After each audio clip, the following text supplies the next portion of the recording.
Golden Age Radio is starting now. To accomplish that purpose. Subscribe to get future updates. Get ready for some spy thrillers and Noir detective mysteries with The Man Called X, Secret Agent K7, Dangerous Assignments, Richard Diamond, Dick Tracy, The Avengers, Whistler, Shadow, Falcon, and Top Secret. You're twice as sure with two great names, Frigidaire and General Motors.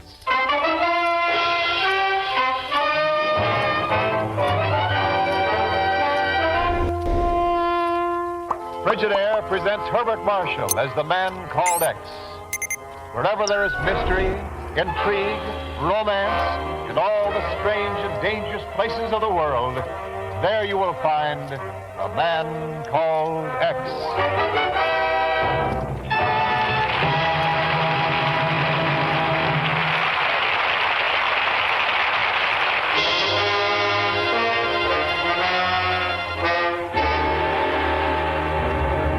Frigidaire presents Herbert Marshall as Ken Thurston, the Man Called X.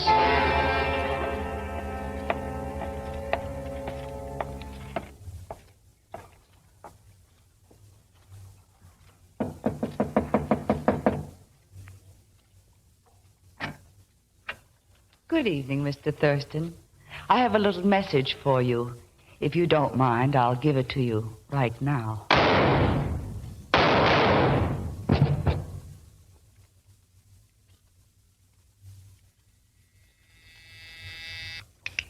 Yes? Have you got Cairo? Not yet, Chief. We're still trying, but the wires to Cairo are wrong. I don't care how busy they are. There must be some word by now about Thurston's killers. Get after them again. Tell them I want action, fast. Yes, sir. I'll try immediately. Now, what do you want, Pagon? I wanted to tell you something very important about the late departed Mr. Thurston. Something I'm sure you never realized, Mr. Chief. I happen to be his only heir. Is what? So many times he told me, Pagan, when I go, I wish to leave everything to you. Oh. Unfortunately, I don't know where all his money is. But if you would help me to locate it for a reasonable commission... Pagan, you dirty, chiseling, black-hearted... Yes, I know. But if you would help me collect his estate, I could give you a percentage. A small one, of course, but... Get out of my office. Get out before I... Yes? There's a call from Cairo, sir. It just came through. I'll take it. Hello? Hello? You sound dyspeptic, Chief. And what if I do? What business is it of... Ken Thurston. Hiya, Chief. But, why, it can't be you. The reports of your death. Ken, what happened there in Cairo? A local lad was working with me. He was in my room alone when a female visitor came calling on me. Her charms proved fatal. Yes, but why... Well, why send out the story that you were killed? Chief, if the boys we're after think I'm dead, maybe they'll relax a little. Oh, then the looting of that steamer carrying an American relief shipment isn't just an isolated case. Not a chance. The pirates who boarded on the Red Sea were too well organized. Oh, what a filthy racket. The American people pay for shipments of food and clothing for those poor, starving unfortunates. I know. And they pay Captain Kidd to make a fortune on the black market. Mm-hmm. Any lead yet on who's behind it? Chief, send me the Haberman file by the first plane. The Haberman file? Good Lord, Ken, what makes you think he's mixed up in this? Because I was killed with 3 silver bullets. Silver bullets? Do I get that file? Yes, right away. Where'll my man get in touch with you? At the Kismet. A crummy little cafe near the Nile. A good place for you to hide out? No, terrible. But they serve the finest martinis I've ever tasted.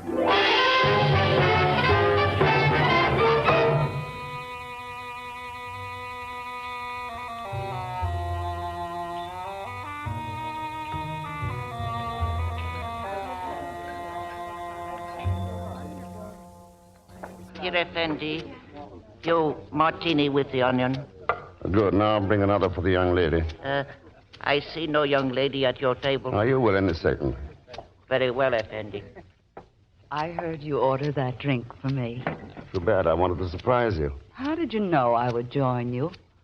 I saw you come in and check the unattached mails, and I thought, well... I had a friend once who liked onions in his martinis. He had excellent taste in drinks. Nothing wrong with his taste in women. Your martini, Effendi. Oh, good. Here. Thank you, Effendi. Shall we drink? To our meeting? To your friend who brought it about. To my friend. What was your friend's name? I thought it was Ken Thurston. Unfortunately, he died before I learned his real name. Too bad. How did it happen? I killed him. The martini, it is too strong, perhaps? So this meeting's no accident. You knew it was not. You're going to shoot me again? That depends. I'm very fond of money. I'm very fond of living. We could both be happy. Oh. If you were to remain alive, you could pay me money for information. Would it be worth it? Would it not be worth almost any amount if it concerned silver? You're a very interesting person. I could be even more... What's the matter? Outside through that window, I thought I saw... I should have to leave now. Can you meet me later tonight? Where? At the Silver Scarab. Meet me there in an hour. Have the martini waiting. The young lady is leaving, Effendi. She has left. Try counting up to 10. I'll be gone, too. Never mind counting. It's too late now. No, Mr. Thurston. No, Mr. Thurston, don't go out there. Hagar, where did you come from? No, wait, I'll talk to you later. Get out of my way. No, Mr. Thurston, people are shooting out there, killing each other. I've got to get to that girl. Well. Is that the girl you were after, Mr. X? That one lying there in the street? Yeah. Oh. I say, what's all this rumpus about? Fearfully noisy neighborhood. Fellow can't get a decent night's sleep. Girl's been hurt, eh? Well, let's have a look at her. You a doctor? Have been for 40 years. Sibley's the name. Dr. Ford Sibley. My place is right across the street. Been practicing here, but let me see. Never mind your life's history. What about hers? Any future to it? The girl's future's all in her past, young man. She's dead.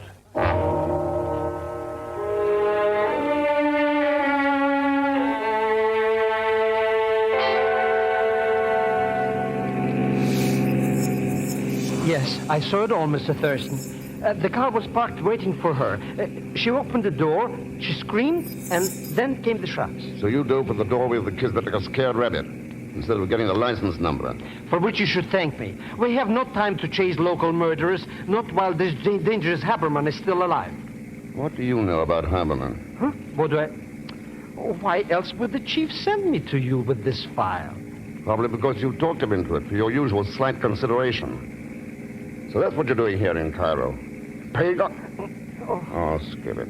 Well, as I was saying, did you know that this fellow Haberman is an international soldier of fortune and a pirate? I did. Oh. Well, did you know that there is no description of him anywhere? Not even his sex? The only clue is that he's nuts about silver. All his jewelry, ornaments, even his weapons are of silver. Remind me to buy you a dictionary, Pagan. Dictionary? So you can learn the meaning of secret and confidential. They're stamped on the outside of the reports you brought me. Oh. But, Mr. X, why do you think Haberman is here in Cairo? The bullets that killed that man in my room were made of silver. This Haberman deserves to be caught and hung. Using such a precious metal in such a wasteful fashion. I'll work on it, Pagan, starting right here. Here? But we've stopped in front of a nightclub. That's right. The Silver Scarab.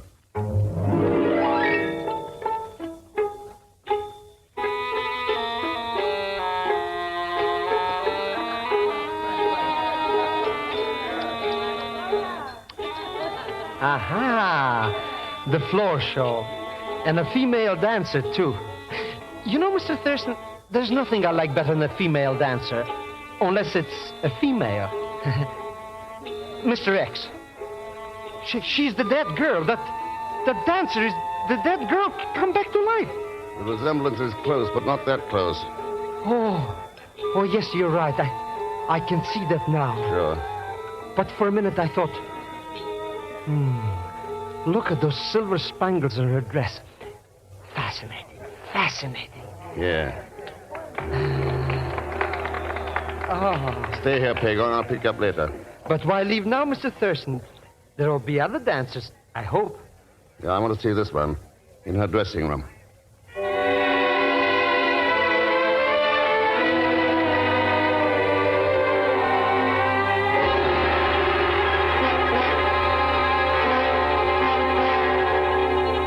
I tell you, I know nothing about it. It was her own idea. I think it you lie, Zaida. Why did she visit this man? I tell you, I do not know. I do... Oh! Again, I ask you, Zaida, why did she visit him? Playing pretty rough, aren't you? What is the meaning of this intrusion? Do I have to write it out for you? Your humor is as badly conceived as your entrance here. Perhaps this will teach you to mend your manners. Never lead with your right. It gets into trouble. Release my arm. You're breaking it. Funny thing about judo, it's liable to hurt people. I'll kill you for this. Let's talk about it later. Good night. You are very foolish. He meant that. I've been foolish before. Not with men like that. Worse. With women. Oh? Do I get a choice tonight? That might depend on what you can tell me of my sister Deborah's death, Mr. Thurston. Good old Egyptian grapevine. Well, are you still in a foolish mood? Sure, but not here. No? Then where? Why not a little boat ride on the Nile? There's a full moon.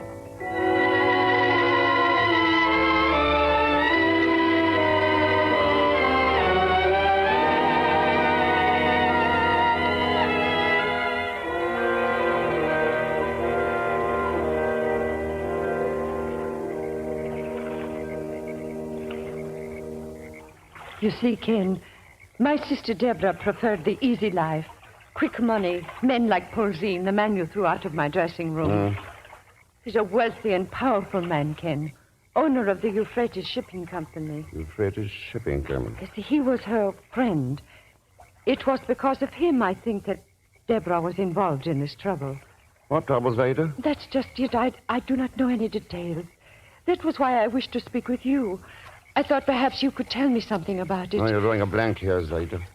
I only met her a couple of hours ago, and then only for a few minutes. I see. And now my poor sister Deborah is dead. Well, the fates have decided. There's nothing we can do to alter their decision. I'm a great believer in the fates, Ken. What did they tell you about the immediate future? I do not know, Ken. Would you like to guess? I'm not sure. Afraid to find out? Afraid, yes. But you could give me courage, Ken. I could try, if you want me to. Yes, Ken, yes, I want you to. Very much. Then I'll try. But first... Oh! Better drop that gun. Oh, let go of my wrist. Let go, I say. You drop the gun, I drop your wrist. No, I... All right, Ken, all right. How'd you get that little inspiration? Because I have sworn to kill the man who murdered Deborah, and I think you are the one. Let's keep an open mind about this. You cannot convince me otherwise. No, I can try. And holding you in my arms this way, there isn't very much you can do about it. Oh, Ken. Everything is so mixed up. What can I do? I don't know yet. But you've got to change your mind, Zaida. And this is the pleasantest way of trying to convince you I can think of.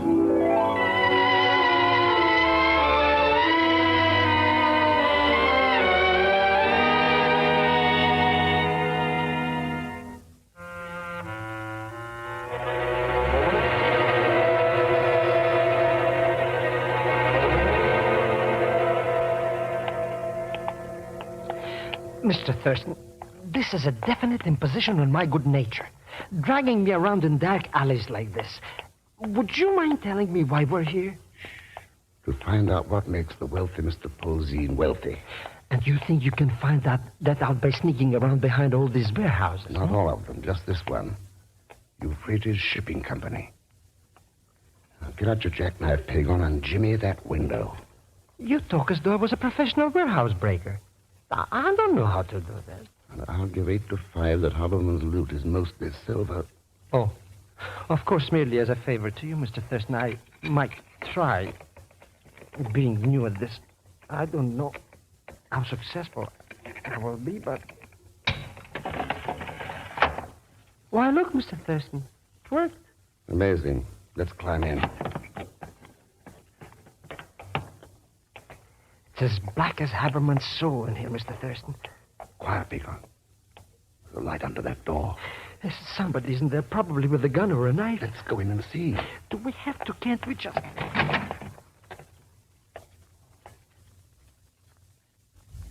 Well, Coffins. The room is filled with coffins. What would they be doing in a warehouse of the Euphrates Shipping Company? all right. Let's see if we can find the answer. We'll look inside one of them. Huh? Oh, no, Mr. Thurston. Let the dead rest in peace. If we leave them alone, maybe they'll leave us alone. Huh? Maybe. Mr. Thurston? Look. Yeah. Rifles, submachine guns, all kinds of guns. But what a peculiar cargo for coffins. Yeah. Let's check this one. This one's different, Pagan. I'm leaving. I just remembered an important engagement. I left my waffle iron burning. Don't be a fool. She can't hurt you now. How do I know? If she can move from the street in front of the Kismet into this coffin, she can do anything. Mr. X, there's no chance of a mistake? No. No. The girl in that coffin. That's Deborah.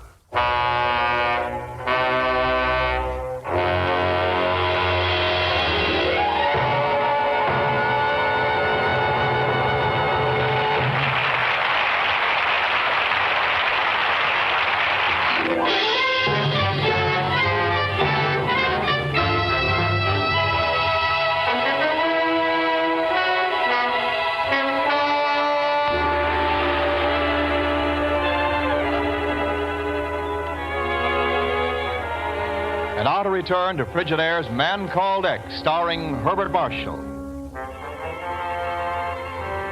Mr. X is in Cairo to track down the international bandit Haberman.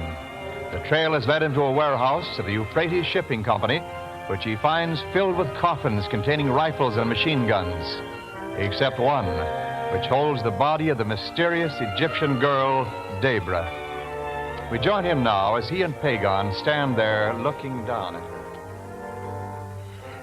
Please, Mr. Thurston, let's get out of here. Small round bruise on her throat, just above the artery. I wonder. The only thing I wonder about is why are we still standing here? Wait till I check the shipping tags on these coffins. It's in Arabic, but a few words, pretty clear. Port Said, Mohammed Bay, Mecca. Come on, Pagan, we're leaving. But where are we going?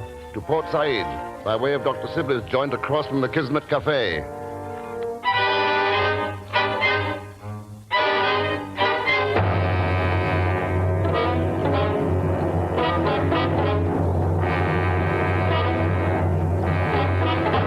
Outrageous, that's what it was, outrageous.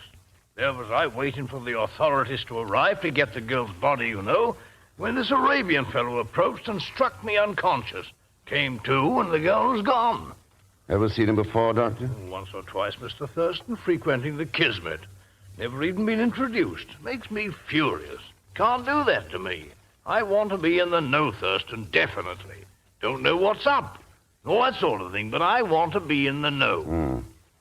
How well do you know Port Said, Doctor? Been in the Middle East 40 years. Know the place like a book. Good, you're in. I'll brief you later. Right now, get us to Port Said in a hurry. Right. What's the time? Don't have a watch. Never carry the beastly things. Huh? Always stopping on me. It's 11:43. Oh, splendid. Time enough to catch the last night train. I'll phone for a cab. Be right back.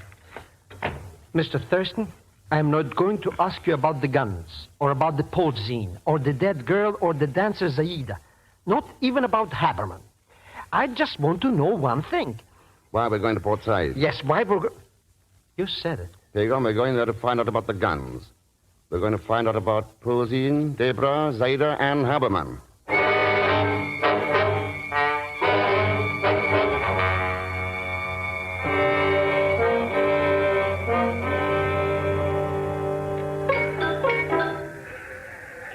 There it is, Thurston. Night train to Port Said. First-class carriages are on this side. Shall we go aboard? Yes, but not together. Oh, No, you got a compartment for yourself. We'll meet in Port Said. quite undercover sort of thing. Well, suggest we meet at the El Akbar Hotel. El Akbar. A middle-class traveler's lodging. Quite respectable. Write it down for me, will you? Sorry, can't. No pen or pencil. Huh? No, never carry 'em. Pens always leak and the pencils run out of lead. That's all right. I'll remember. See you there. Right, cheerio. I'll see you at the good old Akbar. Well, Mr. Thurston, did we get aboard too? Yeah. No. Huh? Hello, Posey. You have a faculty for appearing where you're not wanted, Mr. Thurston. So I've been told. Going somewhere? Port Said, for instance? Prying into my affairs or interfering with them is a very dangerous pastime. Good night, Mr. Thurston. You know something? That man's personality doesn't like me. He doesn't exactly send me. Let's get aboard. We'll take the third compartment on the left. Why the third one? Because Posey's taking the second. Well, wouldn't it be less crowded if we took the fourth compartment? A little farther away? There's another friend of ours in 4. Huh? She got aboard while Posey was talking to us. She? Saida.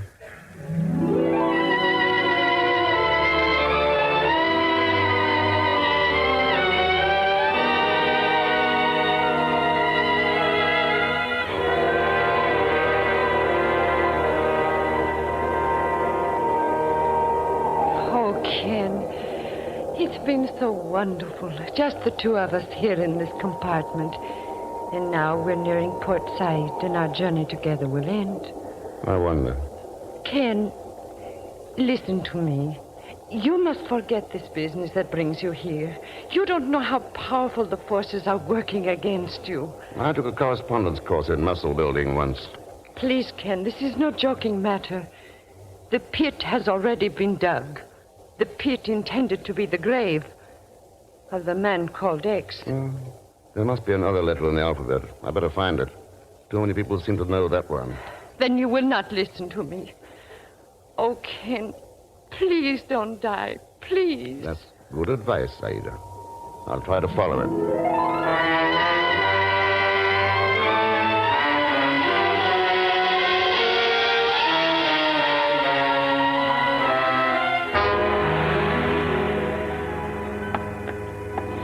There are times, Mr. X, when you're the most tiring of all men. No sooner do we arrive at Port Said when you rush me like mad to commissioner of the port. Well? And then before I have even had a chance to chase my breath, we're off again. This time down here to the docks. Mr. Thurston. There's your answer, Pagan. The Mohammed Bay. The Mohammed... So that's what Mohammed Bay stands for. A rusty old tramp steamer. And look at the cargo they're loading. Coffins. Coffins? Yeah. Rosine's built up a live trade in dead Mohammedans, lugging coffins to Mecca. Who'd suspect such a sanctimonious guy of substituting guns for bodies and driving them off to Harborman? Ah, so that's how he can be a regular pirate and steal the American relief supply. Sure. But how do you know that these coffins are the same ones that we saw in the warehouse? I don't. That's why I'm going to sneak aboard and find out. Huh? Oh, no. You meet Dr. Sibley at the El Akbar Hotel. Wait for me there. And if you don't happen to show up? They could kill you, Find yourself a nice nightclub. Maybe the dancers can help you forget your bereavement.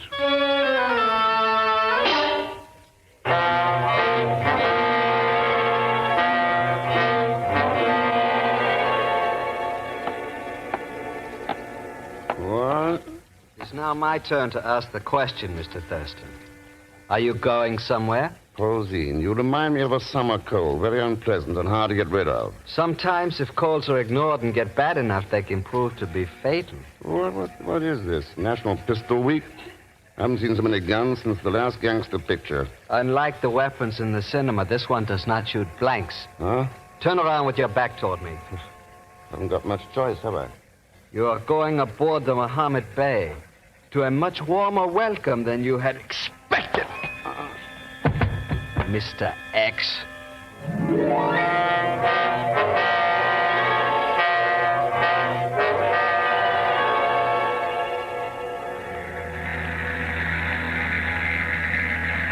Well, Thurston, how do you feel now?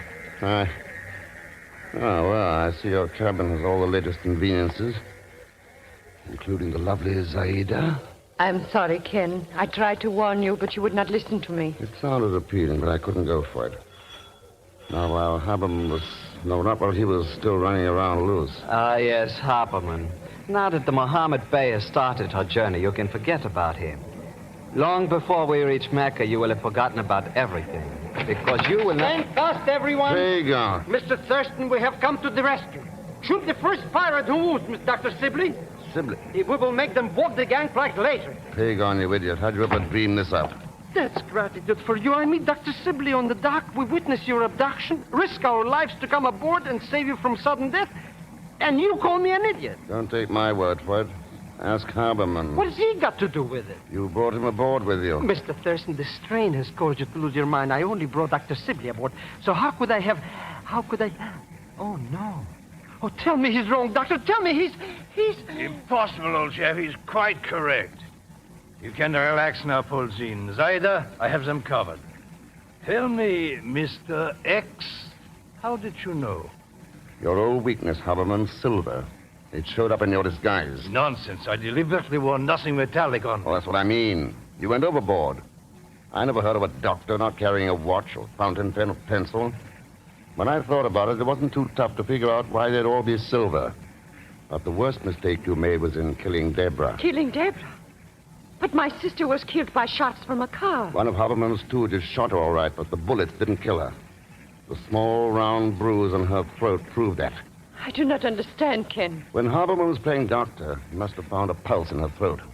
That meant she might still talk. After she failed to kill you at the hotel and was going to double-cross me by selling information to you, I had no alternative but to strangle her. Kind of looks like he's the man you've been looking for, Zaida. Yes. The man who killed my sister. The man I swore I would kill in turn. The man I am going to kill. That knife. Put down that knife or I'll... Zaida, you fool. What have you done? Hold it, Polzin. Some knife throw right through the shoulder. Pick up his gun, Pagan. Sure, Mr. X. Swine. Thanks, Zaida. Ken, I don't know what to say. So you tied up with these two to find out who killed Deborah. It's true, Ken. I swear it. Well, Polzin? You forget we're practically on the high seas, Thurston. You cannot possibly hope to take this ship over by yourself. Well, that's why I arranged for a little help before I came aboard. You'll notice we're losing way. That means a destroyer is coming alongside. You're right, Mr. Thurston. So we don't have to make a pilgrimage after all. No, Pagan.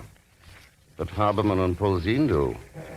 A one-way pilgrimage to the final payoff of piracy.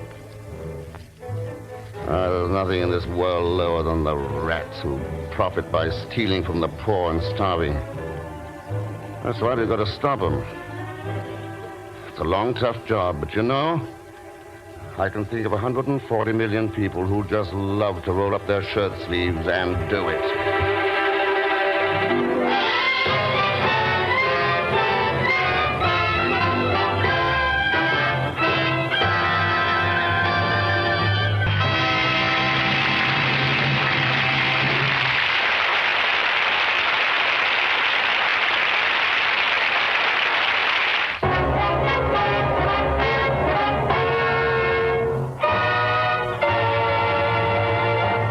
Frigidaire star, Herbert Marshall.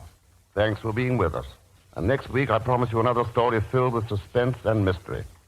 As usual, there'll be Leon Belasco along as Pagan Zellschmidt. So join us, won't you, when next I return as the man called X. Good night.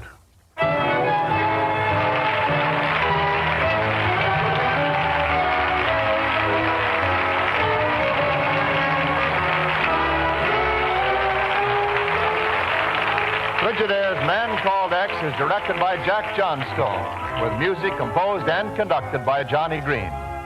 Tonight's story was written by Sidney Marshall. So until next week, same time, same station, this is Wendell Niles speaking for Frigidaire, made only by General Motors. All characters and incidents used are fictitious, and any resemblance to actual persons or incidents is purely coincidental.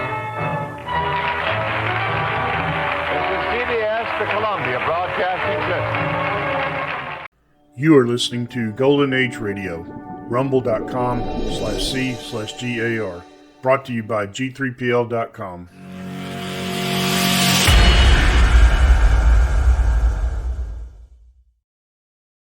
Subscribe for more videos.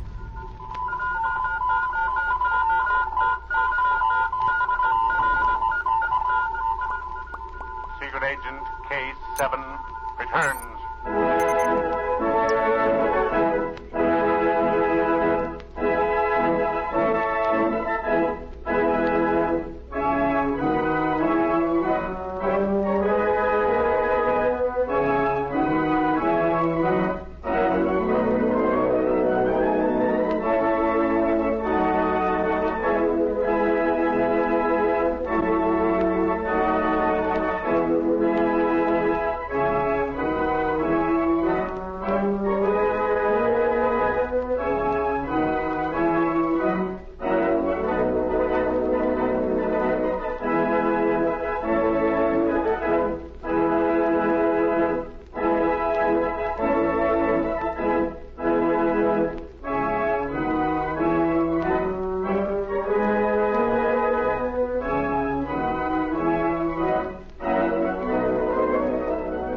America's #1 adventurer, K7, former United States secret agent who operated in 22 countries, on land, on sea, and in the air, brings you a story of today. Here is K7. Ladies and gentlemen, secret agents are often called to all parts of the world to guard against the activities of spies.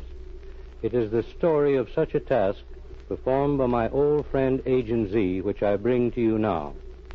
It happened in the Europe of today, but it might have taken place on any continent, for it is the story of war supplies being transported to strengthen a nation's defense.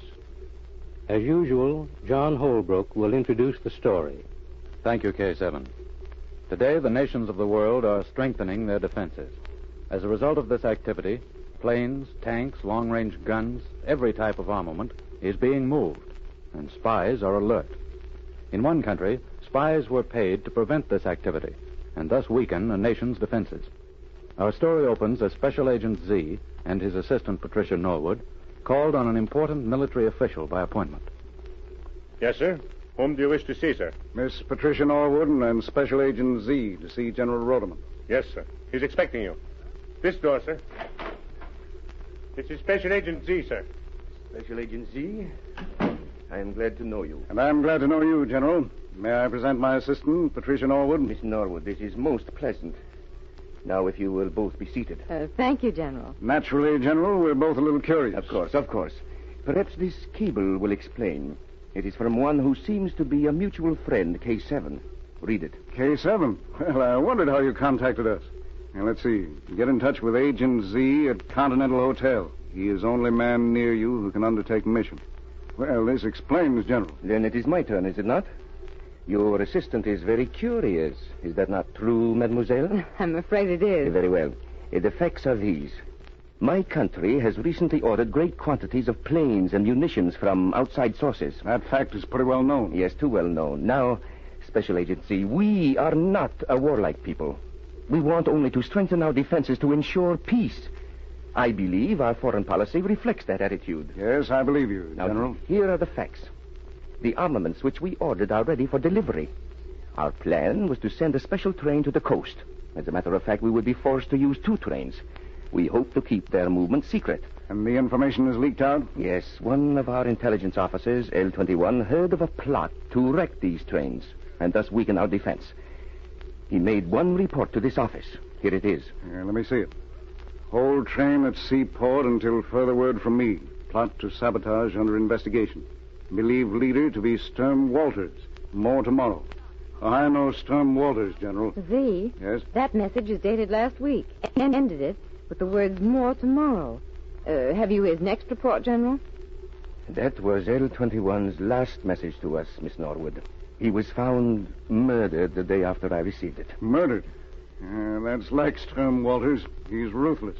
Z, will you attempt this case? We will give you every cooperation. It is dangerous, yes, but if any man can see those munitions reach their destination, you can. I will feel safer with you working with our intelligence department. General, I'll help you if I can. It isn't hard to guess what power is behind this plot. My sympathies are with your government. Miss Norwood's are the same. We'll take the case.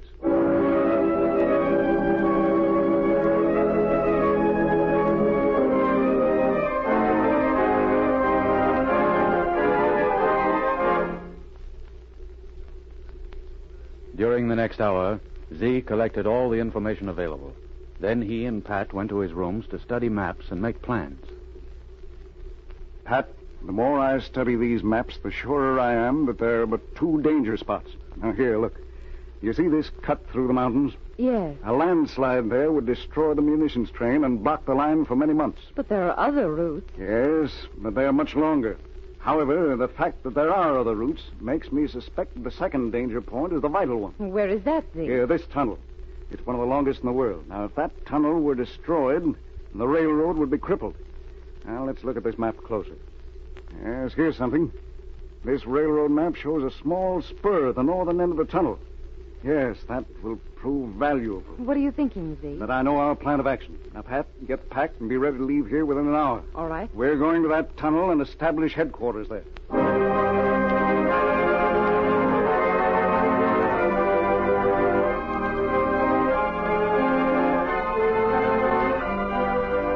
A few minutes later, several orders cracked out. An old and weather-beaten boxcar is to be put at the disposal of Special Agent C. It is to be backed into the spur at the northern end of the tunnel and left there. That is all. A squadron of bombers, accompanied by scout planes, will patrol the cuts until after both munitions trains have passed. Keep in constant touch with Special Radio Station 2LLB. That is all. During the time both munition trains are in motion, all train dispatchers will receive direct orders from Special Agent Z through special radio equipment. That is all.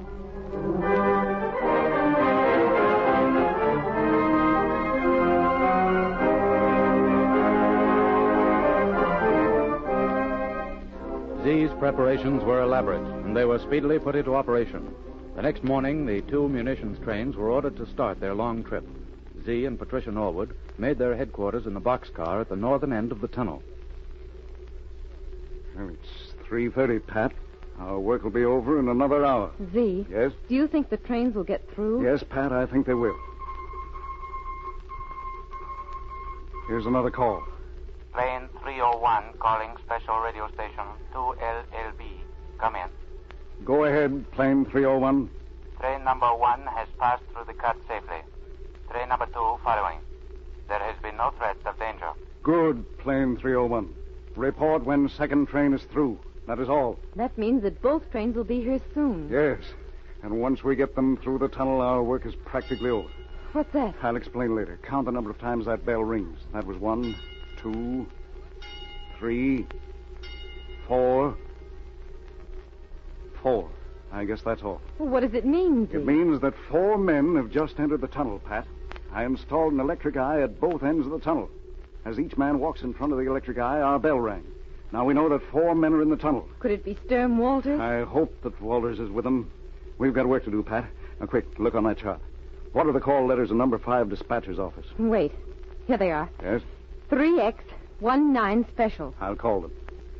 Special Radio Station 2LLB calling Special Station 3X19.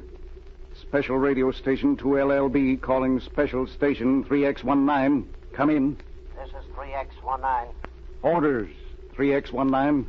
Have both munitions trains, both trains, 1 and 2, switched onto siding. Send the special train, which I prepared for emergency use, through at once. I will come aboard at northern end of tunnel. That is all. The 2 munitions trains will be switched onto a siding at once. Your special emergency train is coming through. What's the emergency train, Z? It's made up to look exactly like the first munition train, Pat. Now listen. You have your pistol? Yes. I want you to go to the northern end of the tunnel and keep watch. If any men come out of the tunnel, arrest them and bring them here. You understand? Yes. What are you going to do? I'm going to stay here for a minute. I have 2 more messages to send out. And then I'll get aboard the emergency train as it passes and go into the tunnel with it. And one caution, Pat. Don't enter the tunnel under any circumstances. I won't. And good luck. I'll meet you back here later. Keep out of sight.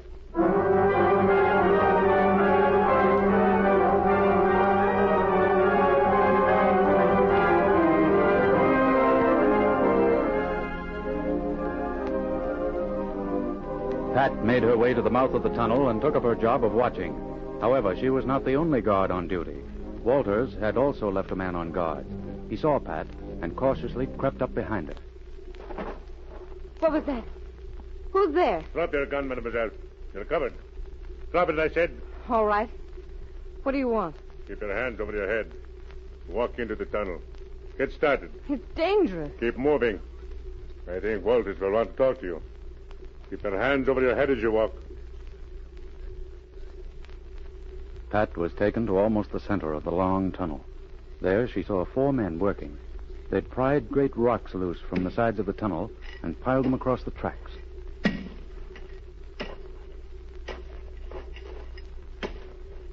I found her at the entrance of the tunnel, Walters. So you're a spy. What are you working for? That's none of your business, Walters. And I will make it my business. Tie her up. Put her over at the side. Come on. You'll never get away with this, Walters. You will see, mademoiselle. I haven't time to talk to you now. The munitions train is coming. It's too bad that you must be sacrificed. Tie her up. All right, take your positions, men. You, Mantouk, wave the red lantern.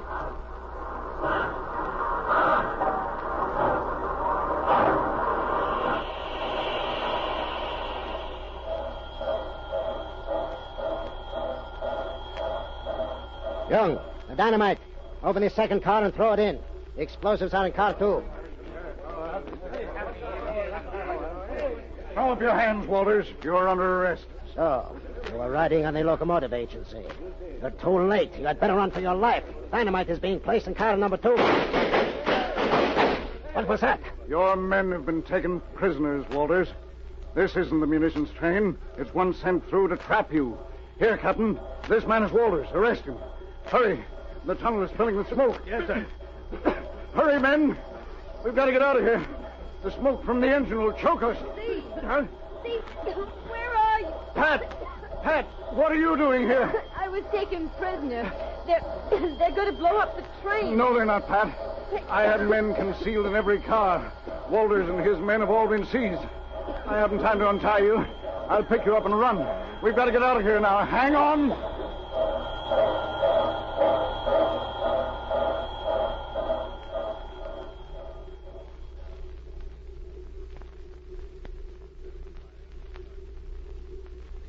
Had the master spy Walters been successful, a great nation's defenses would have been weakened to a point where invasion might have been possible. As it was, Agent Z saved the situation. Today, all is quiet within the country. Perhaps war was averted. Listen for my next story. This is K7 speaking.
You are listening to Golden Age Radio, rumble.com/C/GAR.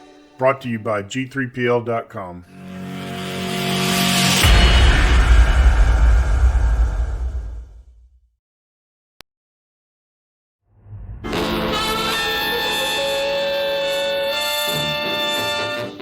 Dangerous Assignment, starring Brian Donlevy as Steve Mitchell.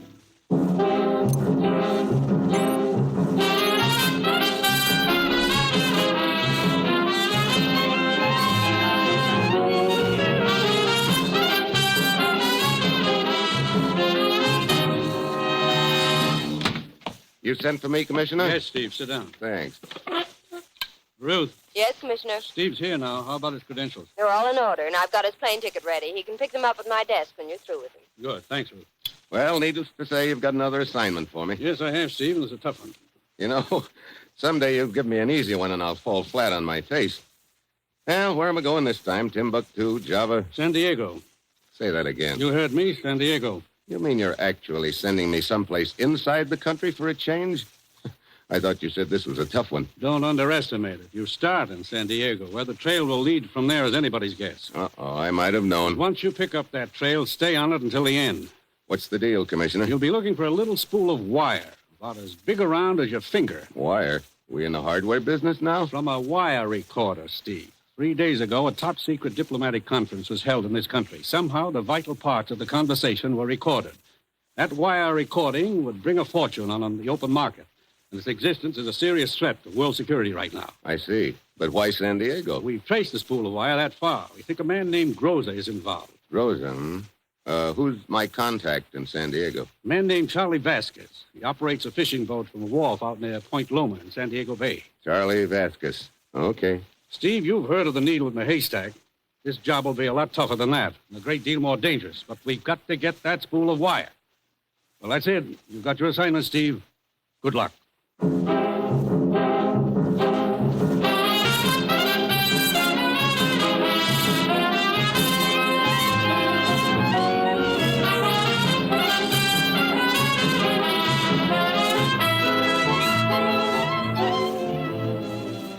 The National Broadcasting Company is proud to present Dangerous Assignment, starring Brian Donlevy as Steve Mitchell, colorful two-fisted government agent.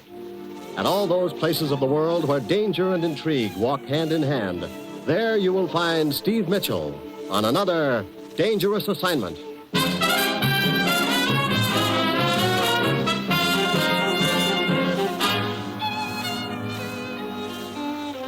Yeah. Like the commissioner said, I was going to play the needle in the haystack game. Find a spool of wire about as big as my finger in a city of 250,000. And I had just two names to go on. Charlie Vasquez, a friendly contact. Groza, a suspect. Vasquez would probably try to help me. Groza would probably try to kill me. It was Friday when I got to San Diego. I went out to the fishing wharf near Point Loma. Charlie Vasquez's boat was just coming into the That's dock. not a sardine, that's a mackerel. That's a good fish, 25 cents. That's all you... Hey, mister, how about catching this line? Sure, go ahead, even. Okay. I got it. Now just slip it around that bit. Thanks. There you are. Are you Charlie Vasquez? Yeah, I'm Charlie Vasquez. What? My name's Mitchell, Steve Mitchell. That's supposed to mean something to me? Yeah, it is. You know, mister, a name can be used by anybody. That's right. But these credentials can't. Take a look. Okay. I've been expecting you, mister. According to my information, that wire recording I'm looking for was brought here to San Diego by a man named Groza. Yeah. Groza runs a shooting gallery in the waterfront. Shooting gallery? Is he there now? No, he's in jail. Jail? Yeah, I've been tailing him. Cops arrested him a couple hours ago. Oh. Well, maybe my first hunch was right. Looks like this assignment isn't so tough after all. I'll go over to the police headquarters right now. Ask for Lieutenant Sawyer. I've done business with him before. Lieutenant Sawyer? Yeah. Okay, Vasquez. I'll see you later.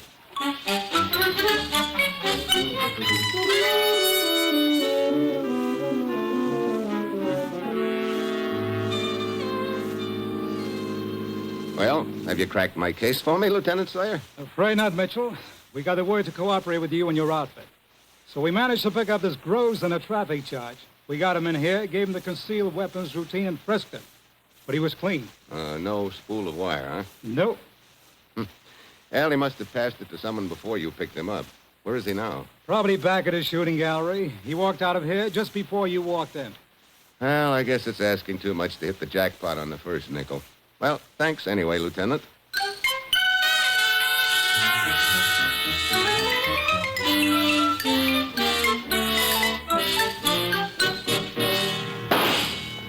Rosa, Hi, Ann. what you doing? Shooting up all your profits? Yeah. Good thing I don't have to depend on the shooting gallery for my dough, huh? How'd it go?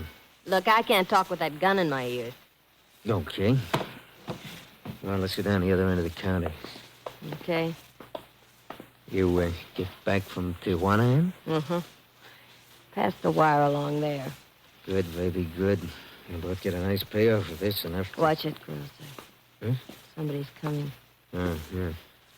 This shooting gallery open for business? Sure, mister. That gun in front of you is loaded. Just put a quarter on the counter. 8 shots. Okay. Look, Rosa, I better be going. Get in touch with me later. Okay, Ann. Hey, wait a minute. What's the matter? That guy just come up. I seen him someplace before. You sure? I remember where, too. Police headquarters. What? Just a little while ago. He was going in just as I was coming out. Now he's here, and I don't think it's just a coincidence. Spotted us. We're just one jump ahead. Yeah, we need more time. I think I'll have a little talk with him. Be careful, Rosa. Yeah, see you later, baby. Hey, you're a pretty good shot, mister. Yeah, I've had a little practice. You should try that clay pipe over there. Huh? Okay. Not bad at all. Huh, empty. Yeah, I'm reloading. Oh, that's okay. I've had enough. Give me it. You haven't had all your shots yet. Got another clip right here. Look, if you don't mind, point that gun in some other direction while you're loading it. Huh? I said, hey, watch out! Hey, went off. Yeah, it went off. A little lower in the top of my head would have gone with it. Yeah, it would, wouldn't it? You know, Buster, for a guy who works with guns, you're pretty careless. Well, I'm usually very careful, but, well, accidents can happen. Yeah, they sure can. You want to finish your shooting? No, thanks. I've had enough. Shoot him yourself. Only be sure you're pointing the gun at the target. Why, sure. I'm real sorry about that accident, mister. Yeah. Bet you are, Rosa. Huh? Keep walking. I'll tag along behind you. Oh, okay, Vasquez. Did you see that little accident just now? Yeah. Looks like Rosa has a line on it. That's bad, too. Rosa doesn't matter anymore. Why not? I just got a call from a contact, Tijuana. He thinks the wire recording is down there. Now, I want you to come down as soon as you can. What's the contact's name? Benito. Where do I find him? There's a groom at the Caliente racetrack, just outside Tijuana. Caliente racetrack. Well, look, Vasquez, I won't get down there until after dark. The track will be closed, which will save me money. But how am I going to locate Benito after dark? He sleeps in one of the stores. He'll be waiting for you there. Okay. Keep an eye on Groza for me. Right. I'll get in touch with you when I get back from Tijuana.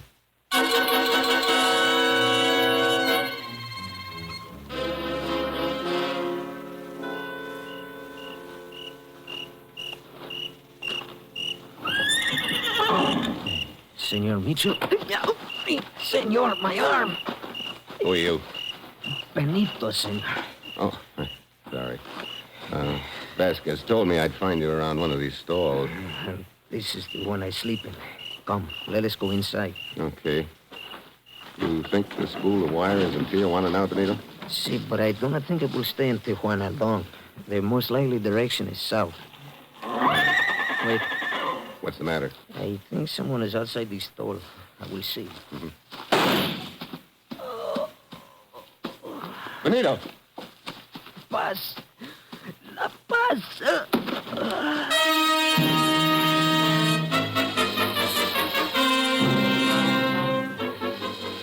Benito folded up in the straw. I dove through the stall gate and took after the figure running down the line of stalls. As he reached the corner, he stumbled and fell. But as I headed for him, he threw a couple at me. I hit the dirt. Then I heard a car dig out fast, and I knew I was too late.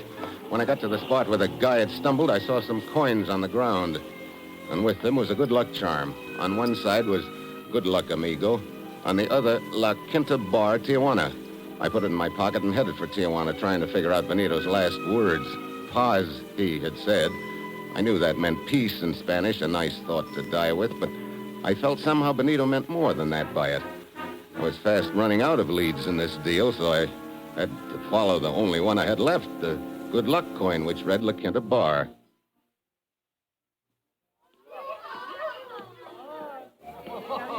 Senor, what's it going to be, eh? Beer. Beer, eh? Okay. Hey, bartender. Huh? Did you ever see this before?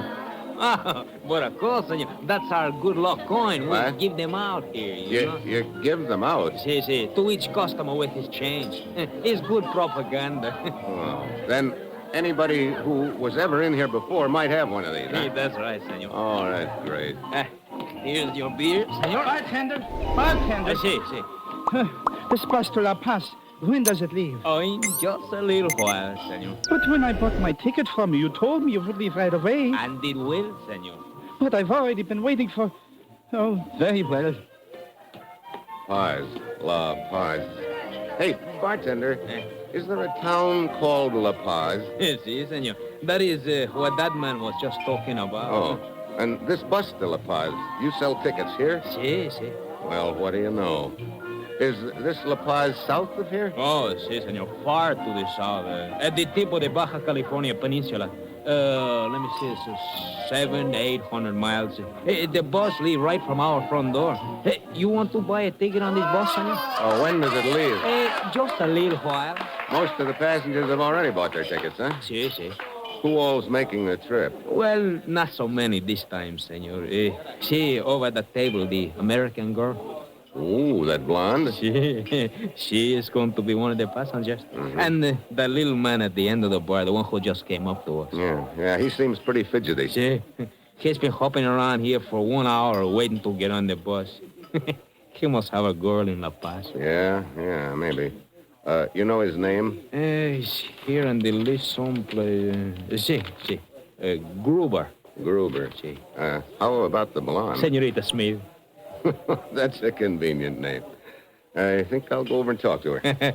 I do not blame you, senor. Hey, but you have not told me if you want a ticket for the bus. Yeah, I'll buy a ticket. Bueno. Hey, you got a sleeping bag? A what? Sleeping bag. The nights are cold. Well, doesn't the bus stop at hotels along the way? Oh, senor, there are not many hotels on the way to La Paz.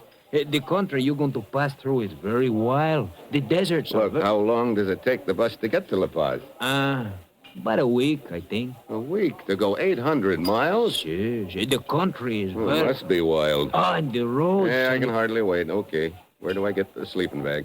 Just down the street. My brother, he sells them. Now, there's a cozy arrangement. Okay, I'll be back for the ticket a little later. Miss Smith?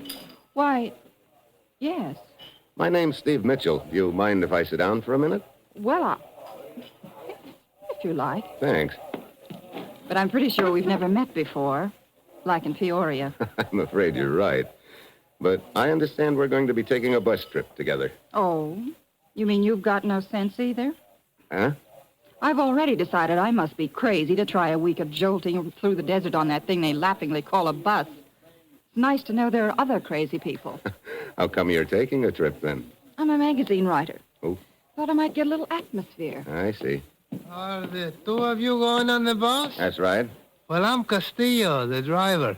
We will leave in about 15 minutes. Okay. Excuse me, Miss Smith. I've got to get a sleeping bag before we leave, and I'll see you on the bus.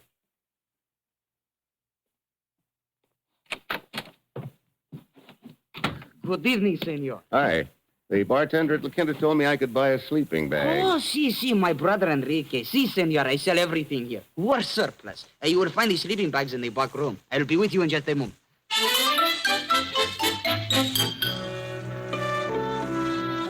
I I went into the back room. Sleeping bags were stacked all over the joint. I picked out one of them and started to turn around. Then something slipped over my head and jerked tight around my neck. A length of wire. I clawed at my throat and got one hand inside the wire. It was getting tighter, and I knew that one hand of mine was all that was saving me from getting choked to death. I went down to my knees. I was getting weaker and dizzy. The wire kept tightening. I collected what strength I had left and brought my right elbow around hard.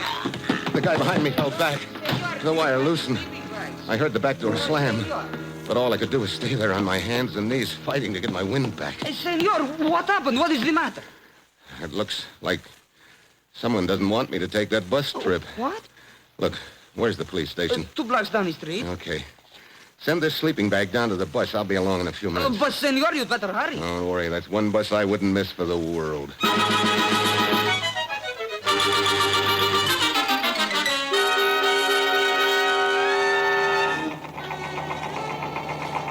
Is everybody aboard? Looks like it, Castillo. You may fire when ready, Gridley. Yes, senorita. Skip it. What are you waiting for, driver? It's time to go. Si, senor Gruber. Wait, Castillo. What is it, Enrique? Did you put the shipment of meat aboard? It was in a big crate packed with ice. Si, it is locked in the baggage compartment. Oh, okay.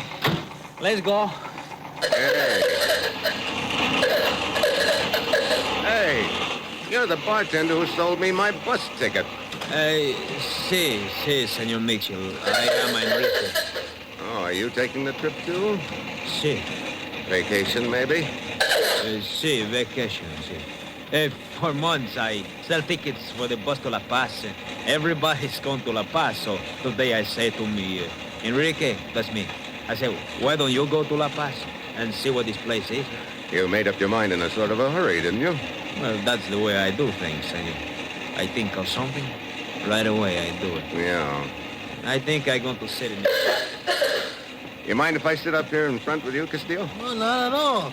I'm glad to have your company, Senor Mitchell, is it not? Yeah, Steve Mitchell. You've been making this run long? Oh, 2 or 3 years. Mm-hmm. Does that little guy Gruber make this trip often? Well, no, senor. I've never seen him before. Oh, I see. How long have you known Enrique, the bartender, Castillo? For not very long. He's been tending bar at La Quinta for just a month or two. Senor, you perhaps have some reason for asking about the passengers? Oh, no reason. Just curious, Castillo.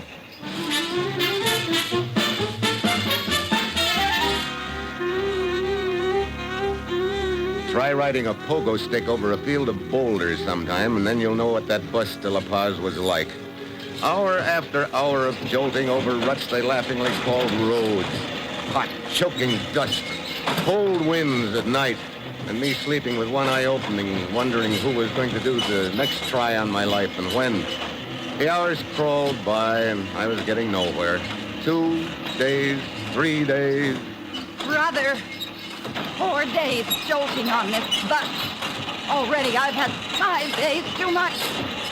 What some riders will do to get atmosphere, Mr. Mitchell. Huh? Yeah, but I think we've been fellow passengers long enough to start using first names. Okay, Steve. Mine's Diane. Diana Smith?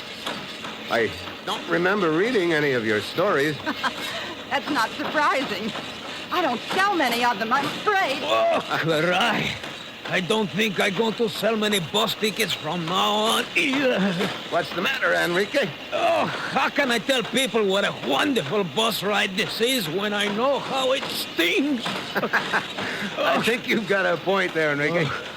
I wish Castillo would take it a little easy on those ruts. He cannot afford to, senor. The gasoline costs more than the bus. Oh, but cheer up, senor. Here's a smooth stretch of road. Well, anything would be an improvement. You know, that fella Gruber isn't adding anything to the joy of the trip either. I think I'll go back and make some conversation with him. Maybe I can thaw him out a little. You mind if I sit here, Mr. Gruber? Suit yourself. Quite a trip, huh? Yes, quite a trip. Well, I'll be glad when it's over. How about you? I'm used to it. Oh, you've made the trip before? Yes, several times. I see. You must have business interest in La Paz. Mr. Mitchell, I fail to see what concern my affairs are of yours.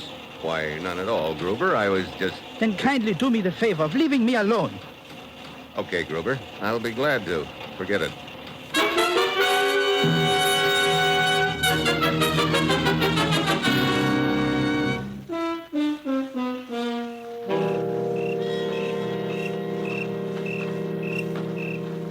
Put your sleeping bag right here, Mitchell. Mine is next to it. Here we are. Oh, good. And where are the others, Castillo? The senorita is on that little hill behind us, near where I parked the bus. Enrique and Gruber on the other side of the road. Oh, boy. I'm glad we'll be in La Paz tomorrow. This has been a rugged trip. See? It must be pretty rough on you, driving that bucket of bolts over these ruts. See, he gets me in the back. Sometimes I think I'm gonna quit the job, but I never do.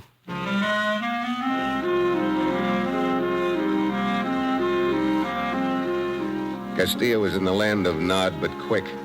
I wanted to sleep too, but I fought it. This was the last night before La Paz. I still didn't know which of the passengers had that spool of wire. I was still thinking about it when I heard the sound. I couldn't peg it at first, but it kept getting closer. I twisted my head around to take a look. Then I saw it. Something awful big coming at me. It was the bus rolling downhill, heading straight for me. I tried to zip over the sleeping bag, but the zipper jammed. All I could do was roll over. And I rolled. Mitchell! What happened? The bus, Castillo. It came by here like a jet plane. What? Wait. Oh, the tracks of the bus? Yeah. It only missed me by a foot. It wasn't supposed to miss me at all. Look at the tracks, right over where I was supposed to be sleeping. Oh, sure. Now the zipper works fine. Now, come on, Castillo. Let's find Gruber.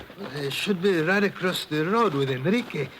See, there are the sleeping bags. Yeah. Enrique's there, but Gruber is not. Enrique. Enrique. What? Oh, it's you, Senor Mitchell. Oh, what a disappointment. What? I mean, I was dreaming about the most beautiful, the most gorgeous. Yeah. Look, where's Gruber? Gruber? I do not know, Senor. He started walking around just before I went to sleep. Hey, what happened, Steve? My boss, he rolled downhill. Yeah. Looks like somebody rigged a little booby trap for me, Diane. What? But Well, why? maybe somebody doesn't like the color of my eyes. Oh, that was a close shave. You know, gives me an idea for a plot. Yeah. I thought it might. What? Oh, skip it. I still want to find Gruber. Here I am, Mitchell. What do you want? I want to know where you were a couple of seconds ago. What business is it of yours? Where were you? Why, I was just walking around. Did you go near the bus? The bus? Why, no. Why do you ask? You sure about that, Gruber? Of course I'm sure. Is the bus wrecked? Well, I don't think so. It came to a stop in the sun below us. I'll go look at it. You were sleeping near the bus, weren't you, Diane? Yes. Say, what is this anyway, Steve? Come on, Enrique. I want to take a look at where the bus started from. Si, senor. Hey, Senor Mitchell, you think this man Gruber released the brakes on the bus? I don't know, Enrique. Why would he do a thing like that? Well, because you are... I don't know why he would want to kill you, senor. Yeah. Well, let's see. Bus was parked just about here. Yeah. Shine your light around. See. A lot of footprints. That won't help us much. Wait. Here, shine your light over here. See. That is where the front wheels of the bus were. Yeah, here. And here. And a wet spot at each place. Huh? I do not understand, senor. I think I do, Enrique. I'll do something about it tomorrow. Senor, I think I could use a drink. So could I. But I don't see any bars anywhere out in this desert, Enrique. But I put some beer in the crate of frozen meat. It is locked in the baggage compartment of the bus with my suitcase. I will have to get the key from Castillo. Oh. Ah, well, never mind, Enrique. We can celebrate tomorrow when we get to La Paz. By then, I'll really have something to celebrate.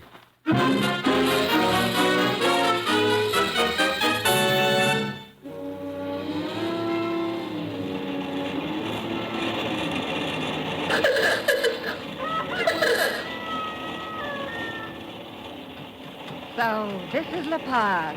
It's beautiful. Look at the ocean. Driver, why don't you stop the bus and let us out? In a moment, Senor Gruber. We will stop in the plaza just ahead. You know, they ought to call it Rooster Town. More of them walking around than people. Here we are. Here, let me help you. Thanks. Well, the roosters aren't the only ones that turned out to greet us. See, many people from the town. Yeah, and that looks like the police department coming toward us. Police? Senor Steve Mitchell? That's right. I'm Lieutenant Diaz of the police. You phoned me from Tijuana to meet this boss and make an arrest. Yeah. Wait, It is Gruber. Seize him, Ramirez. Here, let go! Let go! Ow! Take him to the station, Ramirez. You come. What's this all about, Steve? Well, the lieutenant here made an arrest, that's all. You know, Senor Mitchell, I began to have the idea on the way here that you were looking for someone. Yeah, I was looking for someone. Well, I'm glad your search was a success. But I don't think Gruber is the man. We have been on the trail of Gruber for some time, Mitchell. He has been smuggling narcotics. Oh, yeah? I figured he had something on his mind. But, Senor Mitchell, if Gruber is not the one you are looking for, who is? I'd like you all to come around to the back of the bus with me, if you will. I've been looking for a man, or woman, who has a little spool of wire I want. A what? Last night, that person tried to kill me. You mean the bus rolling down the hill? Yeah, here we are. Castillo, would you mind unlocking the baggage compartment? Of course, senor. Lieutenant Diaz, would you say that lock had been tampered with? No, it does not appear to have been, Mitchell. Open it up, Castillo. The crate of frozen meat has been broken into my beer. Your beer is probably all there, Enrique. But if you'll notice, there are a couple of chunks of ice missing. How could this have happened? Now, look. This chunk of ice I've got in my hand is about the size of a football. If you put one of these under each front wheel of the bus and release the brakes, sooner or later the ice would melt and the bus would roll down the hill. You mean it was a deliberate plot on your life? Yeah. The kind of a plot a writer might dream up, Diane. I don't know what you're talking about, Steve. No, I don't think you do. You see, up until last night, I thought the person I was after was a passenger on this bus. But last night I realized the only person who had a key to this compartment, who had access to the ice, is the driver, Castillo. Hi! Senor, he's got a gun. Yeah, here, Castillo, have Come some. back! You need the gun! Oh, fool's eyes, senor. Yeah, there's another one. Oh, senor, what a bop. You ought to have the wire on him somewhere. Yep, here it is. This is what you were looking for, Mitchell? This is it, Lieutenant.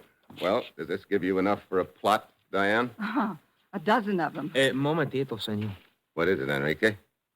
This is what you take the lousy bus trip for? Just to find this little spool of wire? That's right, Enrique. I jolt for a week over ruts as deep as the Grand Canyon. My back feels like a pretzel. And all to get this little spool of wire. Senor, I think maybe you're a little crazy. Enrico, I think maybe you're right. You know, Enrico, the next time I have to chase a guy like this, I hope he decides to ride the Super Chief.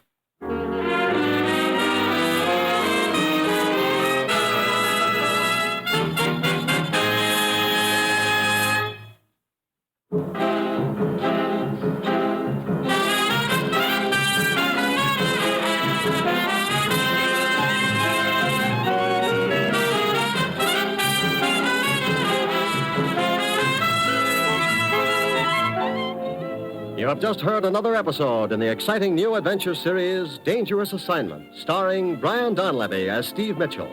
Dangerous Assignment is written by Bob Reif, with music by Bruce Ashley, and is directed by Bill Karn. Be with us next week at this time when Brian Donlevy, starring as Steve Mitchell, will embark on another Dangerous Assignment.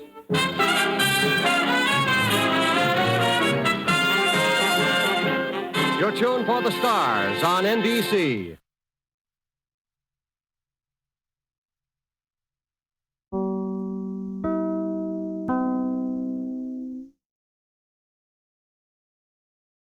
You are listening to Golden Age Radio, rumble.com/C/GAR. Brought to you by G3PL.com.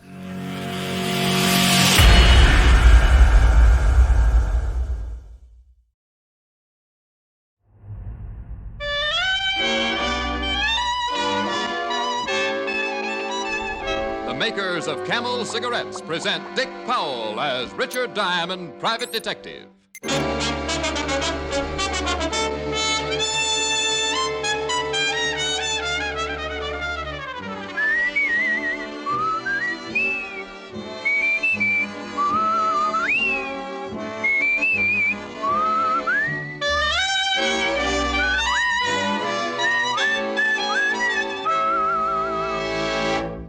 How will camels get along with your throat? Listen. In a coast-to-coast test, hundreds of people with normal throats smoked only Camels for 30 days. Noted throat specialists made weekly throat examinations of those smokers and reported not one single case of throat irritation due to smoking Camels. Make your own 30-day Camel test. Smoke only Camels for the next 30 days. You'll see how well Camels agree with your throat, pack after pack, week after week.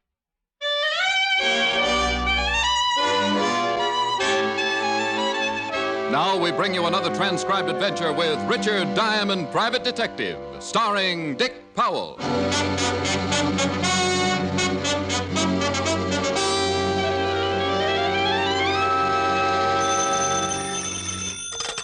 Diamond Detective Agency, you spent the dime, you name the crime. Oh, no. Hi, Helen. Hi.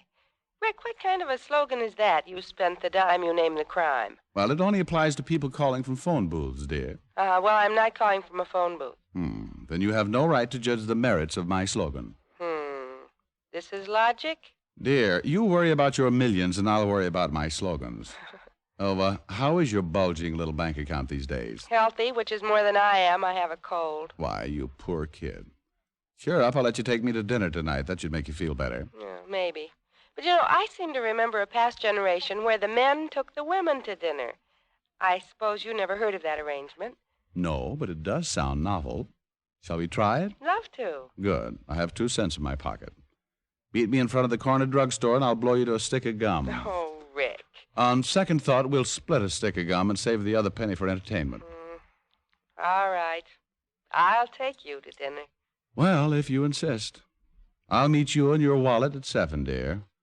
Bring your own cough drops. We'll have a... Wow. I do believe a living creature has wandered into my emporium. Client? I think I put it more elegantly, but why quibble? See you at 7. Bye. Bye.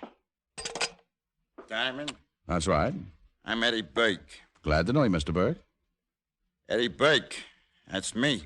You said that before. Well? Well, what? Diamond, you know why I'm here.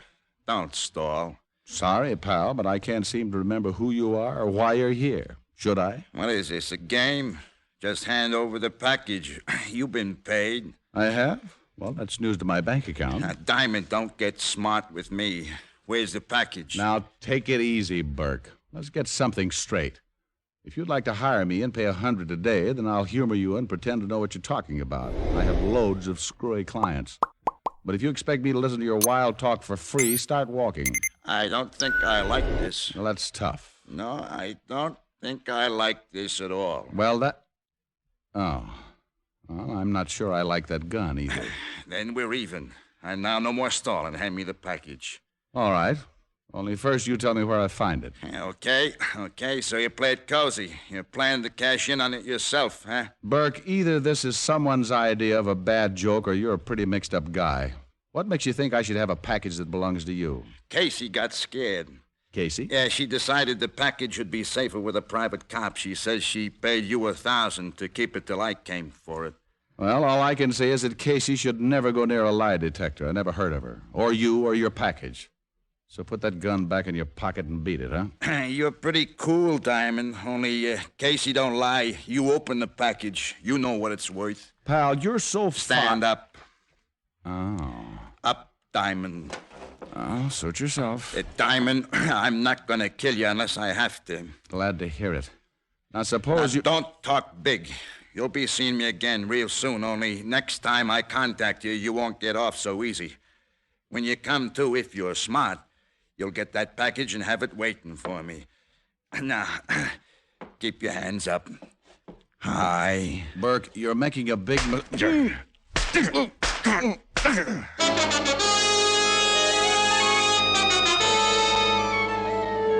Oh, it isn't fun getting a face full of cold steel. Your eyes seem to fly back into your head, and by the time they bounce into position again, you're not seeing out of them. But in my business, things like this happen so often, I go to the blood bank once a week for a refill. I don't know how long I was out, but when I came to, I made the mistake of dragging myself to the wash basin and looking in the mirror.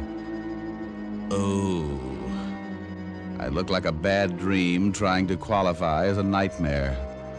And then I got mad. I decided I wouldn't wait for Eddie Burke to come and see me. I'd rather find him first.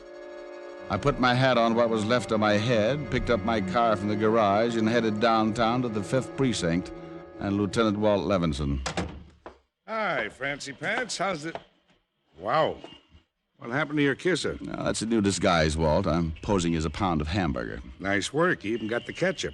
No kidding, Rick. What gives? Well, a guy by the name of Eddie Burke must be a frustrated plastic surgeon. Well, he's not frustrated anymore.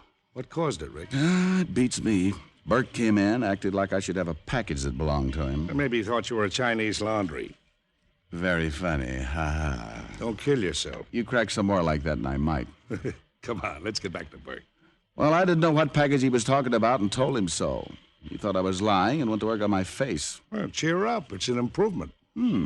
Bless your brass buttons and head. Thank you. You're welcome. Anyway, this was supposed to be a warning of what would happen next time Burke contacts me. What's he going to do, make weekly visits or something? Oh, no, nothing chummy like that.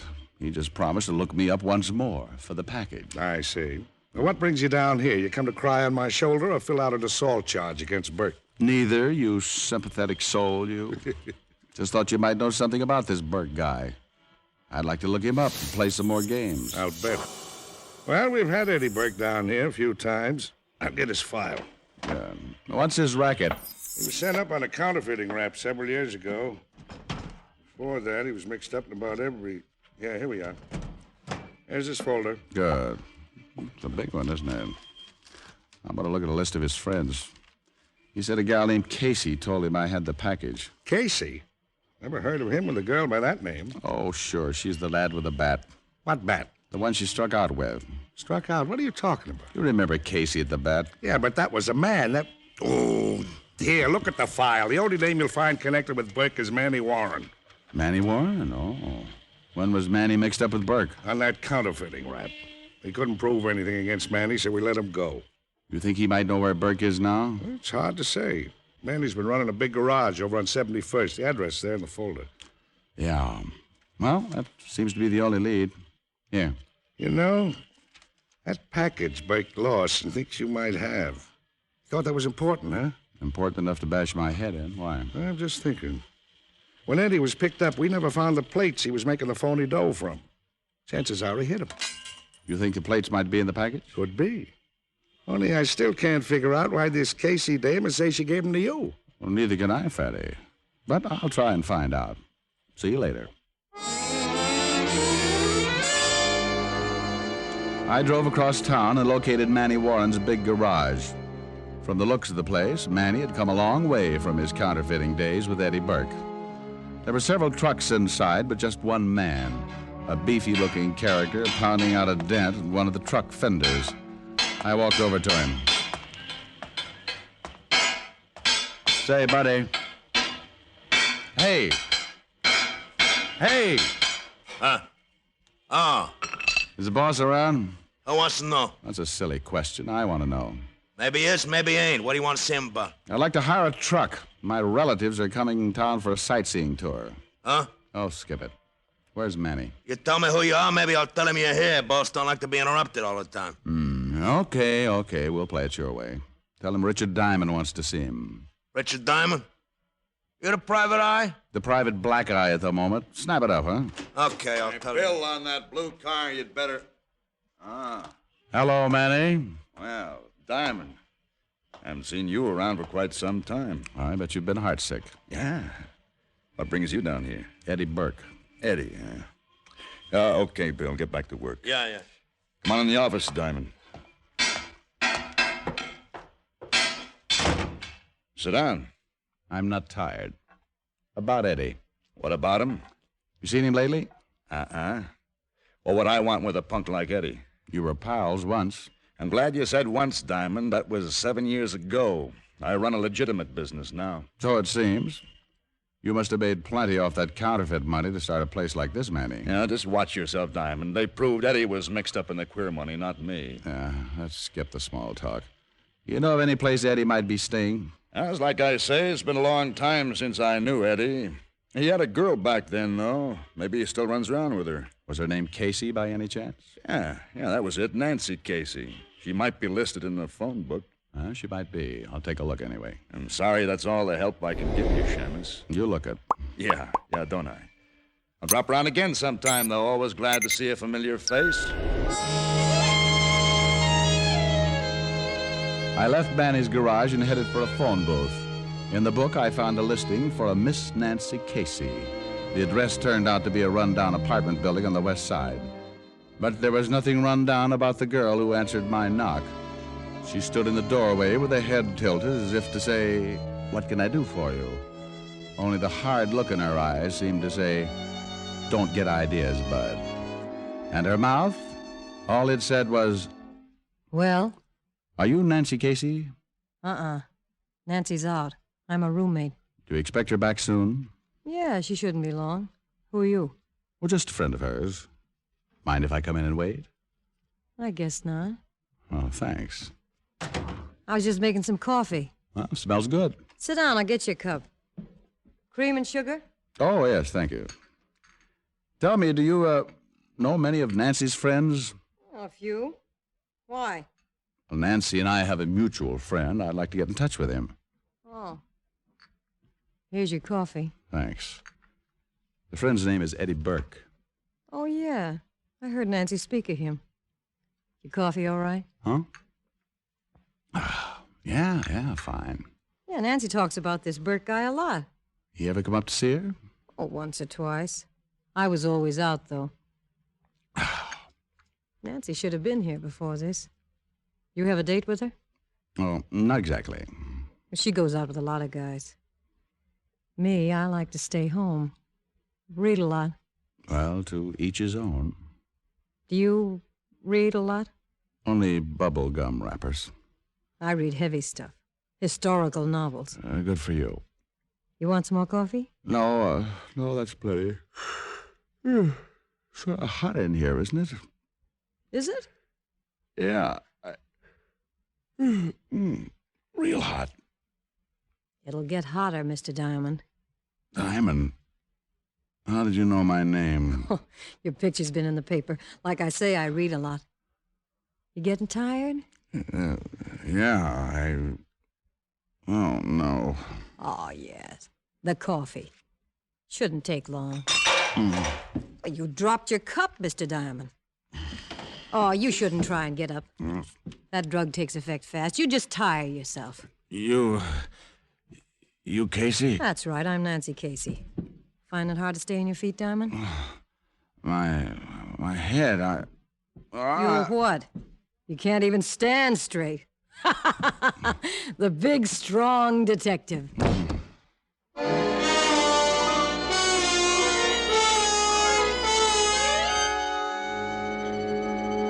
It was a long, peaceful sleep. I kept having a falling sensation like I was floating down into a dark well, only there was no bottom. My head felt light, and finally, I don't know how much later, I seemed to stop floating. My senses came back, and I remembered Casey and the cup of coffee. And then I heard the pounding. At first, it sounded far away, but it got louder. I felt something in my hands. I tried to focus on it as the pounding continued. It was my gun. Then I heard the voice. Open up! Police! Open up! I looked across the room. but I didn't like what I saw. Eddie Burke was propped up in a chair, and there were 2 bullet holes in his head. And chances were the bullets had come from my gun. Come on, open up in there. It's the police.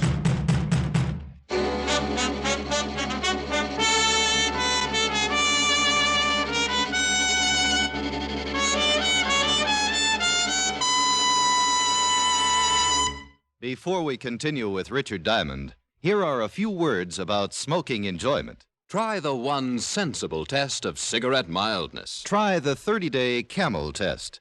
Smoke only Camels for 30 days. Enjoy Camel's rich, full flavor, pack after pack. Through steady smoking, the only sensible way to judge a cigarette. You'll see for yourself how well Camels agree with your throat. In a coast-to-coast test, hundreds of smokers with normal throats smoked only Camels for 30 days. Noted throat specialists made careful weekly examinations of the throats of those smokers and reported not one single case of throat irritation due to smoking Camels. That's proof of Camel mildness, the kind of proof no other cigarette gives you. Tonight, start your own 30-day Camel test.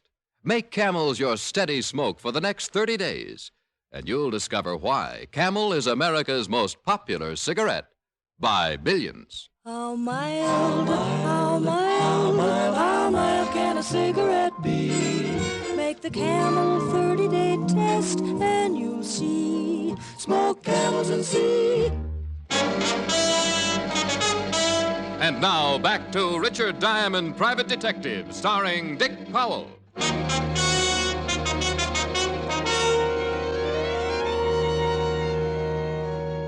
I opened the door of Nancy Casey's apartment and admitted Lieutenant Walt Levinson homicide. And he had good reason to be there, for Eddie Burke was certainly a case for homicide. I brought Walt up to date, told him about Casey drugging me and my finding the gun in my hand. It's a good thing Walt was my friend. He believed me. Well, Rick, it's been quite a day. Slugging, drugging. Now it looks like somebody's trying to frame you, but good. Yeah. What brought you here anyway, Walt? Anonymous phone call. Rick, somebody went to a lot of trouble to make it look like you killed Burke. Who was it, Casey dame? Yeah, but I don't think she's in this alone. Who else? Manny Warren. Oh, Joe Legit, huh? How do you figure him in? When I got here, Nancy Casey was expecting me. I was watching her when she fixed that coffee. I didn't see her slip in the drug. That means the drug was already in the cup. Well, what's that got to do with... Oh, you think Manny tipped her off that you were coming over, huh? Well, who else? Besides you, he's the only one who knew I was looking for her. Well, what are we waiting for? Come on, let's have a talk with Warren. No. You let me do it, Walt. You'll be busy here for a while anyway, and we'll have to prove Manny did it, not just accuse him. Okay, you can give it a try. Only look, Bright Eyes, until you find out why Burke was killed and just how those characters all fit together, you're going to be on the spot. I still have to report it was your gun that killed Burke. Commissioner might not be happy when he hears I let you go. Well, you hold off the commissioner, Walt. You should be used to that by now.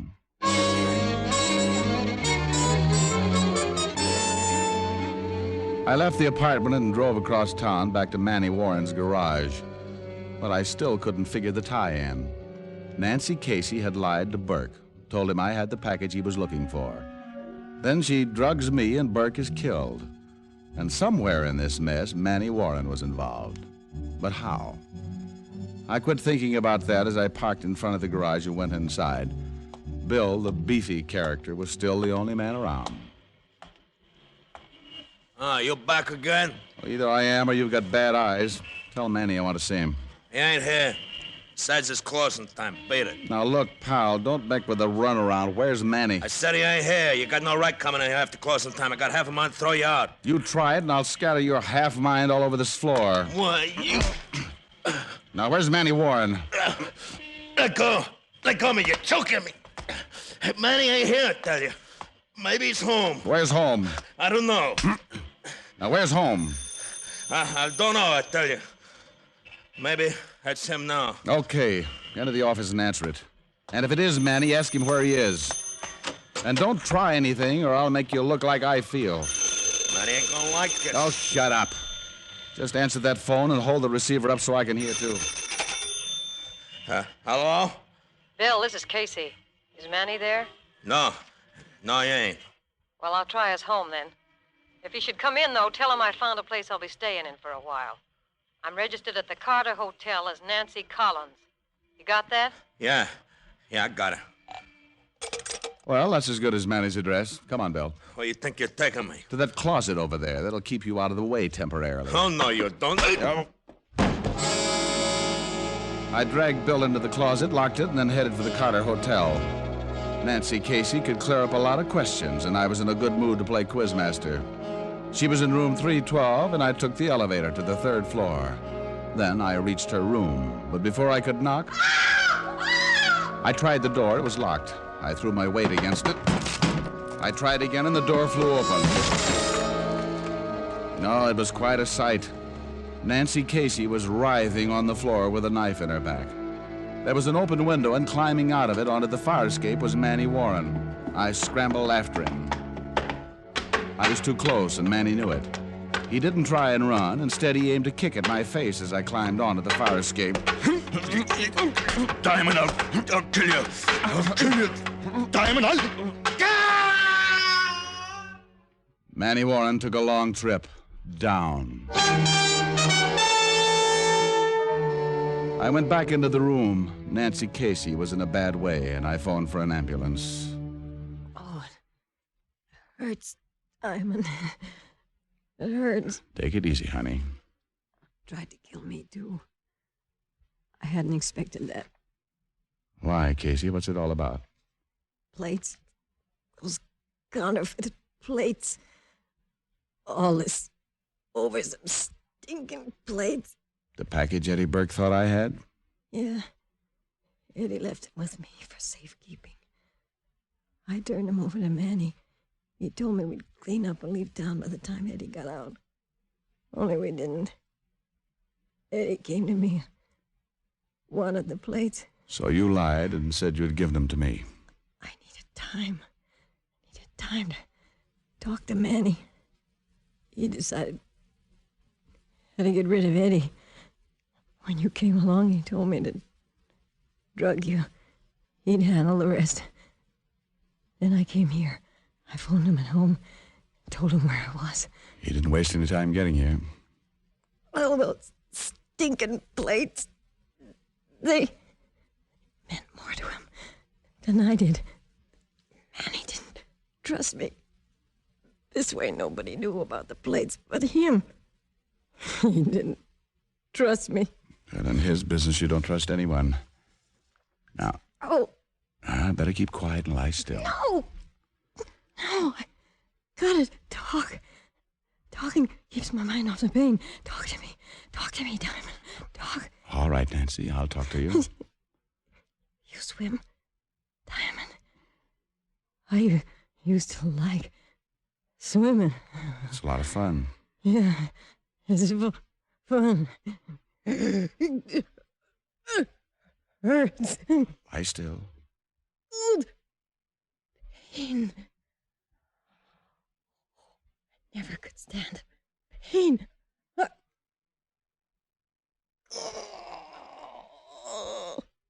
Nancy.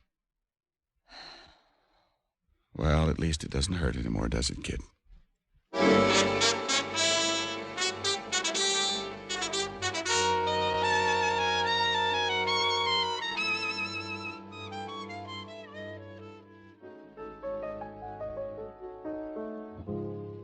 Rick, Yes, Helen, dear? you sure I can't get something to help your face? Not unless you have an old gas mask handy. You poor boy, I can't stand to see you all beaten up like this. You can't stand it. Honey, it's my face. When it's present form, I wouldn't brag about that. Oh, now that's what I like, a gal to cheer you up after a hard day's work. Hard day's work. Pistol whipped, drugged, framed. What a business. And what do you get out of it? Oh, 100 a day and a very high mercurochrome belt. Oh, I'm serious, Rick. Other men lead pleasant, quiet lives. They have nice jobs, nice homes, nice wives. Oh. I knew this conversation was leading somewhere. Well, while we're on the subject... I'm not safe. Dear, I want you to hear the nicest song. Oh, no. I'll sing it just for you. I might as well give up with my cold. You can sing louder than I can talk. Oh, saved by the skin of my vocal cords. Just wait until one day you have laryngitis, coward. How much do I love you?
Very nice. Well, thank you, dear. Only somehow that sweet song doesn't go with that battered face of yours. No? It's like Frankenstein whistling Mother McCree. Oh, clever, clever.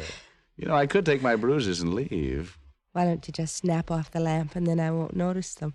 Helen, at times you are endowed with genius. Come here. And have you catch my cold? Not in your life. Oh, then let's turn the lights back on, dear. I can't stand to see all this darkness going to waste.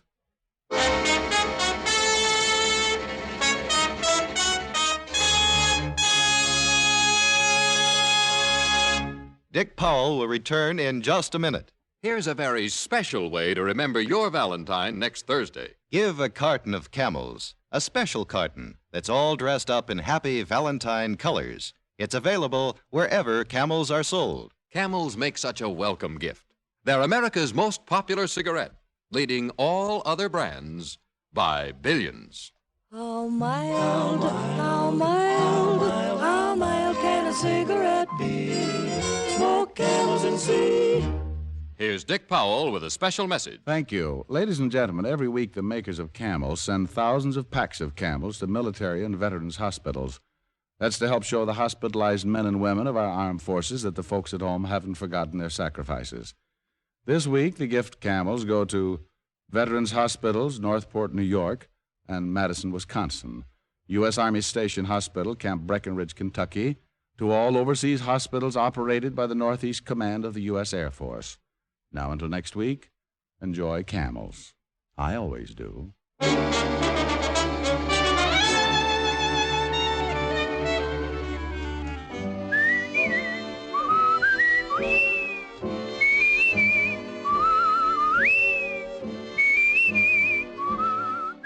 Tonight's adventure of Richard Diamond was written by Dick Carr with music by Frank Worth. Virginia Gregg was heard as Helen Asher and Alan Reed as Lieutenant Walt Levinson. Others in the cast were Bill Conrad, Jeanette Nolan, and John Daner. Richard Diamond, Private Detective, is transcribed in Hollywood by Jaime Del Valle. Be sure to listen to another great Camel show, Vaughn Monroe and the Camel Caravan, every Saturday night.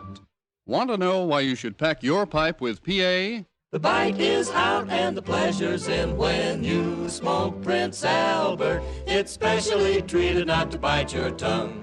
The bite is out and the pleasure's in. So, if you smoke a pipe and want the fine flavor of choice tobacco with rich, natural tobacco fragrance, pack your pipe with Prince Albert, the National Joy Smoke.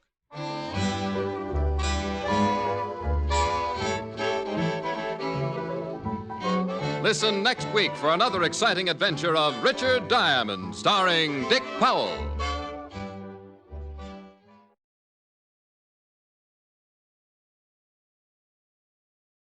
You are listening to Golden Age Radio, rumble.com/C/GAR.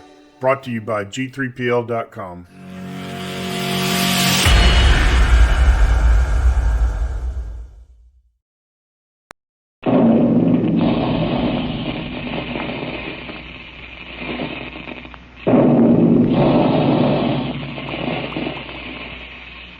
Calling all adventure fans, calling all Dick Tracy fans.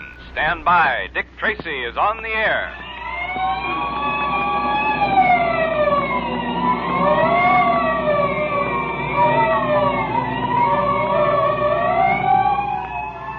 Now the makers of nourishing, delicious Quaker Puffed Wheat and Quaker Puffed Rice bring you the thrilling Dick Tracy Detective Adventures.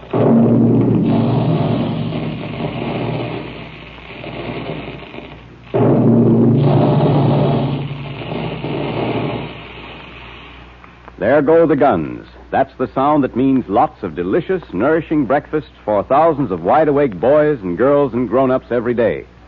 That's the sound you hear when puffed wheat and puffed rice are shot from special guns in the Quaker plant to give you wheat and rice in their most digestible form. The grains are actually exploded to 8 times their size. Each tiny, hard-to-digest food cell is unlocked, made specially easy to digest. And that's important, because the easier your food digests, the quicker you get the food energy you need to make you alert in thought and action like Dick Tracy. So tell Mother about that special Quaker process and ask her to get you some Quaker Puffed Wheat or Quaker Puffed Rice at the grocer's. Dick Tracy, in search of a black pearl belonging to the Egyptian cult of Osiris, was given a ring containing a secret compartment by Umi Batik, a member of the cult. Batik, whom Tracy had captured, told him that if he found the black pearl, to conceal it in the ring. In our last episode, Dick received a call from Cooper of the Ballistics Bureau, who had been examining a bullet which the doctor had taken from Tracy's leg. It seems that the bullet was peculiar in more ways than one. Will Tracy find the black pearl of Osiris?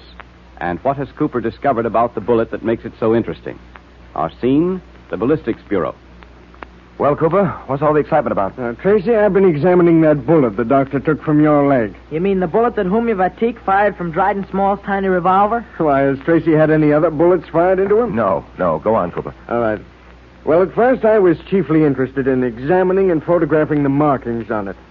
And then I decided to open it to examine the lead more carefully for weight and material, you know. Yes, go on. That's the usual ballistic procedure. Yes, but this isn't what we usually find.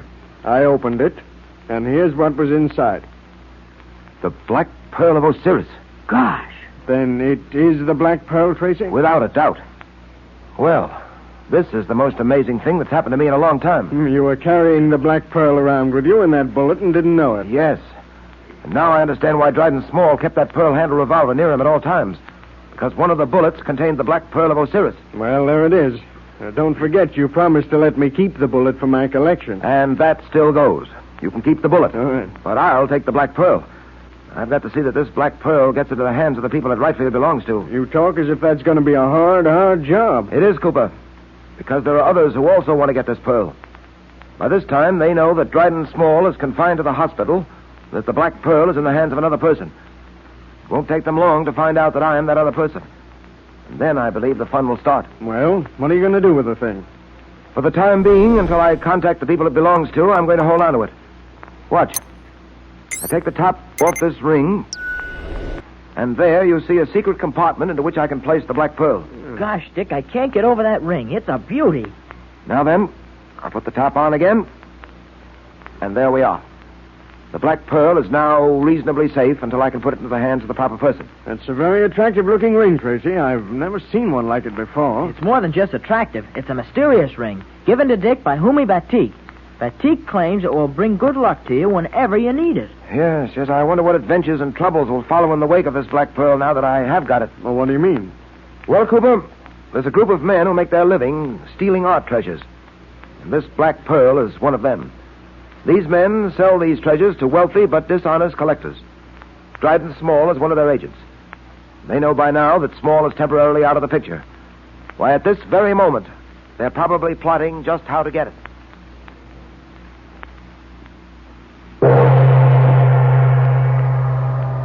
Silence. The High Mogul will speak. Gentlemen of the society, we are met here this evening to discuss various matters. the most important of which is regaining possession of the Black Pearl of Osiris. With Small in the hospital, how are we going to find the pearl? Are any of you aware of the method Small used for concealing the Black Pearl? I devised the method. Until now, it was my secret, mine and Dryden Small's. That Black Pearl, gentlemen, was molded into a special bullet and placed in a special pearl-handled revolver for safe concealment. And who has that revolver now? Dick Tracy. That means, then, we're going to have a hard time getting it. The pearl-handled revolver no longer interests us. You mean the bullet has been fired? Exactly. And the pearl has been found by the Police Ballistic Bureau. It is now in the possession of Dick Tracy. It is being carried in a special secret ring made for it, called the Ring of Osiris. A secret ring? We have two objectives now. One, the Black Pearl of Osiris. The other, the secret ring of Osiris. I would like to have it in my possession. And how are you going to get it, Mogul? Well, we number among us, as you know, a gentleman from Madagascar. Will you step forward, Remo? I am yours to command, High Mogul.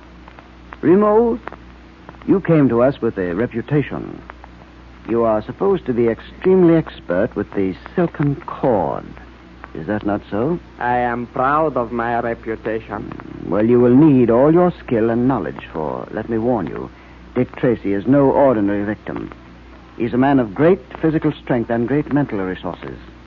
Perhaps he will prove too powerful and clever for you. No one escapes the silken cord of death. How will you go about your work, Remo? I shall bide my time. I shall hide in the rear of Tracy's car at such time when I know he will be alone in that car. But how will you know this? I shall climb to Tracy's window. I shall keep close check upon Tracy from there. Listen to his conversation. Find out when he is going to use the car alone. And then, High Mogul, I shall conceal myself in the back seat. At the right moment, I will leap upon Dick Tracy. Then we can depend on you? Have no doubt of that. I have never failed. Once the silken cord has fallen, Tracy will be no more. Dick,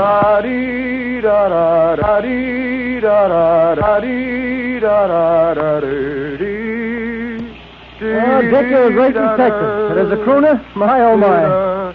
I sing, my critical friend, not because I sing well, but because I feel well. Yep, I'm very happy tonight.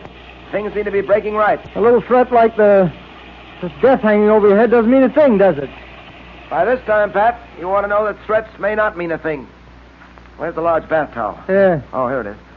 Besides, showing that you're scared of a threat doesn't happen to be my style. Oh, I can't help wishing this Black Pearl business was finished. You've got the thing in that ring there, haven't you? Yep, yeah, I have. Well, Junior's eyes shine every time he talks of that ring. By the way, do you really believe this ring brings good luck to the wearer? Well, we'll soon know just how lucky it is. By the way, Dick, when is that friend of Batique's going to come for the pearls? I don't know, Pat. Well, how will you know when he does come? He'll use the secret password that Batique and I have arranged. If he doesn't know the password, well... Then you know he's one of that gang Batique warned you about? Exactly. You know, Pat, this gang that Batique has told me so much about, I'd like nothing better than to get my hands on them, round them up, finish them for good. Well, it's a trick you've done before, Dick, with Blackie Moran and the Baron. Neither Moran nor the Baron were pushovers. Neither is this mob. Don't make the mistake of underestimating them. Is the car downstairs? Yeah. I drove it over because I got a date tonight. Hey, hold on. This is my night to use the car. Huh? You had it last night and the night before. Oh, but Dick, I got a date. Oh, sorry, old man, but so have I, with Tess. I was supposed to have the car last night, and I let you use it instead. Nope, I'm afraid I'll have to insist on having it tonight. Well, okay, Legree. You can have the chariot. You take so few nights off, anyway. I wouldn't be the pal I want to be if I said anything. See, I promised Tess I'd take her for a drive up the shore road tonight. Perhaps we'll stop off someplace and dance. How long has it been since you were on a dance floor, Dick? Why? I'll bet you're rusty and out of practice. Oh, I don't know about that. Wait a minute. What was that? What was what? I thought I heard something at the window. Oh? I'll have a look. Felt sure I heard something. Guess I was mistaken. No, Pat. You weren't. Huh? Look there. Where? That flower pot here in the fire escape has been moved. I remember putting it over on this side. Well, maybe someone else moved it. No, I don't think so. Look, the wet spot where the water soaked through. Yeah? If that pot had been moved an hour or so ago, the water would have dried up. Still wet. That pot was moved less than 15 minutes ago, Pat. Well, what does it mean, Dick? It means, Pat, that I've been spied on. You mean someone's been at this window watching us? And listening to everything we've said. It started. What started? The attempt to get the Black Pearl of Osiris away from me. How do you know that, Dick? Wait a minute. Hello? Oh, hello, Tess. Yes, dear. I'll be right over. Yes, the car's waiting downstairs. Won't take me more than 10 minutes. All right, dear. What? Yes, I know I've been neglecting you, but... And it's nice of you to understand. Yeah, it's a grand night for a drive. Right. Goodbye, dear. Now, listen, Dick, be careful, will you? Anything may happen. Don't worry, Pat. It'll be all right. But I am worried about you.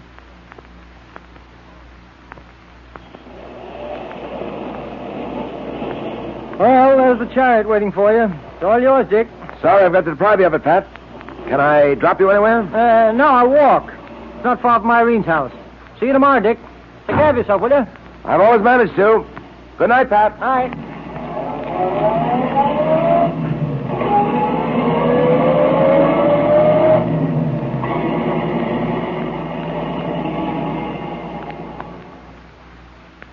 We know, but Tracy does not, that Remo lies concealed in the back of Tracy's car while the detective drives to Jess Trueheart's home.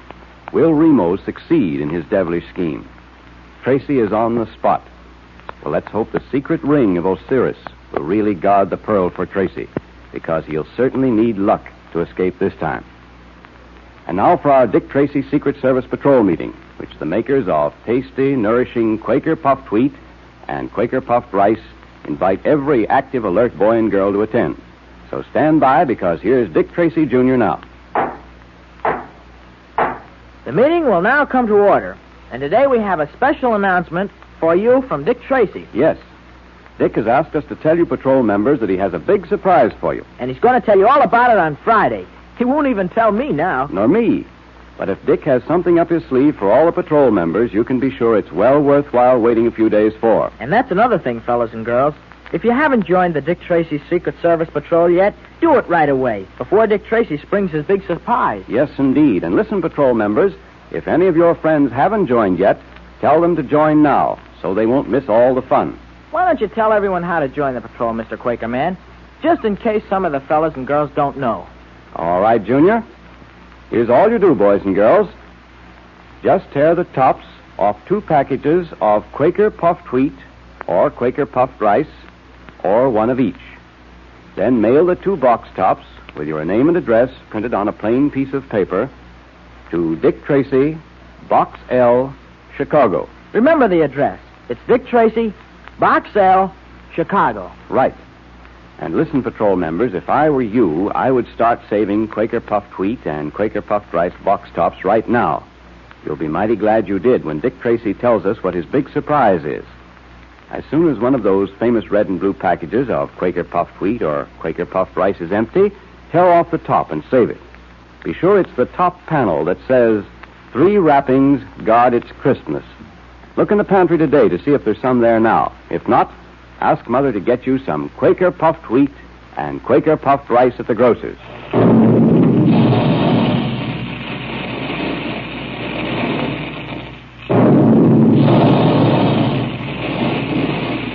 You are listening to Golden Age Radio, rumble.com/C/GAR. Brought to you by G3PL.com.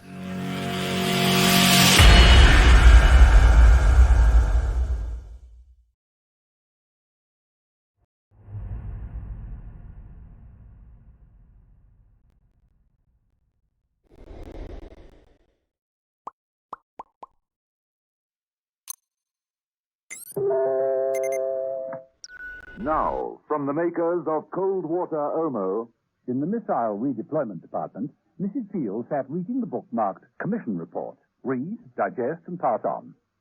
She'd been reading away for some hours with great interest. In the passage outside, Martha, the charlady, whispered to Bromfield. She's in there. The girl I saw at Bill Chambers' perfume shop. She's on to us.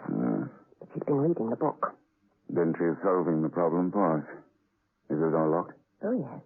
I locked it from the outside. Let me out! Let me out of here! Now leave it to me. I shall be the first person she sees. Who locked me in there? How dare you? What are you? Hello, my dear. I've come to take you away. Will you come with me? Oh, yes. Yes. Of course, I'll follow you anywhere.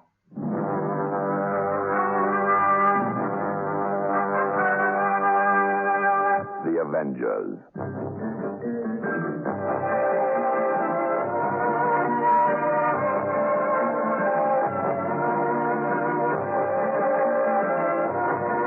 John Steed and Emma Peel, The Avengers.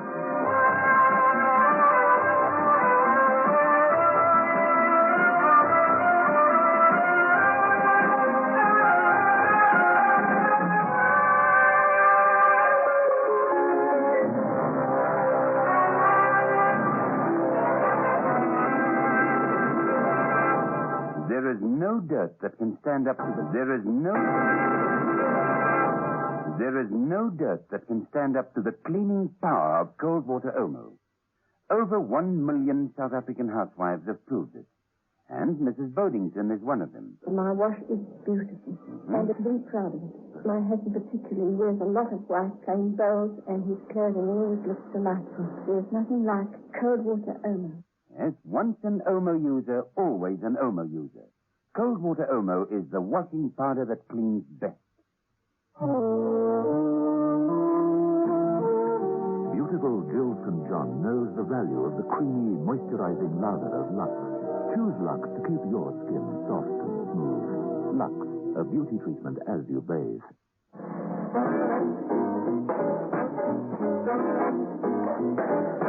Episode 6, the final episode of this story, in which John Steed and Emma Peel decide that physical attraction is too basic, that mental affinity is unsatisfying, and that the only thing to do is... love all. There had been dirty work at the Department of Missile Redeployment, largely due to a man known as Bromfield and his charming accomplice, Martha. Martha, disguised as a charlady, had been working her charms on the senior staff and managed to glean many top secrets from the top men. She'd also persuaded them to cover their tracks by confusing unwanted investigators. One of the investigators, Mrs. Peel, had succumbed to Bromfield's treatment and was now under his spell. The other investigator, John Steed, had been attacked in his apartment by Fryer, another top man who had been told to kill by Martha. Steed hadn't had a great deal of difficulty with Fryer. He'd merely disarmed him and knocked him out by throwing him across the room. It was at that point that the telephone rang. John Steed? Mother here. Mrs. Steed, why don't you report? Oh, hello, Mother. Sorry, a bit of difficulty. Just had a man from the ministry drop in on me. Oh? Hot news? No, he's out cold at the moment. It's all extremely odd. Mrs. Peel seems to be right. Something's happened to people's glands. This fellow Fryer burst in here a short while ago and accused me of pinching his lady friends. Literally? Figuratively, but I suppose it's much the same thing. Anyway, I think we're on to the root cause of the trouble. I'll report in the morning. Good. Come to breakfast. Eggs, bacon, champagne. Nothing like it. That's the date? Oh, and bring Mrs. Peel, if you can find her. She's not at the ministry? No, I've just rung them. She's disappeared. Bye, Steve. The plot, as they say, or as Rosemary Z. Glade would say, thickens considerably. Where am I? Well, that's hardly an original thing to say when coming round. You're in my apartment. Your apartment? What am I doing here? Recovering from a tiny little accident. You tried to kill me. What? What? Oh, my head. No, don't try and move yet. Just lie there and recover. You had a nasty fall. You say I tried to kill you? Why should I want to do that? Well, I was hoping that you'd tell me that. Try and remember what happened immediately before you came here. I can't. I can't. It's all a blank. I remember reading a book. A book? Reading a book? Ah, yes. One of the novels of Rosemary Z. Glade, perhaps? No, I never read novels. It was official, a book at the ministry. The sort of book one reads, digests, and passes on. Book? Ah, yes, the book. Steed crossed to the table and picked up the volume he'd taken from the printing room at Casanova Inc. Got to go now, Mr. Fryer. Stay until you feel better. Bye.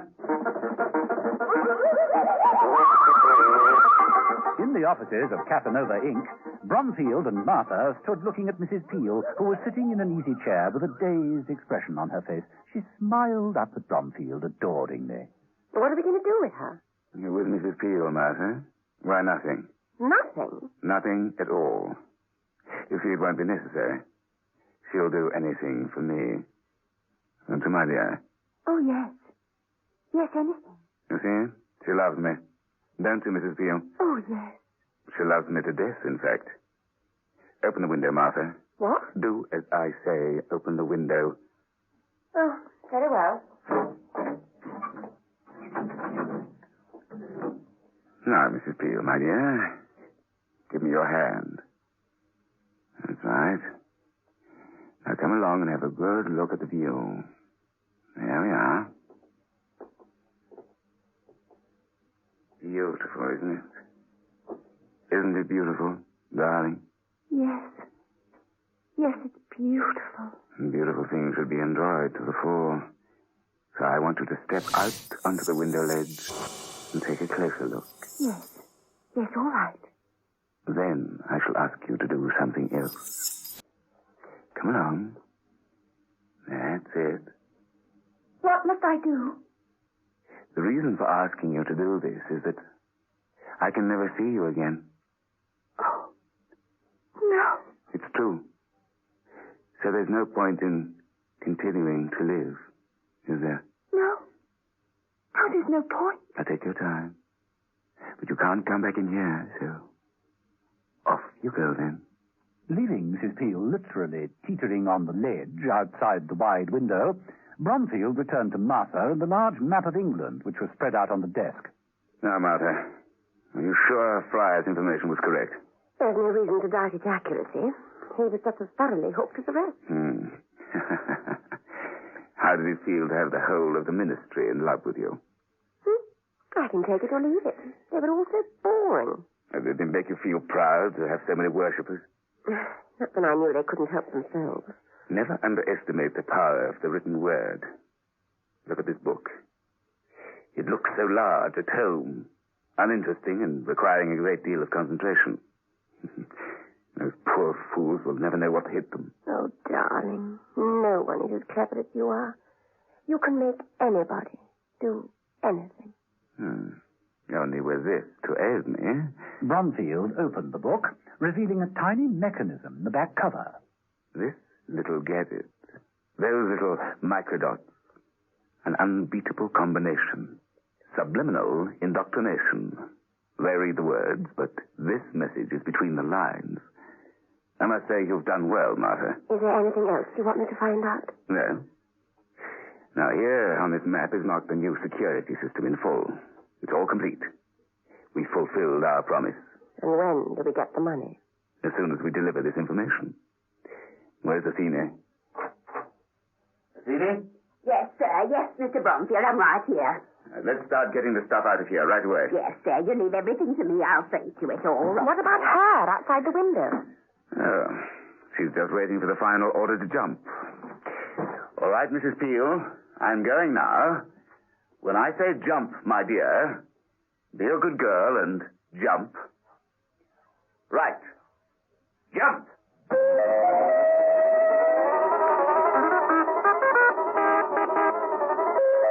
John Steed, heading for Casanova Inc., had parked his car and was walking down the road when he looked up and saw the strange sight of Emma Peel on the window ledge. He got himself into the building in double-quick time and headed for the offices. Martha and Bromfield left by one door as Steed belted into the room by the other. Tearing across the room, he seized Mrs. Peel by the belt of her costume and jerked her back into the room. Come back in here. What the devil do you think you're doing? Is this a publicity stunt or something? I have nothing left to live for. It's the worst thing that's ever happened to me. He has left me. Oh, Bromfield? Of course. You're in love with him? Desperately. Infatuated? or indoctrinated.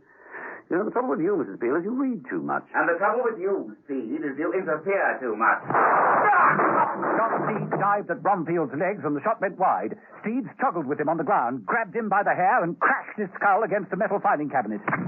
How dare you? How dare you lay hands on him? Hey, I'm on your side, remember? Let go! Let me go, you brute! If I do, will you stop this nonsense? No, I'll scratch your eyes out!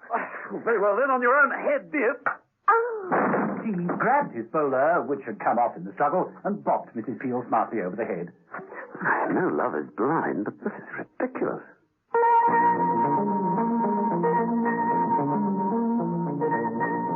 Steed placed Mrs. Peel in a comfortable chair and set about examining the pile of books in the corner. He found the mechanical device in the cover and, holding it up to a mirror, examined it through a powerful magnifying glass. He managed to read, You will fall in love with the next person you see. Well, if one of these little mechanisms works on a person reading a book, I wonder what effect half a dozen of them will do.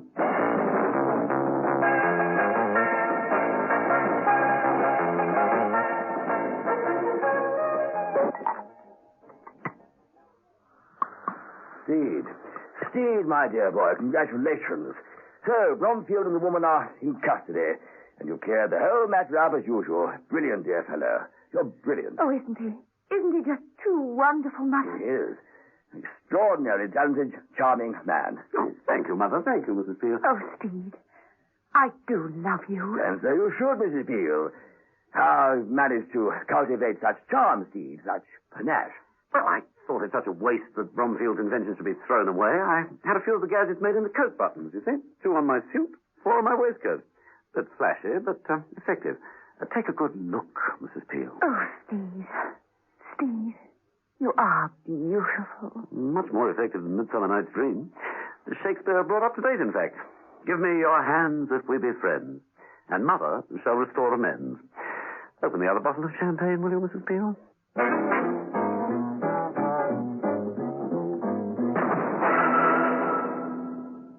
Out of the blue comes a new way to fight tooth decay for keeps. New Fluoride for Keeps toothpaste.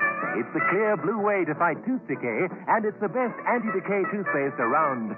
New great tasting for Keeps toothpaste. The clear blue way to fight tooth decay for keeps.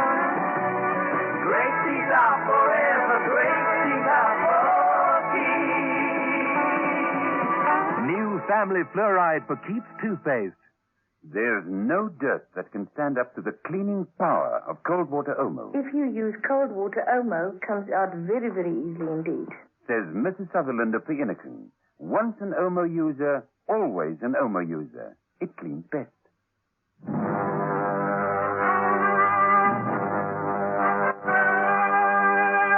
The Avengers.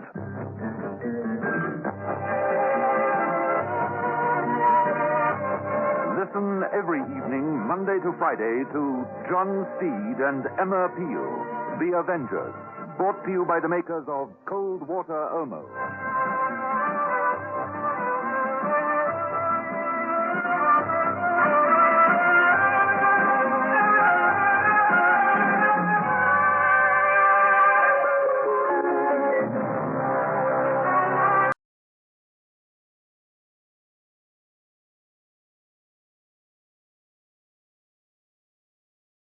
You are listening to Golden Age Radio, rumble.com/C/GAR, brought to you by G3PL.com.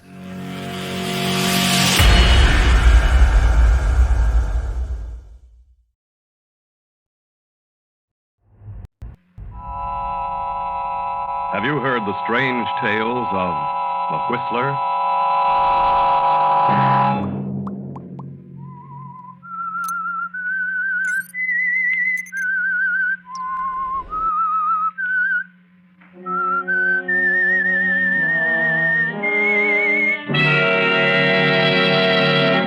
I'm the Whistler.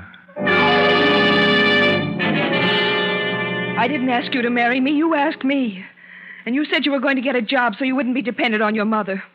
I was happy then, Barry, and proud of you. And Another Saturday night, and again, CBS presents The Whistler.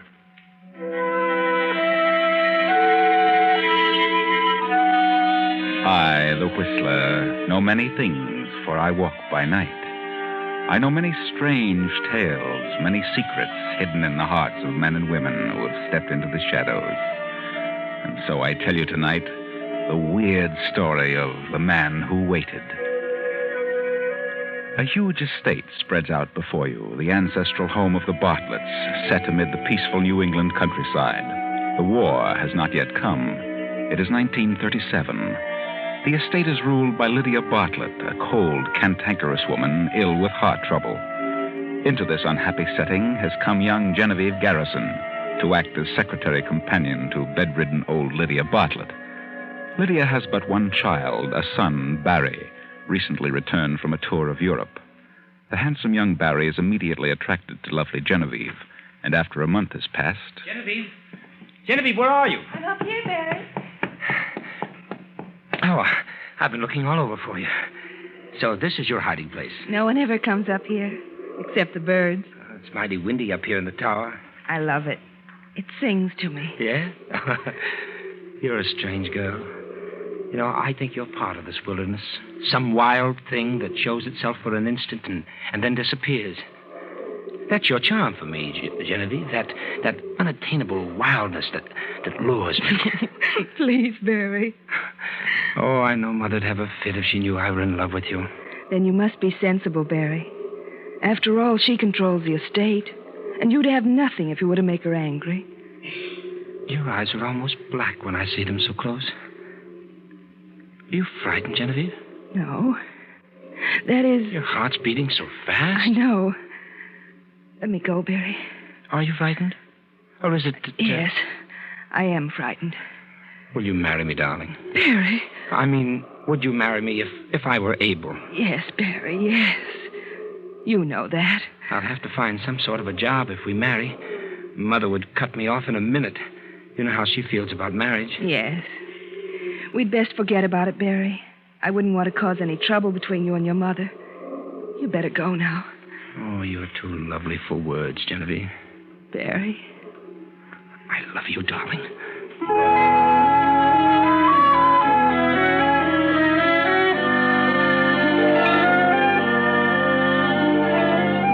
And so 3 months pass by. Then one day, Genevieve steps into Lydia Bartlett's bedroom. Did you call me, Mrs. Bartlett? I certainly did. Where have you been? Put the pillow behind my back and lift my head a little more. There. Is that better now? Yes, it'll do. I want to talk to you. What about? About Annie, the maid. Oh. Has that young stable boy been visiting Annie again? Well, I think she sees him on her days off. Well, I want it understood once and for all that I'll not tolerate any such nonsense under my roof. It must stop. But I think Annie would leave if you forbid her to see the boy. She's really very much in love with him. Love, bosh. Silly nonsense. Mrs. Bartlett, you loved your husband, didn't you? My marriage was arranged by my parents. It only lasted a short while because he died. But it was a nightmare while it did last. Love, there's no such thing. I'm sorry I mentioned it. And there's something else I want to talk to you about. Yes? What is it? What's wrong with you lately? You don't look well. You better see Dr. Ansted. I have seen him. And what did he say? Nothing serious. It's, well, a slight heart murmur. He gave me some medicine. I'll be all right. Rather take care of yourself. I will. Where's the newspaper? Here. Anything in it? Read it to me. Well, there's a tea, a charity affair with the proceeds going to the baby shelter. Baby shelter. Women are fools. Well, go on. What else? Oh, a number of engagements and several wedding announcements and... Oh. What's the matter? Well... What is it? Well, it's something about your son. Barry? What do you mean? Read it. Seen frequently together are Miss Joan Marvell and Mr. Barry Bartlett, son of Lydia Bartlett. An early announcement is anticipated. The fool! He's out of his mind. How dare he do such a thing? I won't have it. I won't. Mrs. Bartlett, I just... Oh. Annie, come here at once. Miss Garrison has fainted.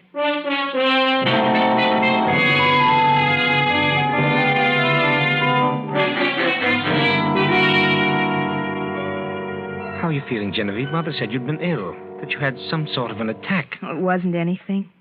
I had rather a shock. My heart isn't too good. I was reading the paper to your mother, and I noticed your name coupled with that of a Miss Marvell. Oh. It was silly of me to give way because I know it can't mean anything now. Genevieve, I think I'd better come right out with it. You mean it's true? Oh, Barry, how could you? I've been trying to get up here to discuss it with you. You know that such an arrangement as ours is no good. Why, if Mother ever found out we were married, we'd be sunk. It's very unfair. It's just as unfair to me. I didn't ask you to marry me. I was content the way things were. But when you asked me to be your wife, you said you were going to get a job so you wouldn't be dependent on your mother. I was so happy and so proud of you. Well, I tried to get a job, but it's terribly awkward trying to find something to do when you're not accustomed to it. And you can't ask a man of my position to go out and become a garage mechanic or something like that. There's nothing dishonorable in becoming a garage mechanic. Oh, don't talk nonsense. Naturally, I can't tell my friends my reason that I'm married. Naturally. I met Joan some time ago. I was up at King's College with her brother Ned.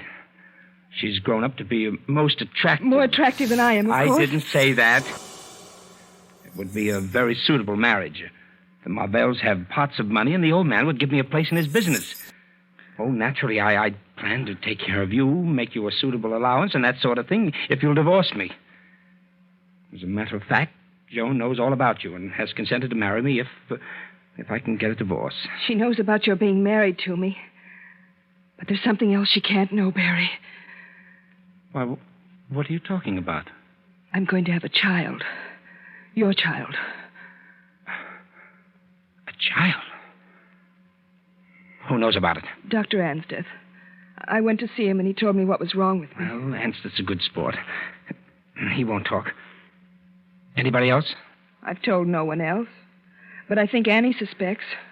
Oh, I hope it doesn't get to Mother.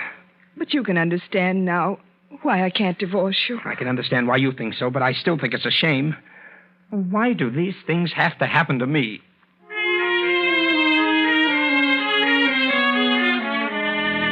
Why do these things have to happen to you, Barry? But yours is no great tragedy, though you think yourself so ill-used. The harm that is done is not to yourself, but to the woman who loves you so dearly. And can you be sure she won't tell your mother? Is there anything else you want, Mrs. Bartlett? Yes, Annie. You're not to let that Joe Moberly into the kitchen. Is that clear? I'll not have that sort of thing going on in my house. I'm not seeing Joe in the house. And when I see him open and honest, like respectable people. I'm not the only person in this house that is a gentleman friend either. Well, I'd like to know who that person is. I'm not saying anything against anybody. Only, if I can't see my Joe that keeps his distance and knows his place, why should anybody else be allowed to have a man in this house? Ask Miss Garrison to come up here at once.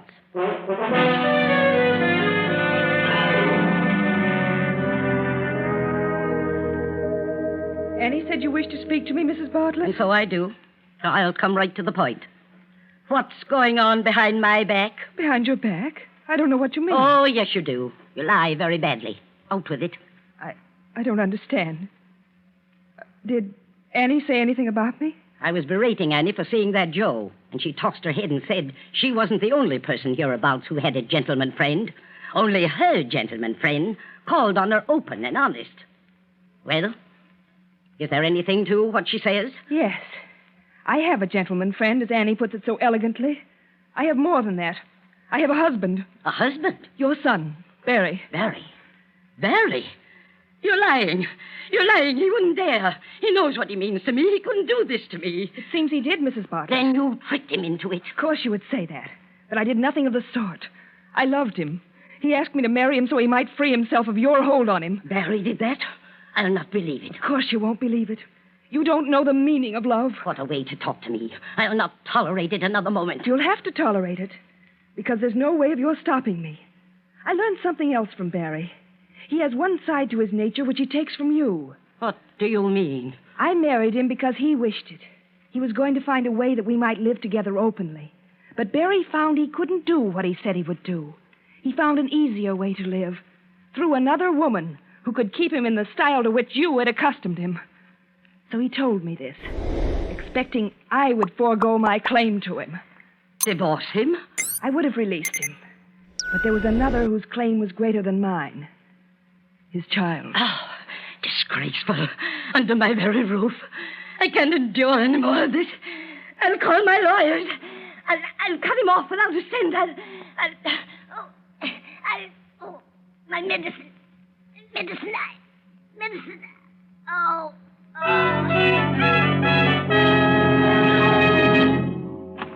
What's happened, Miss Garrison? Come in, Annie. Oh, it's the missus. It's another attack. I'll call Dr. Anseth. You can call him, Annie. But Mrs. Bartlett is dead. And now Barry will be free from his mother's apron strings, free from financial worry. He will inherit the estate to do with as he pleases. But still, he hasn't everything. Joan is forever on his mind. I had to talk with you, Joan. It's been ages since I've had a moment alone with you. I'm sorry, Barry, but I didn't think it best. Oh, I've got to talk things over with you. When we planned to marry before, and you told me how you'd been tricked into marriage by that woman, I was willing to overlook it if you could get a divorce from her. Oh, that's the devil of it. She won't divorce me now. There's going to be a child. Oh. Where is she? In a nursing home. She's been ill ever since Mother died. For a while, they thought she might die, too, but she pulled out of it. Oh, I know she must have, led you on, but you're so attractive, and she must have been really fond of you. But I don't love her, dear. I love you. Can't you understand it? I can't give you up. I won't. Barry, darling, I love you, too, but this isn't a thing we can decide in a moment. You must be patient. Patient. You sit there close to me, and you ask me to be patient. I will for a while. But only for a while. Genevieve, lying in her narrow bed in the nursing home, is trying to be patient, too, trying to forget the pain which racks her to the core, trying to keep from calling for the husband who isn't there. She had hoped that the birth of their son would bring him back to her. Then, one evening, the door opened. Is that you, nurse? No. It's Barry. They said I might see you now. Barry. Oh, why haven't you come before? I've wanted you so. There, now. Don't go on like that. I've had quite a lot of business connected with the estate, which took me away for a bit. They sent me a wire about the baby, and I came as quickly as I could. Have you seen him? Yes, rum little Dickens. Babies all look alike. Well, you'll be as fit as a fiddle before long, and after you get out of here, there's some things that must be straightened out. What things straightened out? I don't understand. Oh, things. I'll see about a house for you and the baby, and... For me and the baby? What about you? Aren't you going to live with us, Barry? No, you see, I... Barry, that girl. Are you still in love with her? Well, yes, I am. I thought when the baby came it would be different. I see it's not. Well, it's... Let me tell you something. Sit down. You'll have to keep her waiting a while longer. They thought I didn't hear them because I was being put under the anesthetic. But I wasn't quite out. The doctor said she may last for years, but I lay you 10-1 she's dead in 3 months. Oh, come now. You may have imagined it. I didn't imagine it. You know what that means to me. 3 months to live. You can see how important it is that those 3 months should be spent with you. The doctor didn't say a word to me about your being in such a serious condition. But I heard him. I see. And you don't want to give me a divorce. You want me to wait, is that it? Yes, Barry. Please. First it was my mother, and now you. Barry, there's something I feel I must tell you. Something about your mother you don't know. Well, what do you mean? The doctor said she died of a heart attack, and she did. But she wouldn't have died if I'd given her the medicine for it. She'd found out from Annie that I'd been seeing some man, and when she asked me who it was, I told her everything. You did? She went into a tantrum and stormed at me. She had an attack. And I stood by and watched her gasp for breath and call for help that never came. I did that for you. For you, Barry.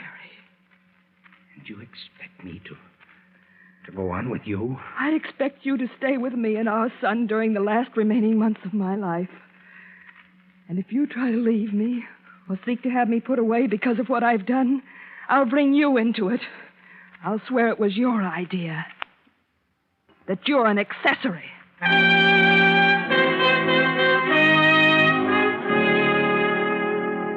The months go by. 1, 2, 3.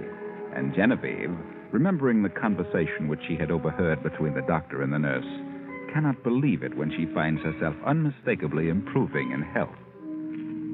Well, Genevieve, you'd had a rather severe time of it before the baby came, and you were quite run down. But you've done very well. You must watch your heart, though. Avoid any strenuous activity and keep as calm as possible. Barry has sullenly accepted the conditions which have been forced on him, but the knowledge that Genevieve was responsible for his mother's death, as well as for his enforced separation from the girl he loves, makes him sullen and bitter. There's no happiness for either of them in this unnatural arrangement, but Genevieve holds him with her constant threat. Did you ring for me, Mrs. Bartlett?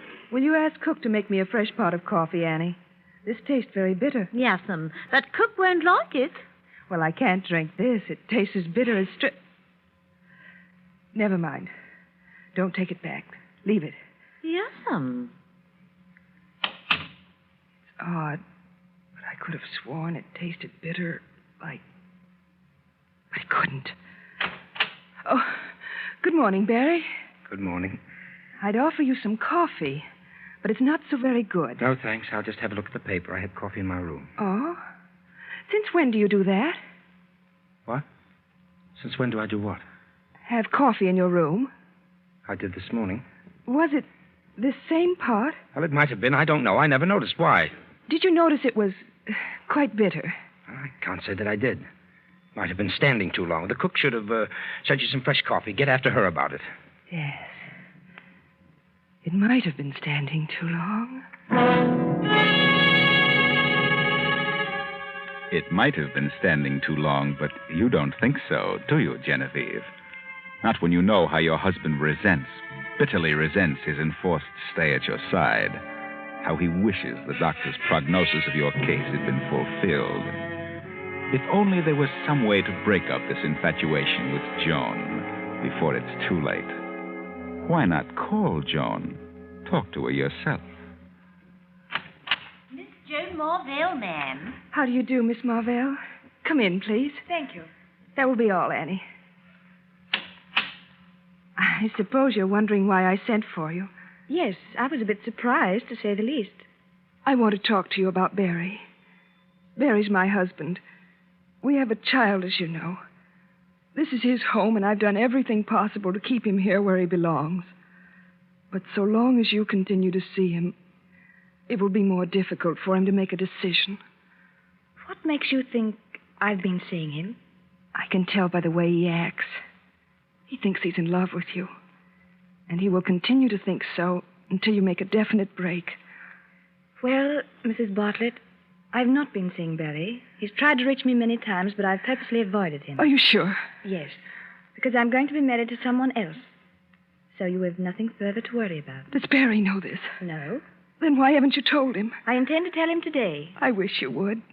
He's been acting strangely of late, and I'd feel ever so much easier about things if you let him know the truth. I understand, Mrs. Bartlett. I hope you'll be very happy, Miss Marvell. And I do thank you for coming. So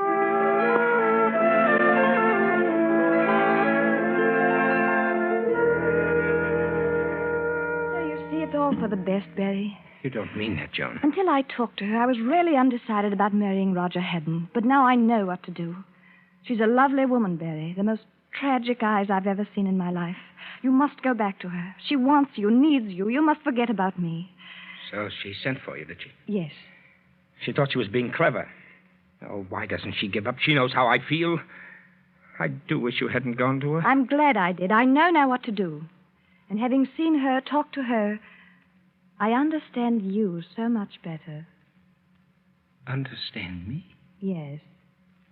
I think you know what I mean. Goodbye, Barry. No, please. Joan, please, wait a minute. You don't really love this, Roger. You're doing this just because of Genevieve. You must think of yourself. Think of me. Hold your decision for a few weeks. Why? Well, something may happen. I mean, well, if you'll just wait a bit, the picture may change for us. How do you mean?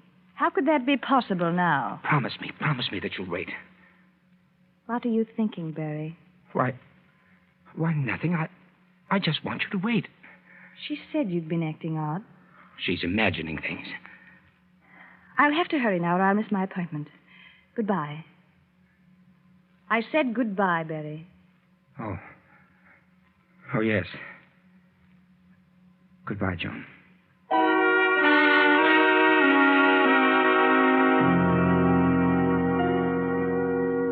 Now it is late the same night.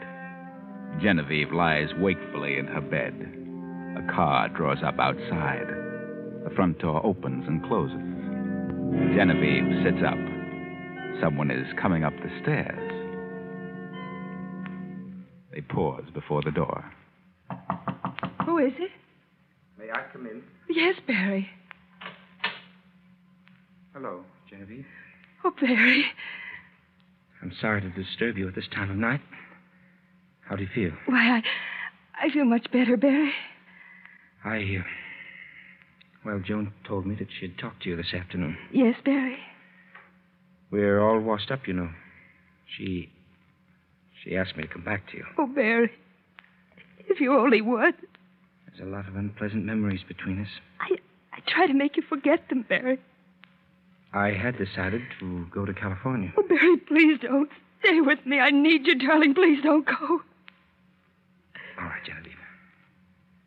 If that's the way you want it. Barry, you don't know what this means to me. We'll really be together again. You and the baby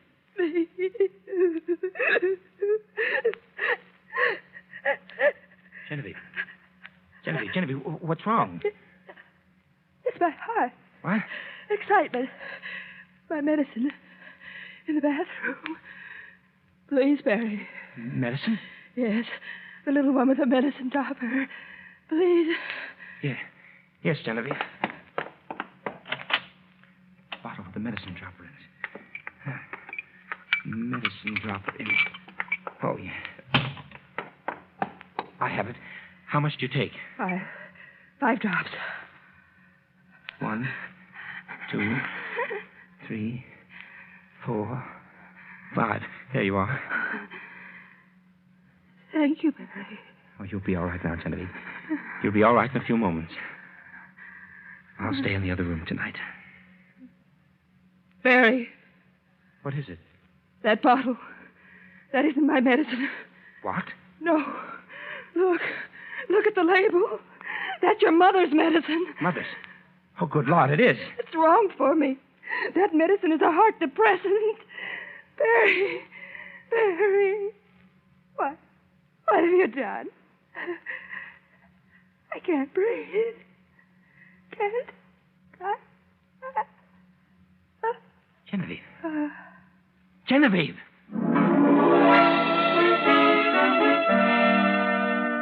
Well, Barry, what have you done?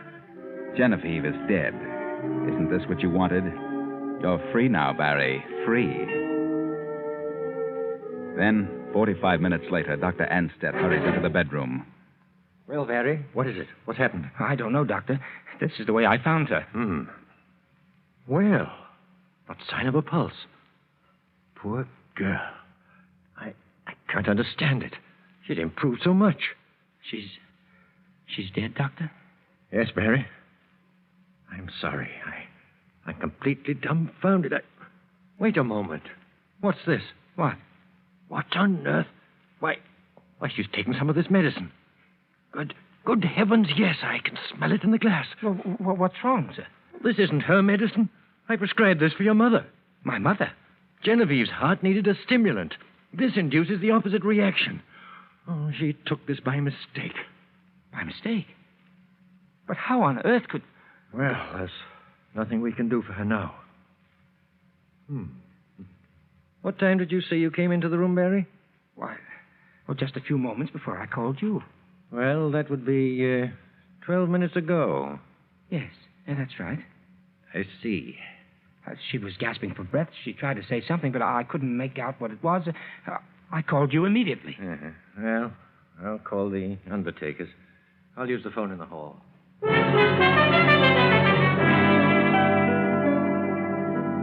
body's in this room, Mr. Andrews. Come in. Thank you. Barry, this is Mr. Andrews. Oh, how do you do? How do you do? Mr. Andrews is a police inspector. What? Why the police? I thought you called the undertaker. Not yet. Well, why the police? Barry, here's a letter your wife gave me not so long ago. It says on the envelope, to be opened at my death. A letter? Yes, I'll read it to you. Dear Dr. Ansteth, for many months now, my husband has been in love with another woman. I refuse to give him a divorce. Lately, he's been acting in a strange manner. I know he wants me out of the way. I know he has tried to poison me. I have hoped and hoped that I could bring him back to his senses. But now I'm afraid it's too late. If my death occurs, I want you to investigate the circumstances thoroughly. Signed, Genevieve Bartlett. But that's ridiculous. I never thought of such a thing. It's all pure imagination. I came back here tonight to stay. I realized what a fool I'd been, and that letter doesn't prove a thing. It proves a motive. And furthermore, you lied about the time you found her. Lied? You said you came into this room 12 minutes before I arrived. You said she was trying to speak, and that you called me at once.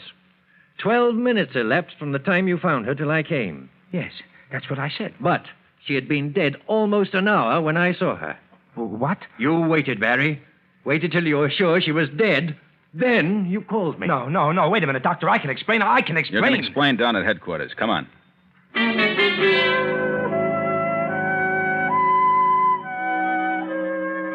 Barry tried to explain. He told the truth. He had come back to Genevieve to stay. He did get the bottle for Genevieve. It was an accident. But he couldn't explain why he waited almost 30 minutes before he called the doctor. He said he just sat beside the bed in a daze, and that was the truth. But no one would believe him. No one. Poor Barry.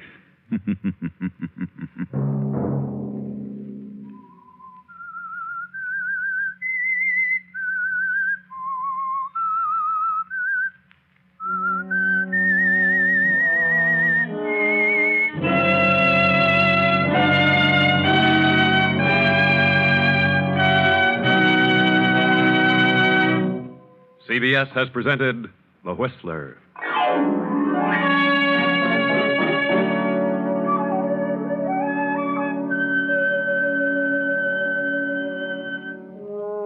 Original music for this production was composed and conducted by Wilbur Hatch.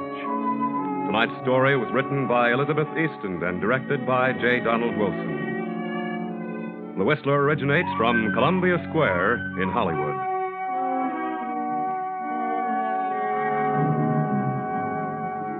Next week, same time, I, the Whistler, will return to tell you another unusual tale.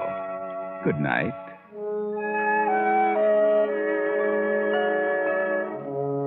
This is the Columbia Broadcasting System.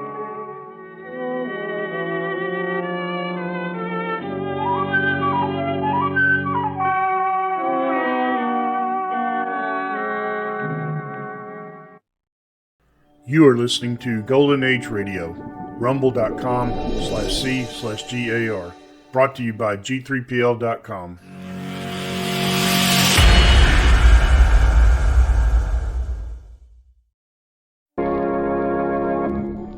Before we join the Shadow in today's adventure, here's a proposition.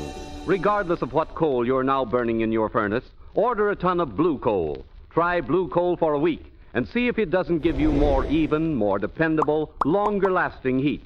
That's fair enough, isn't it? And remember, when you order blue coal, you get courteous, careful delivery and helpful consideration of all your heating problems.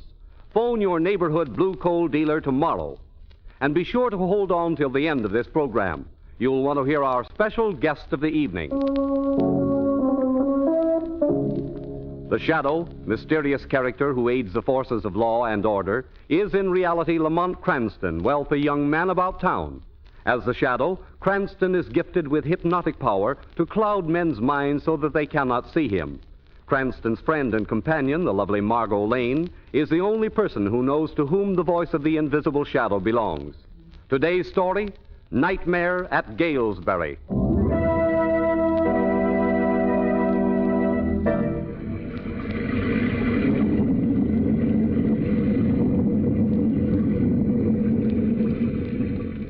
Better close the window, nurse. It's beginning to pour again. Yes, Dr. Blair. Now, sir, why do you wish my death? Can't you understand that we here at the sanatorium are doing everything in our power to restore your health of mind again? I don't wish your death, not at all. That's not the case at all, you know. What is, then? It's difficult to explain. That is, I don't quite... Ah, there. There, we saw the lightning then, hmm? Now we know that thunder is coming. There, you see. We didn't wish it, but we knew it must come. Just so do I know that death is coming for you, Dr. Blair.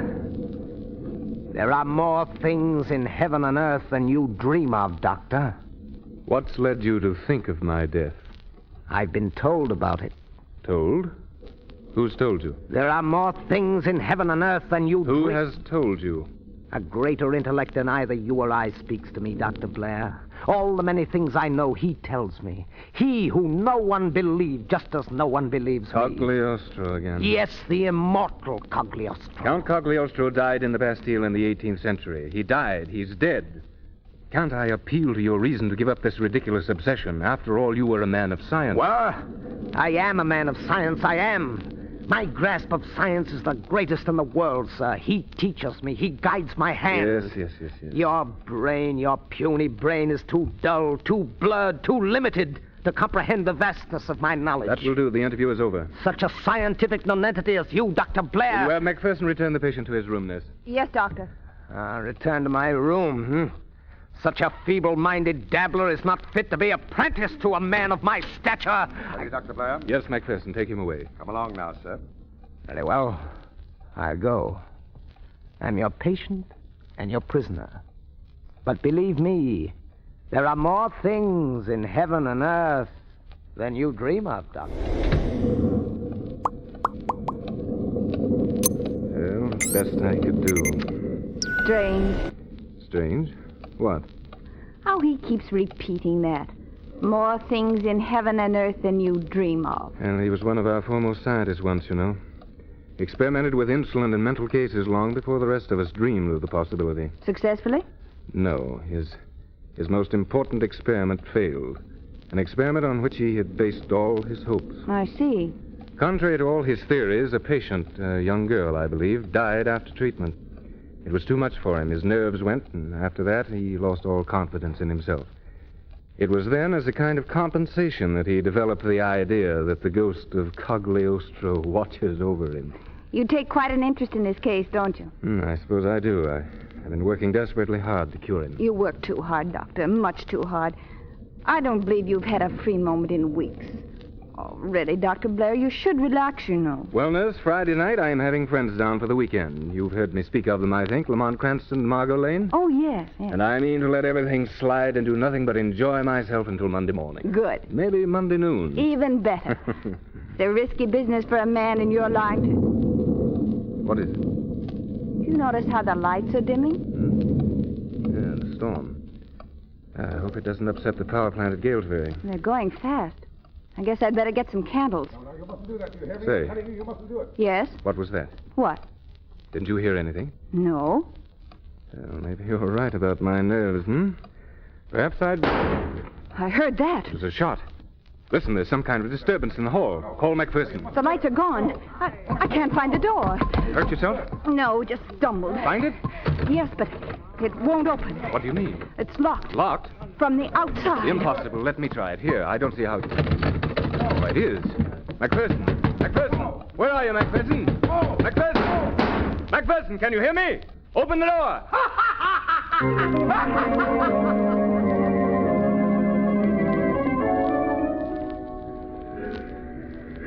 All up for Galesbury! Huh. village of Galesbury. Oh, fresh air. How's your head, Margot? Oh, still aching nicely, thank you. Is this where Bill Blair lives? Oh, no, he lives about 15 miles over that way. 15 miles? Oh, how many crosstown blocks is that in round numbers? Well, I'm not sure, but I'd say approximately plenty. But he's sending a chauffeur for us, my lady, never fear. Are you sure he said Friday night, Lamont? Oh, absolutely. We're to pick him up at the sanitarium and then adjourn to the manor house for a weekend of Bill's fresh milk, fresh eggs, and old stories. Oh, Lamont. There's a blade, 2 blazes. Buy something, please. Buy something. Buy something, please. There's a blade. Well, no, thanks. Afraid I don't need a thing. Buy something, mister. Something you need, mister. Buy something, please. You see anything you like, Margot? No, not a thing, Lamont. Oh, listen. Didn't you say you promised to bring your sister's boy a present? That's right, I did. Well, there, we do need something after all. Buy something, please. Oh, and here's just the thing. Look, Yes. this jackknife. Very nice, sir. Very nice. 50 cents, mister. 50 Well, cents. Lamont, I said I'd bring him something useful. Well, now, look, my dear, I was a boy once myself, and a knife like this would have come in very handy. Very handy for a trunk murder, if you ask me. Very nice. Here you are, old man. Buy something more, please. Thank you, sir. Thank you. You got the knife? Uh-huh, right here in my pocket. Oh, I say, remind me to call Weston around 10, will you, Margot? He may want to drive up and join us. Oh, all right, I'll remember. How's your head? Still aches. Bill will know exactly what to do for it when we get there. That is, if we ever do get there. Oh, we will. You go sanitarium? Dr. Blair's, yes? Why, yes. Are you Bill's chauffeur? Dr. Blair's chauffeur. Named Torfu. Car waiting. You come. Oh. Quite a chauffeur Bill's got. What do you suppose he is, West Indian? I'd say so. He must be all of 7 feet tall. A man that size could crack a skull with 2 fingers. I hope he likes us. So do I. Come now. Car waiting. But I don't particularly think he does. Coming.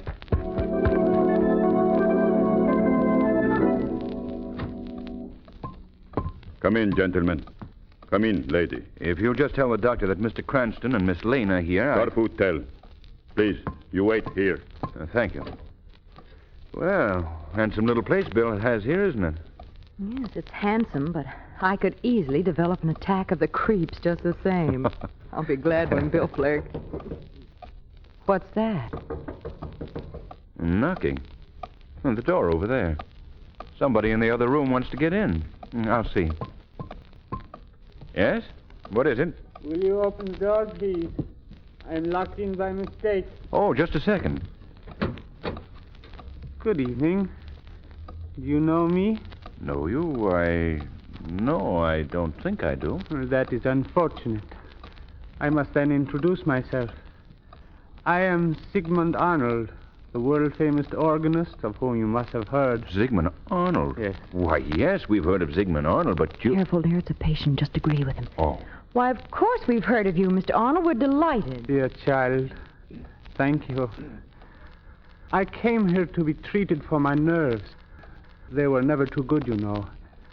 And now they won't seem to let me out. I haven't minded so much until tonight. But I have a concert at Angelus Hall, and I really must be there. Will you be good enough to help me escape? Good evening, Miss Lane, Mr. Cranston. I am Dr. Griswold. I do hope I've not... Oh, see who's here. Number 8, you know you're not allowed in the reception room. Torfu! Yes, Matt. Yes, Doctor. You'd better take number 8 to his room, Torfu. Oh, no. And I think it might be wise to lock the door. Yes, Doctor. I will not be locked in. I won't be locked in. Strange case, number 8. Most unusual. Oh, I beg your pardon. Won't you sit down? What can I do for you? We've come to see Dr. Blair. Oh, yes. Dr. Blair was called away on an emergency case. I think he'll be back shortly. Can I offer you something? A drink, perhaps? Well, thanks. The only thing that could possibly tempt me would be an aspirin. Headache? It's a beast of a one, Doctor. Since early this afternoon. Oh, too bad. Nothing quite so distressing as a headache. But we'll have that fixed up in a very little while. Just come along with me, Miss Lane. Come along? Yes, into my office. Oh, yes, of course. Mr. Cranston will excuse us. Do help yourself to that drink if you change your mind. There in the cupboard, cigarettes in the box, and the radio's in the cabinet behind you. Come, Miss Lane. Oh, I say, Doctor, won't an aspirin do the trick? I have something far, far better than aspirin. But I never dreamed there was anything better for headache. There are more things in heaven and earth than you dream of, Mr. Cranston.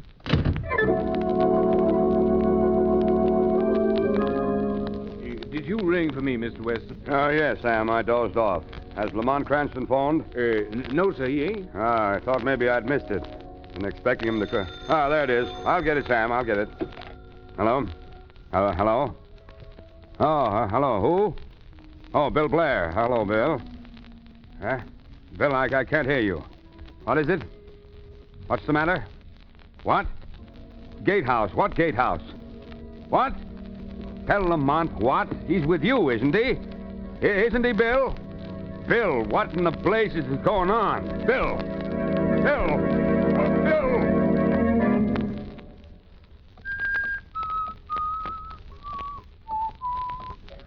Huh. Taking a long time with her headache. Maybe I will have that drink. The cupboard, he said, didn't he? All right. What in the name of... There's no liquor here. This thing is jammed full of books. I wonder if there are any cigarettes. Well, no cigarettes either. Well, maybe the radio works. Ah, success. You are hearing a series of compositions played by our studio organist. We are sorry to announce that the organ recital originally scheduled from Angelus Hall has been canceled due to the mysterious disappearance of Mr. Sigmund Arnold, the noted organist. Mr. Arnold, whose famous technique has thrilled many... Sigmund Arnold? Mysterious disappearance of What? Griswold! Dr. Griswold! Dr. Griswold! Gentlemen. Oh, it's you, Tofu. Look, there's something very strange going on. Gentlemen, doctor sent me to tell you young lady's headache very bad. Very bad kind of headache. Must make treatment at once. Most important. Take long time. 3-4 hours. Maybe 5. He asked me, ask you. You want to wait? If I want to wait? Say, what is this? Where is he? Let me by. Gentlemen, no coming here. Torfu hurt him bad. You want to see me, Mr. Cranston? Yes, what the devil does he mean? What's the matter with Margot? Incipient dementia precox, I'm afraid, Mr. Cranston. What? A dread malady, but you need not worry. I shall nip it in the bud, as the saying goes, by means of a treatment known only to myself. Where is she? I'm afraid I can't allow you to see her. You can't allow me to see her? Now listen to me, Griswold. We haven't asked for treatment, and I demand that Miss Lane be released immediately. You demand? You demand? Of course, Mr. Cranston. Just as you say, sir. As a matter of fact, if you really prefer that I don't treat the girl, I shall... Oh! Tofu, my pet, well done. Your master approves. The timely blow, the splendid timely blow. Now, Mr. Cranston, what are your demands? You don't speak. Take him away, Tofu. Lodge him in the gatehouse with my other enemy, where I shall attend to them both in my good time.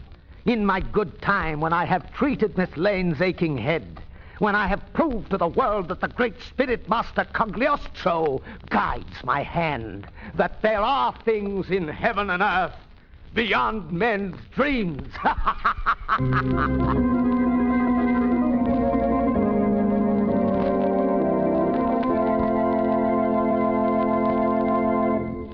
Will Lamont be able to save Margot? We'll find out in just a moment. But right now, I want to say a few words about the product that makes this program possible. All I'm going to say to you is this. Heat your home with blue coal, for action speaks louder than words. And blue coal certainly gives you action. Fast action in the morning when you want a quick flow of ready heat to the upstairs rooms, and steady action all day long.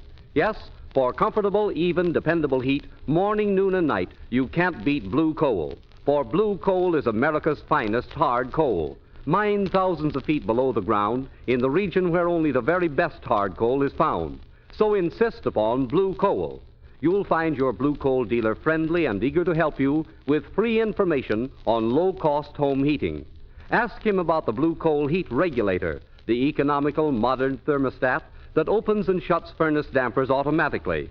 It will save you thousands of steps and cut down your fuel bills, too.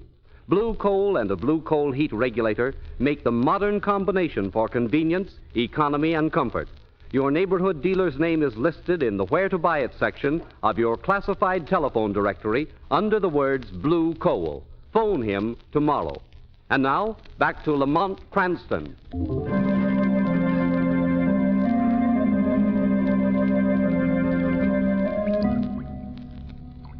No, not touch her. Release her immediately. Huh? Where in the... Oh, yes. I remember. Who's there? I can't see you. Who's there? Lamont. Bill. Bill, is it you? Yes. Where's Margaret? With Griswold. Griswold? Why, he's one of my patients. What? Yes, he's obsessed with the idea that Cogliostro is his guardian angel. This is just the opportunity he needs to use my insulin. Insulin? Yes, he's absolutely fascinated with it. Cause of his downfall. Bill, do you think he'll... I think he'll undoubtedly kill her if we don't stop him. There's no hope of Tofu being... He's another one of them. Griswold's absolute slave. Oh. 3 days ago, they attacked my male nurse, McPherson, and killed him with his own gun.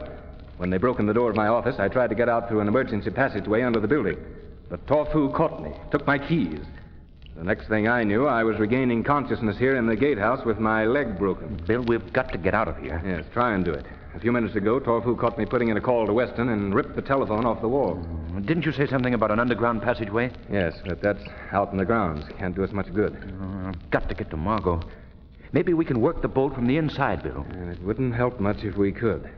The door opens out on the highway, not into the grounds. Oh.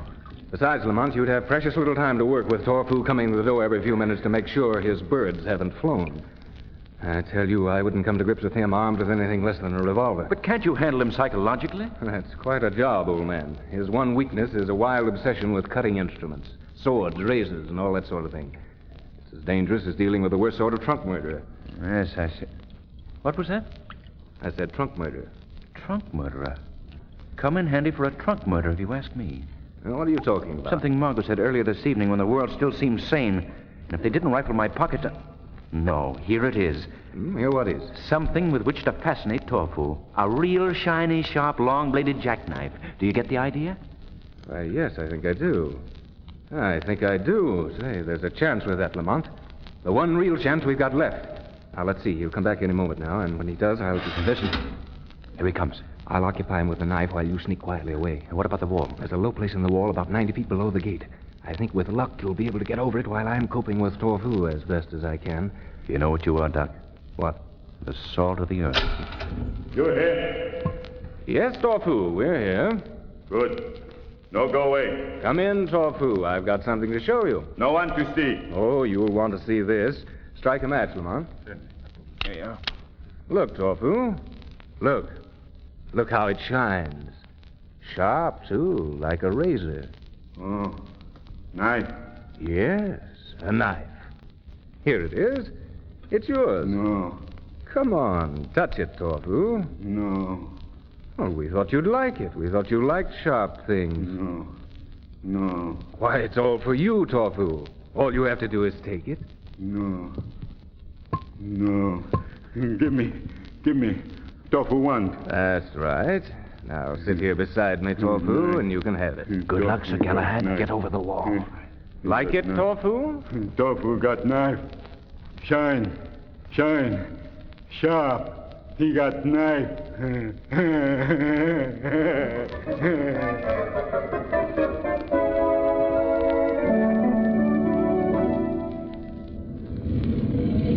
What a life for an officer of the law, riding around with you in the bathtub of a motorcycle. Hey, Finnegan, look, will you? What is it I see on top of the wall yonder? I don't know, but I see it myself. Why, it's the sanitarium figure, Finnegan. Well, maybe something's happening at last, O'Shea. Come on, me boyo. We'll give him a bit of a surprise.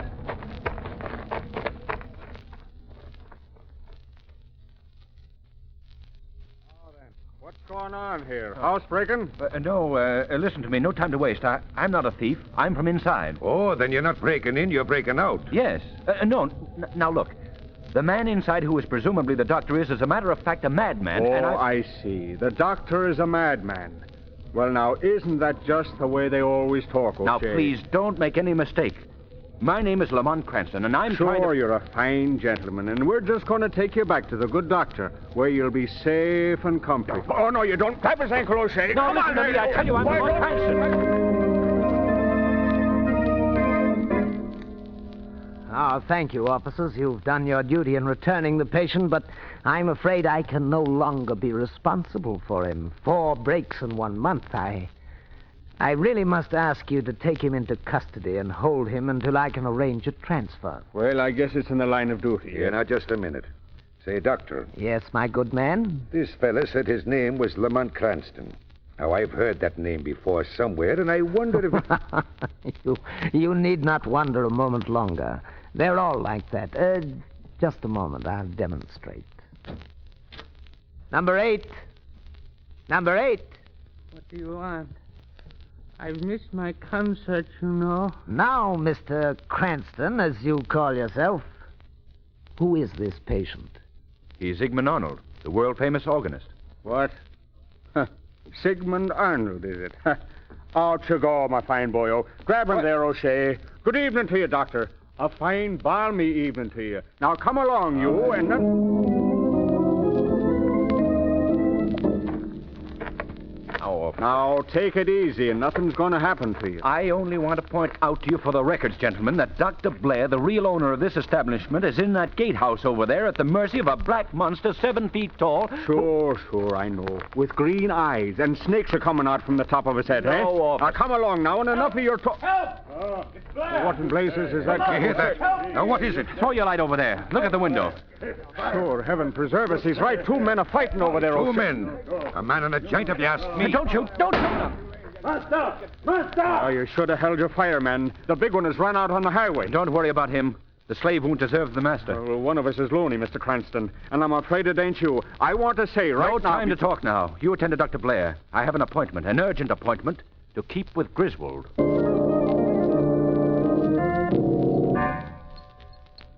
No, please don't.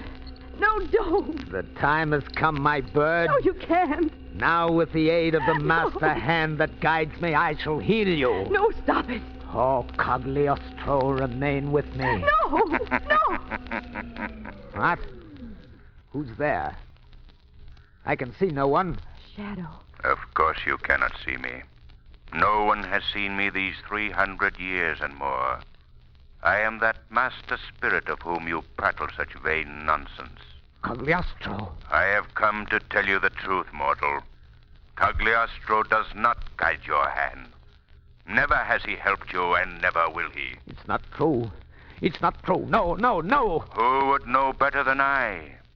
I am that power in which you believe. I am the great spirit whom you thought watched over you. I know you not, mortal. No. Release this girl. You have no skill. You'll only blunder again. And I, who know all, tell you this. No. If that is true, then I have nothing. Nothing. You were something once and can be again. Go to the doctor who is watching over you.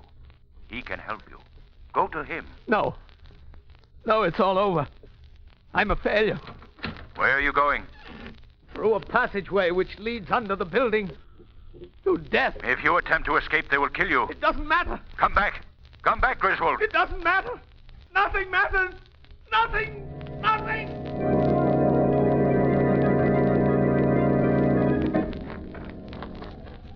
Lamont, where's Margot? Is she all right? Here I am, Bill. Safe and sound, thanks. Oh, good, Margot. Where's Griswold? Look, isn't that someone moving along the wall? Throw your flashlight over there. There's something there, all right. Why, it's Griswold. Griswold, what are you doing? Don't come any closer, Dr. Blair. This last trick is mine. He's got a gun. MacPherson's revolver. Yes, gentlemen, MacPherson's revolver. He mustn't get away. He's completely out of control. What can we do? What's that? Look, the gate's open. It's Torpu. Master, you not leave Torpu. Not leave me, Master. Stand back. I'm going over the wall alone. No, leave me. No, no. Back! Back, I say! You know, leave me. Stand back, Tofu. I'm armed. You're not. Tofu, armed. I got knife. Put down the knife. Knife. Tofu. Put down. Back. Ah! Now, you go, and Tofu go with you. He's dying. Is there nothing we can do for him? Nothing but pray for both their souls. Pray for both their souls.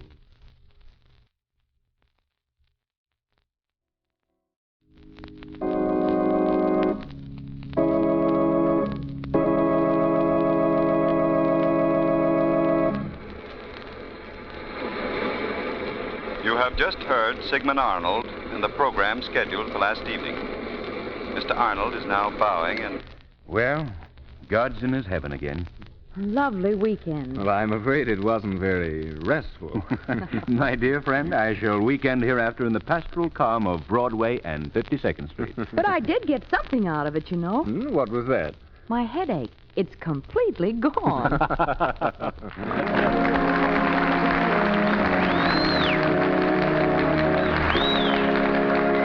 In just a moment, I'll introduce our special guest of the evening. But first, here's a man who needs no introduction, John Barclay, America's home heating expert. Mr. Barclay. Thank you, Jean Paul King, and good evening, friends. I want to take this opportunity to compliment the Blue Coal Dealers of America, as well as all the trained graduates of my John Barclay Heating School, on the splendid work they're doing. Thousands of letters from grateful householders all over the country have convinced me that more people this year than ever before are taking advantage of their neighborhood Blue Coal Dealers' free John Barclay heating service. So if you have any heating problem, follow their wise example. Just phone your neighborhood Blue Coal Dealer and tell him you want the free advice of a John Barclay trained serviceman. Give him a call tomorrow and start to enjoy better home heating at less cost. Thank you. And now we present our special guest of the evening, Mr. Albert B. Hines, director of the Madison Square Boys Club of New York City. Mr. Hines. Thank you, Mr. Hughes. It's indeed a privilege to be a guest of the good guy, as our East Side boys admiringly call the Shadow. Each week, he's convincing more and more boys that crime does not pay. Like our own boys, most boys are fundamentally honest. Yet many adult criminals have started their careers with a boyhood first offense. As time went on, they came to believe that the only thing wrong with crime was getting caught. Crime, however, is wrong in itself and should not be taken lightly. So parents, treat the first offense seriously. Treated lightly or neglected, crime becomes attractive. Therefore, everyone should learn, as our boys learn from the Shadow, that crime does not pay. Thank you, Mr. Hines. We hope you'll be with us again. Today's story is based on a story copyrighted by the Shadow magazine. The characters' names, places, and plot are fictitious. Any similarity to persons living or dead is purely coincidental. The weed of crime bears bitter fruit. Crime does not pay. The Shadow knows. Next week, same time, same station, the Blue Coal Dealers of America bring you an adventure of the Shadow that will thrill you as you've never been thrilled before. So be sure to listen, and be sure to phone your friendly Blue Coal Dealer for greater heating comfort at less cost. This is Jean Paul King saying, keep... You are listening to Golden Age Radio, rumble.com/C/GAR, brought to you by G3PL.com.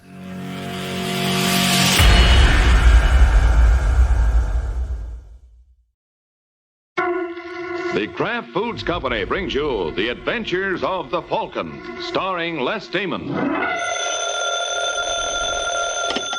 Hello? Yes, this is the Falcon speaking. Oh, Phyllis. I'm glad you called. Now, you'll have to give me a rain check, Angel. I'm all tied up. But that's only temporary. Some efficiency expert is dropping around to demonstrate that if I plan my work properly, I'll have time to kill.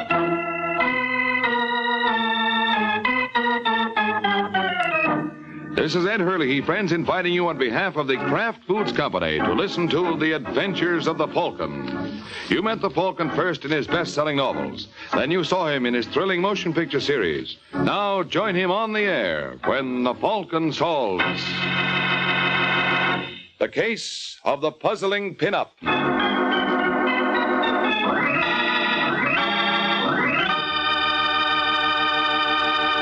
Miracle Whip. Has a flavor so pleasing. Miracle Whip. Tastes so lively, so teasing. Miracle Whip. Only one of its kind. Miracle Whip. Best salad dressing you'll find. Miracle Whip is the only one of its kind because it's a different type of salad dressing made from a secret Kraft recipe. Miracle Whip combines the best qualities of old-fashioned boiled dressing and fine mayonnaise, so it's truly distinctive and delicious, with a flavor millions of folks call just exactly right. Try it, won't you? One taste will tell you why it's America's favorite salad dressing, the one and only Miracle Whip.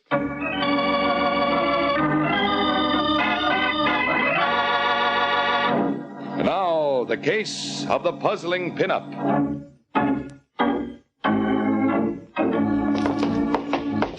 It's Sunday afternoon in New York, and a young man named Charles Sylvester Braden II breaks all records dashing up the steps of a small rooming house in New York's West Side. And when he gets to the top floor, he begins hammering on the door of room 413. Come on, Pat. Open up. Who is it?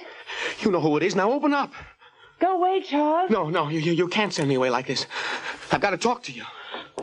All right, just a second. Lock it. No, it's all right. Nobody will disturb us. I said lock it. Look, Charles, you're not well. Don't you believe it for a second. Don't you see, Pat? It was just a scheme to keep us apart. But I fooled them. Charles, please don't lock that door. What's the matter, Pat? Don't you trust me either? Of course I do. It's just that I don't like to see you so upset. Look, I've got an idea. What are you doing with that phone? I was just going to call your father. Put it down. But, Charles... Put it down. So you're working with them, too? No, I'm not. Then prove it. Marry me. You're insane. What did you say? Nothing, Charles. You're lying. You were going to say I was insane. I wasn't, I swear. I'll give you one last chance. I've got a car downstairs. Will you come with me? Look, Charles. Answer me. But, darling... All right, Pat. You had your opportunity. What are you doing with that gun? I gave you your chance, Pat. You'll have to admit that. Darling, now, listen to me. I've changed my mind. How do I know that you won't change it again? Charles, you can't do this. They'll hang you. No, they won't. You see, I'll be dead. No. Yes, you don't think I'd let you go without me. Charles, please. Don't be afraid, Pat. I'll be right by your side. Goodbye, darling. No. Oh.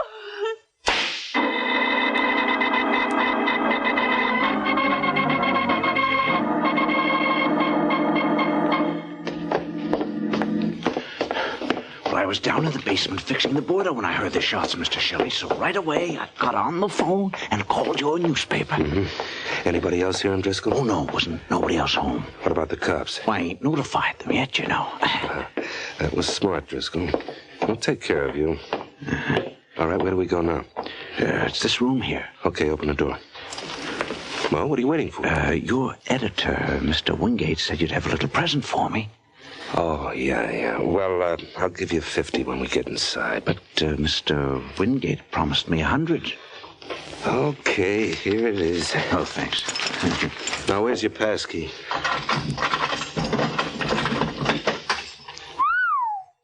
Shut that door. What's the girl's name?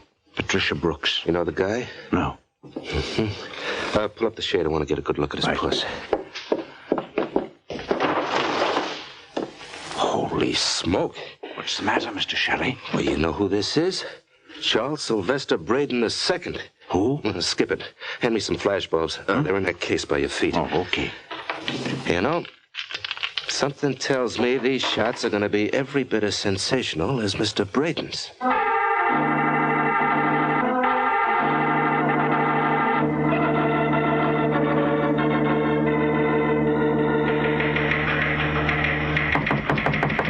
Come. Mr. Wingate. Oh, hello, Shelley. I'm sorry that tip didn't pay off. The way the janitor spoke on the phone, I thought we had something. Huh? What are you talking about, boss? The yarn I sent you out on. Whole story just came over the ticker. Cops were just there. Too bad there was nothing to it. Nothing to it.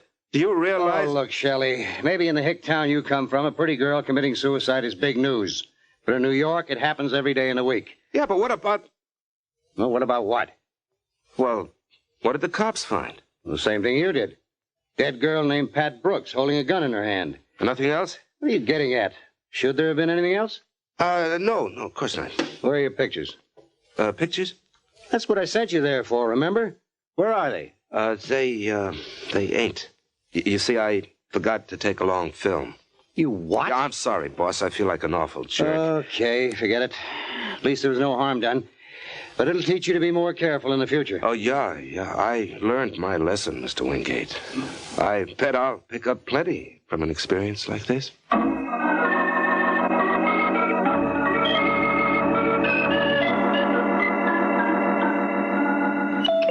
in the money. We're in the money. Yes? I'd like to see Mr. Charles Braden Sr., please. I'm afraid that's impossible. Mr. Braden's only son died yesterday in an automobile accident. Yes, I know. I read all about it, but I still think he'll see me. Tell him it's Walter Shelley of the Gazette. Who is it, Laura? It's me, Braden. I'm the guy you spoke to on the phone this morning. Yes. Won't you come in, sir? Thanks. This is the young man I've been telling you about, Laura. Yes, so I gather. Miss Allen is my secretary, Mr. Shelley. Good enough. Well, now, suppose we get down to business. You told me you had some pictures I might be interested in. That's right. May I see them, please? Sure. Here they are. Very interesting. Like a drink, Mr. Shelley? Well, thanks, dollface. Well, here's to what we all want. I'll join you in that, sir. Had time to look at those pictures yet, Mr. Braden? Yes, indeed. Notice anything peculiar about them? I presume you mean that one of the bodies is that of my son, Charles. Yeah, and he's holding a gun. So? So when I heard that the cops only found one stiff, I immediately jumped to the conclusion that you must have taken care of the other by bribing the janitor of the building. But why should I do that? Look, let's stop kidding each other, Braden. A guy with your name couldn't stand the disgrace. You wouldn't want to go through life known as the father of a murderer. There's something in what you say, Mr. Shelley. How much do you want? 10 grand for the set of pictures you've got in your hand. And how much for the negatives? Negatives? Oh, come. You mustn't take me for a child, Mr. Shelley. I'm aware of the elementals of photography. Now, where are those negatives? Cut it out, Braden. You're choking. Where are they? Give me a chance. All right. You could have killed me then. The negatives, please. Yeah, sure. Got them right here in my pocket. Mr. Braden! I'd advise you to put away that gun, sir. I'm not as smart as you think. Apparently not. Wouldn't I be a chump to keep those negatives on me? Oh, no. You're gonna pay for them, mister. And pay through the nose.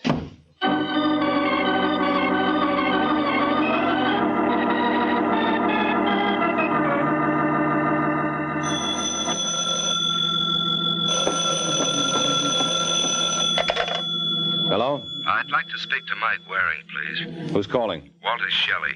Who? Walter Shelley. I'm a reporter on the Gazette. What can I do for you? You mean, what can I do for you? I understand you're one of the best private dicks in New York. Where do you understand that from? All the usual reliable sources. Don't they call you the Falcon? Only when they can't think of anything worse. Look, will you be home for the next half hour? Why? Well, I'd like to come around and drop a fortune in your lap. Why? Well, let's just say it's only a few weeks before Christmas, and I like to play Santa Claus nice and early. I'll be seeing you, Waring.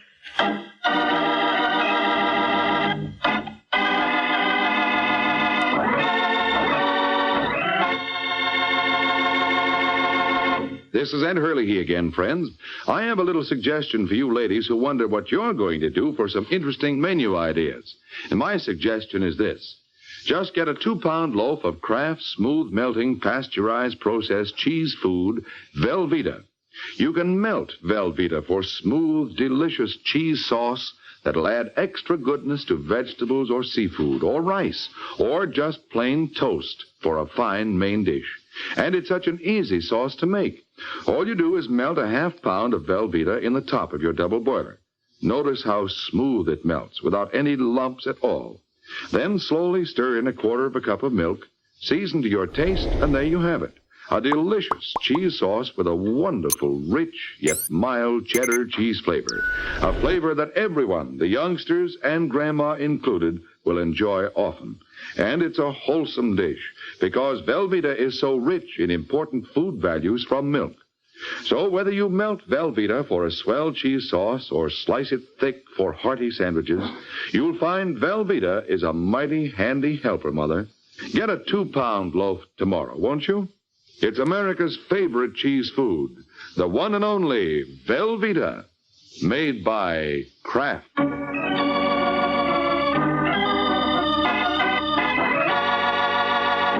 And now, back to the adventures of the Falcon. 15 minutes have passed since Walter Shelley called Mike Waring with a promise to drop a fortune in his lap. And now we find Mr. Shelley as good as his word. Yes? You Waring? That's right. I'm Walter Shelley. Oh, you're ahead of schedule. Come on in. Thanks. You said something on the phone about dropping a fortune in my lap. Uh-huh, and I never lied. Catch. What's this? Just what I promised. In that envelope are pictures worth $500,000. What makes them so valuable? The pose. Oh. You interested? Go on. This party will pay off plenty, Waring. I know I've already seen them. We've got all the angles covered. We? Got a partner. Of course, that means we'll have to split 3 ways, but it's worth it. Now, this partner of mine has a swell in, see? What we need is someone to handle the detail work. Tried another guy, but he couldn't see it. Mm-hmm. What made you come to me with a swindle like this? Well, look, you don't have to take that tone with me, Waring. Oh, I don't? All right, now get up. Hey, what's going on in here, Mr. Waring? I was cleaning the hall and I heard a fuss. Oh, it's nothing serious, George. Will you get rid of this for me? Huh? There's character on the floor. Throw him out. Oh. Come on, buddy. Get up. Come on, pal. I have... Mr. Waring. Yeah? I think there's something the matter with him. I know. He ran into my fist. No, I mean, I can't feel his heartbeat. You what? Yeah. I think you killed him.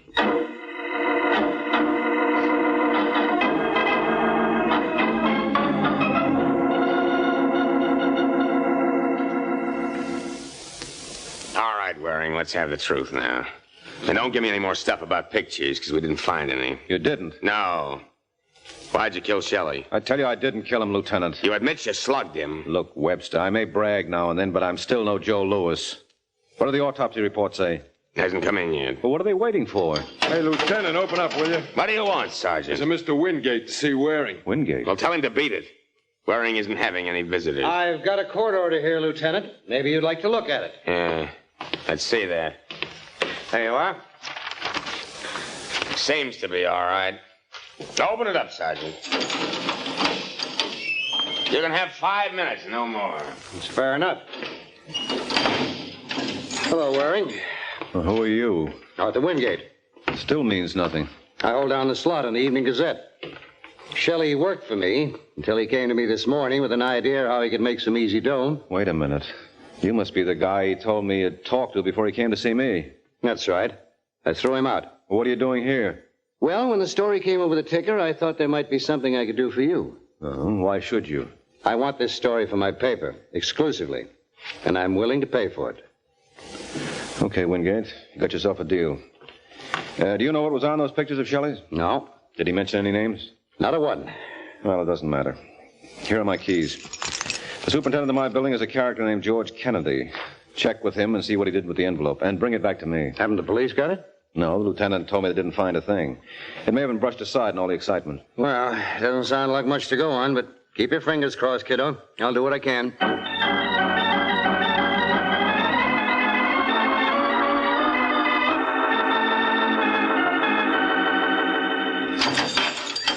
Okay, Waring, on your feet. Oh, you back again, Lieutenant? Yeah, get your things and get out. How come I'm being released? The autopsy on Shelley clears you. What was it, heart attack? No. Poison. He got it in the drink about 6 hours before he came to your place. Well, tough luck, Lieutenant. I know how you must feel. Can I use your phone? Sure. There's a payphone right over there. Thanks, Webster. Maybe I can do as much for you sometime. On Waring. Yeah? Don't use any slugs.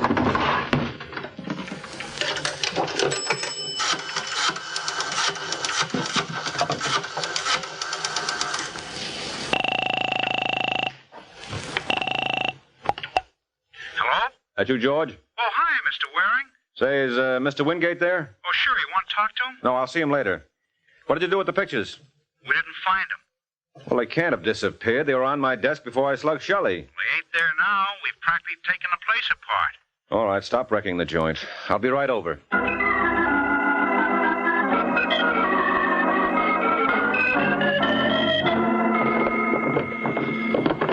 That's no use, Mike. We've looked in the desk already. Yeah, he's right, Mr. Waring. We went over everything with a fine-tooth comb. Well, I don't get it. Now, George, you're sure when the police removed Shelley's body, they didn't take anything? I'm positive. I was here every minute of the time. Yeah, we might as well give up, Mike. Oh, wait a second, Wingate. Shelley was standing right where you are when he tossed that envelope in my lap. When I got up to throw him out, it must have fallen to the floor. Well, I don't see what difference that makes. Well, I could have kicked it over there, and then that... Hey, wait a minute. What's that under the radiator? Whatever you are, George, you're certainly no detective. Is that the envelope? Must be. Well, let's get a glimpse of $500,000 worth of pictures. Huh. We was robbed. What's the trouble? Oh, well, look. It's a picture of the Brooklyn Dodgers. Brooklyn Dodgers? Yeah, now you tell me who would pay $500,000 for a still shot of that group when you could go see them in action for $1.25.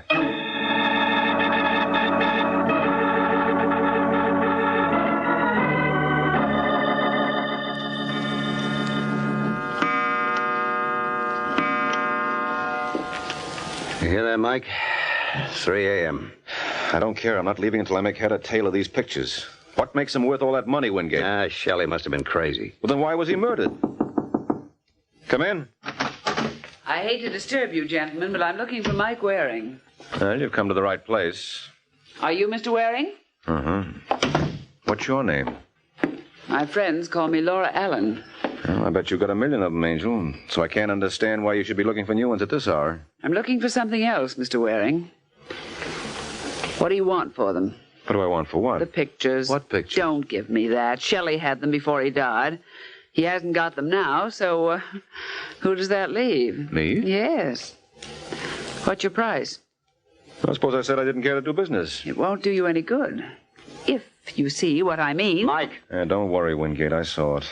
Take a blind man to miss a cannon that size. Look, would you mind pointing it elsewhere, Laura? What's the matter, Mr. Waring? Does it make you nervous? Yeah, I don't know what's come over me these past few days, but I can't seem to keep a thing on my stomach, particularly guns. You let go. Come on, Angel, drop it. Oh! That's it. Get it, Wingate. Okay, it's got. Well, now what are you going to do with me? Nothing. You can leave whenever you like, Angel. You mean you're letting me go? Yeah, sure, I'm a sport. I always throw the little ones back. Just what are you fishing for, Mr. Waring? The big one. Well, I wouldn't if I were you. You know, some big fish are dangerous. And take it from me, this one's a man killer. Good night, Angel.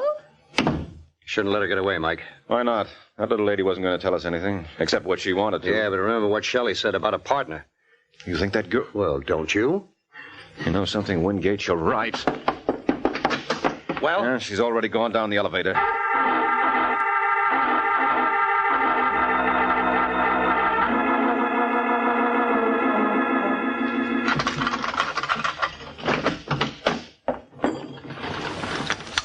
Hello, Laura. Mr. Braden, That's right. what are you doing in my apartment? My dear girl, I think the answer's fairly obvious. I was waiting for you. And I told you that if I had anything to report, I'd let you know. Well, you can hardly blame me for being anxious, Laura. Now, where are the pictures? I didn't get them. You know, my dear, I find that very difficult to believe. You're such a very determined young lady. Well, I ran into a very determined young man. And yet Mr. Waring let you get away, Yes, and don't ask me why, because I don't know. You must be tired, my dear. You're quite right, Mr. Braden. I am tired. I'm tired of trying to protect your precious name. Why don't you pay off and let it go at that? I don't like to hear you talk that way, Laura. But knowing you as I do, I'm sure you'll never let this little conversation go any farther.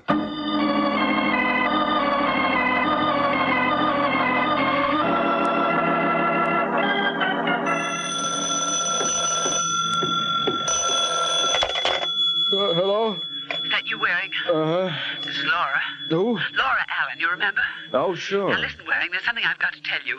Where do you live? At the Rainey Apartments. But before you come, I want you to know that I killed Walter Shelley. Oh, you admit it?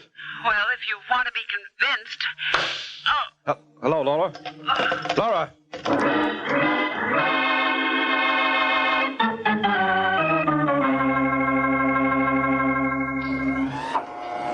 And that's all I know, Wingate. Right after I heard the shot, I grabbed a cab and started over here. Then I remembered my promise to you, so I detoured over to your office to pick you up. I appreciate it, Waring. Hey, what floor do we get off on? Right here, the third. Oh, okay. It must be down this way. Oh, here it is. Laura Allen. Uh-oh. Unlocked? Yeah. So, she did commit suicide after all. It seems so. Hey, what do you make of this? Silver cigarette case. Silver nothing. This is platinum. Huh? Yeah, they don't hand these out on push carts. And here, look at the engraving. Can you make it out? Yeah, to Laura Allen from the tyrant Charles Braden Sr. Charles Braden Sr.? Hey, this girl moved in the big leagues. That's so right. And if she was in Braden's employ, then he's the boy who's interested in the pictures, and she was working hand in glove with Shelley. Yeah, but why would Braden want a picture of the Brooklyn Dodgers? He didn't. The pictures we found must have been phony. Say, wait a minute. Wasn't his son in some sort of a mess recently? Well, he got killed in an automobile accident. No, that's too pat. Braden's hiding something. Who are you calling? The police. Well, make it snappy. I want to phone my paper. Hey, wait a minute. What's the trouble? I just thought of something. I heard the shot that killed Laura over the phone. So? Well, if she died instantly, who hung this receiver back on the hook? Yeah, but that means... Yeah, go on, say it, Wingate. She was murdered. But you said she talked to suicide. Someone could have forced her to by holding a gun in her back. Who? That's what I intend to find out. Now, look, I want you to get a fingerprint expert up here. What for? The killer made one blunder when he put the receiver back on the hook. Isn't it possible he made another? I don't follow you. Maybe he left his prints on the instrument. You got any idea where we can find an expert at this time of night? Oh, you got one down the paper. Swell. Get him, Wingate. Where'll I meet you later? Make it Mr. Braden's. Something tells me he'll probably be very interested in the results.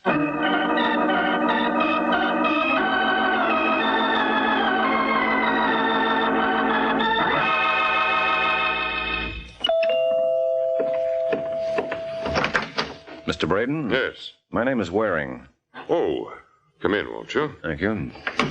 You were a friend of Walter Shelley's, I believe. Well, I wouldn't say that. Strange that he entrusted his most precious possessions to you.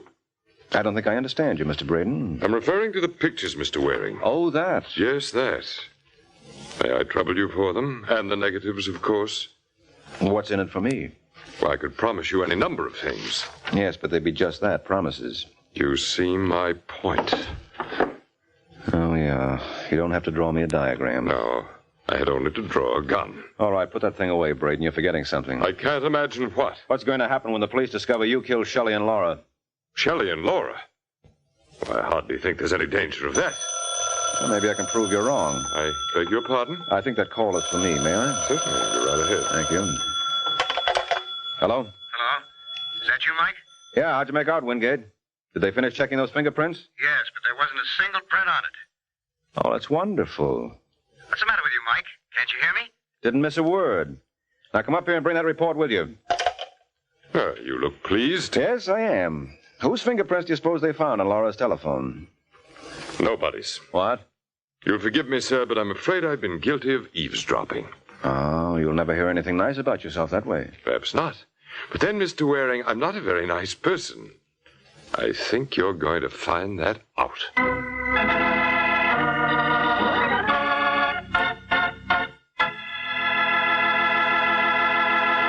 Remember, tomorrow at your grocer's, you can get a wonderful new salad oil for your homemade salad dressings, your cooking, your baking.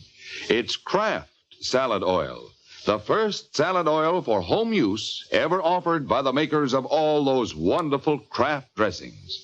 Kraft Salad Oil is a lighter-bodied oil, superfine to blend perfectly with other ingredients. Get a pint or quart bottle tomorrow at your grocer's. Ask for Kraft Salad Oil.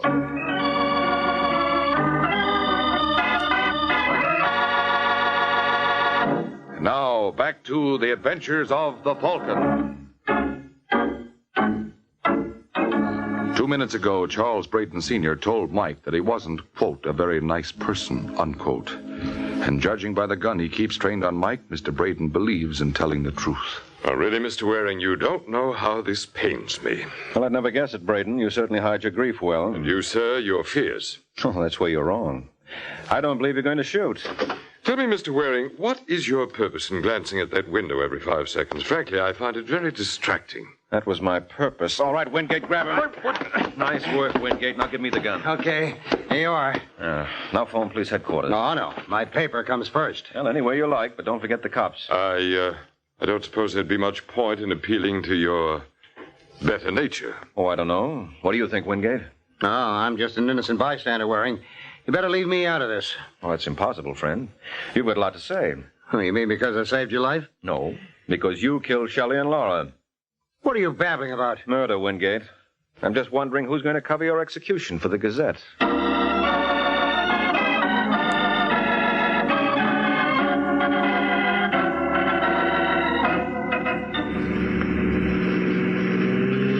Gee, I don't get it, Mr. Waring. You mean Mr. Wingate actually killed Shelley and the girl? Yes, actually, George. Yeah, but why? Those pictures. The ones we found in your apartment. No. The ones the police found in Wingate's apartment. He got them from my place before he even called you. Then he planted those phony shots and waited for me to make my great discovery. Yeah, well, why did he do that? Because he knew I wouldn't stop looking until I found a set of pictures, so he made things easy for me. Well, I still don't understand why he killed Shelley. He was Shelley's partner. Wingate? Mm-hmm. He was in from page 1, but he got greedy and wanted the whole pie. So he poisoned Shelley and waited for the pictures to drop in his lap. And instead they dropped in yours. Well, that he couldn't figure on. But he did okay as it was. Well, why did he kill Laura? Oh, he had good reason for that. First, he forced her to confess to Shelley's murder. Oh, he thought that would leave him in the clear, huh? Mm-hmm. If she committed suicide, then the case was closed, and he could go ahead and blackmail Braden safely. Well, how did you know he was the killer? Remember I told you I sent him to check the fingerprints on Laura Allen's phone? Yeah, and he said there weren't any. Mm-hmm. Well, that's what gave him away. Well, I don't see why. Ain't it possible the killer wiped off his own prints? Yeah, sure. But what happened to mine? I handled the phone after the murder when I was going to call the police. Oh. Now, does that answer all your questions? Well, all but one. What's that? Look, Mr. Waring, what was on those pictures anyway, huh? Ah, you'll never know, George. Oh, come on. Break down, Mr. Waring. Must have been pretty hot stuff, huh? Oh, yes, indeed, they were. Some of the hottest shots I'd ever seen. Why, just to handle them would blister your hands. Yeah? What were they, huh? Well, they were 8 by 10 blow-ups of the Chicago fire. Good night, George.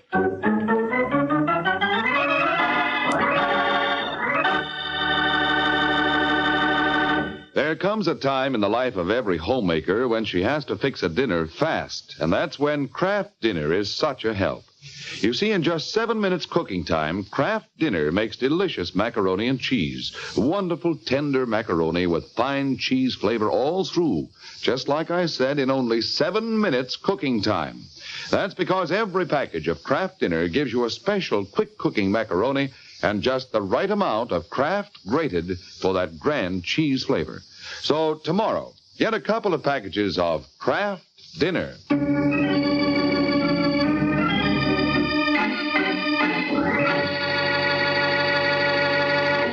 This is NBC, the national broadcasting company.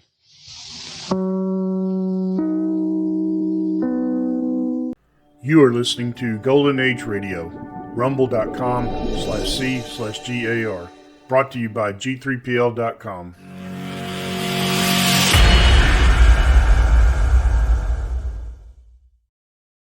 Until now, this story has been top secret. Top Secret, starring gorgeous Ilona Massey in transcribed dramas of intrigue and espionage. Stories of the Baroness Karen Gazer, who fought for liberty and justice and freedom as bravely as any soldier anywhere. Tonight, as Assignment 8, the story of the unknown mission. A story until now, top secret.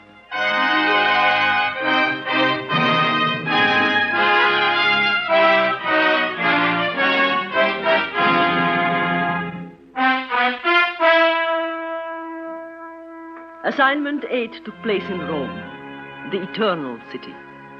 Parts of the story will remain forever buried. shrouded in mystery, concealed in fear, lost in the past. My instructions came by coded shortwave from London. Instructions to be obeyed instantly, without hesitation, without question. Baroness Karen Gazer, Club Olympia, Rome, top secret priority A, number 478489, by code. Baron Emile de Lesseps, Duc de Valencourt, arrives Rome, Wednesday stop. Urgent and vital you take Action 7 at once.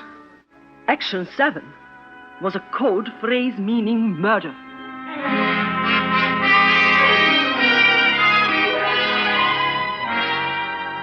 I was fortunate in having, as an assistant, a young man named Victor.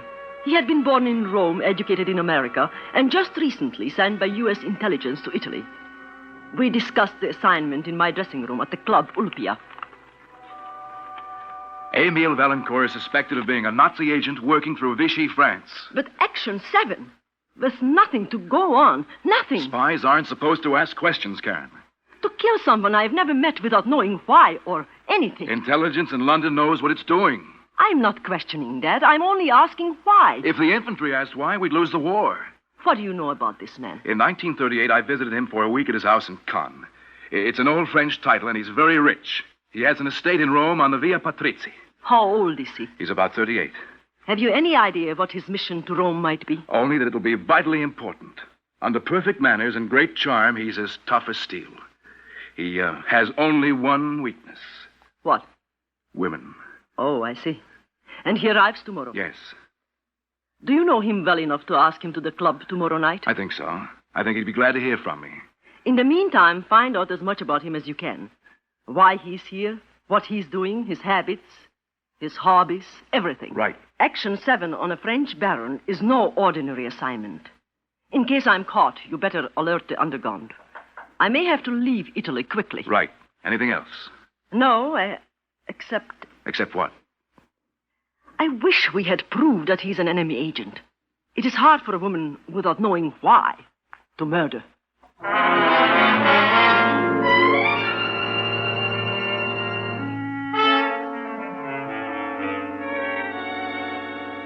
Luigi, you've done very well. The estate is in splendid condition. Thank you, Your Grace. I'll be in Rome several weeks. You'd better open the entire house. It is something important, This mission that brings you to Rome. A woman by the name of Karen Gazer. She's singing in the Club Ulpia. Ah, in the Foro Romano. Yes. She's an Allied spy. We are to, Yes. Ah, Your Grace, I know a dozen ways. She's no ordinary woman, Luigi. She has made a fool out of German intelligence. 4 times when they thought they had her, she has escaped from special Gestapo operatives. But, Your Grace, this is Italy. If you expose her as a spy here, she will be arrested and shot. That is the last thing Berlin wants. But why? Because she is in possession of documents, which, if they were to fall into the hands of the Italian government, would prove embarrassing to Berlin. Secondly, we are not anxious to have stories circulate in Rome of how a woman made fools out of the German secret police. I see. No fuss, no publicity. The police here will be taken care of by Berlin. Her death will be ignored, provided it is handled quietly. Oh, Your Grace, I know a dozen ways. Curare on an orchid pin. The old trick with the stirrup. Does she ride? Control yourself, Luigi. I must meet her first. Oh, a singer at the Club Ulpia should not be hard to meet. Not hard at all. Oui. C'est lui qui parle. Victor! Comment ça va, mon ami? But of course I want to see you. Well, what about tonight? Well, any way you wish. I hear there is a singer at the Club Ulpia who is the sensation of Rome. You know her? Oh, splendid. Yes, I'll meet you at the Club Ulpia at 8. Right. Au revoir. Luigi, sometimes I think le bon Dieu must watch over me especially. That was Victor Manlius. We are dining at the Club Ulpia tonight. He and the Baroness Gazer are friends. Oh, then you will meet her formally, eh? Yes. Then ask her to go riding, Your Grace. Ask her to go riding. Preparing the saddle takes time, Luigi. The apparatus is delicate. Oh, if necessary, I can work all night. Have you everything you need? Everything. If we rode tomorrow morning, could you... Oh, easily. It worked very well on the young lieutenant. He died in 30 seconds. Ask her to go riding, Your Grace. Ask her to go riding.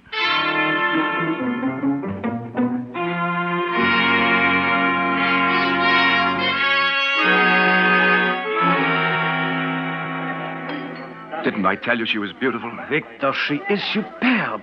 Such skin, such teeth in that dress. Tell me, Victor, is Baroness fond of riding? Why don't you ask her? Will she come back to our table after her song? Perhaps. That depends on whether you amused her or not. Then she will be back. Oh, she's going to sing now. Thank you. Thank you. As a compliment to His Grace, the Duke de Valencoeur, here is Perhaps. Oh,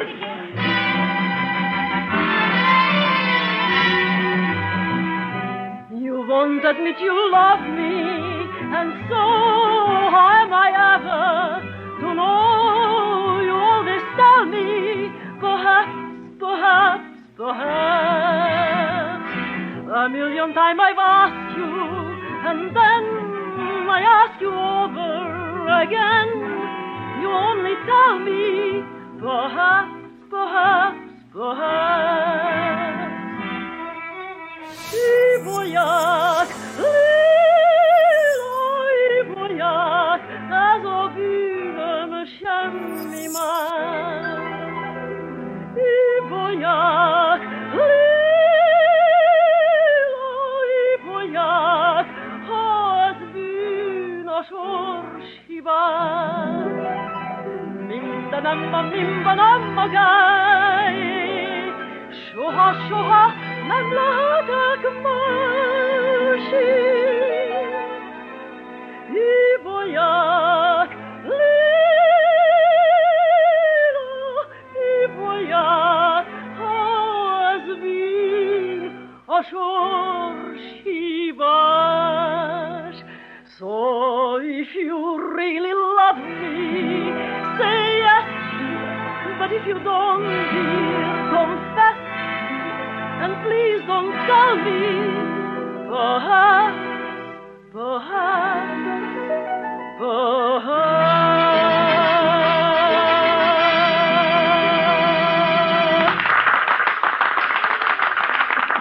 Victor, she is enchanting. Didn't I tell you? To be so beautiful and at the same time so gracious, so friendly. She's coming over. Victor, couldn't you... Oh, you want a clear field, Amy? All right, I'll leave. Baroness, I am flattered beyond belief. No flattery was intended, Your Grace. To dedicate your song to me, please sit down. Thank you. Ah, you were great, Karen. But if you'll excuse me, I think I'd better be running along now. Leaving so early, Victor? Yes, if you don't mind. I'm tired. Good night, Karen. Good night. Good night, Emile. We'll have lunch soon, huh? I'll ring in a day or two. Bonsoir, Victor. Good night. J'espère que votre âme s'épanouira comme une fleur d'amour pour moi. Your Grace, my French is somewhat rusty. In English, it is silly. French is the only language for love. Then I shall learn it. May I see you again? Whenever you wish. Tomorrow? Of course. Are you fond of riding? I adore it. I keep a modest stable in Rome. Perhaps in the morning you would like to ride. Yes, and luncheon afterwards at my apartment. I want to learn all about you, what you think, and how you feel about the war. Then I will call for you at 10. Uh-huh. What are you looking at? Your hands. They are so firm, so strong. I have the most intense desire to touch them.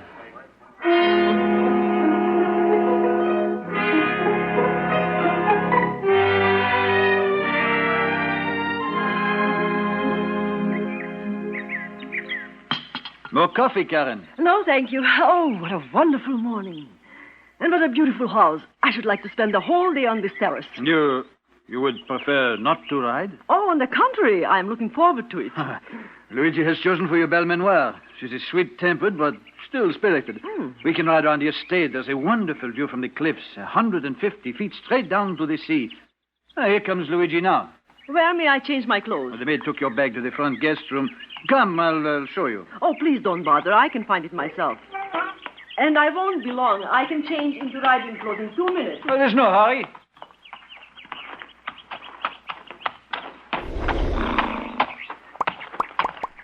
Well? It is ready. She is to ride Belmanoir. The left stirrup? Yes. Show me. Where is she? Changing into riding clothes. She'll be a minute or two. Show me.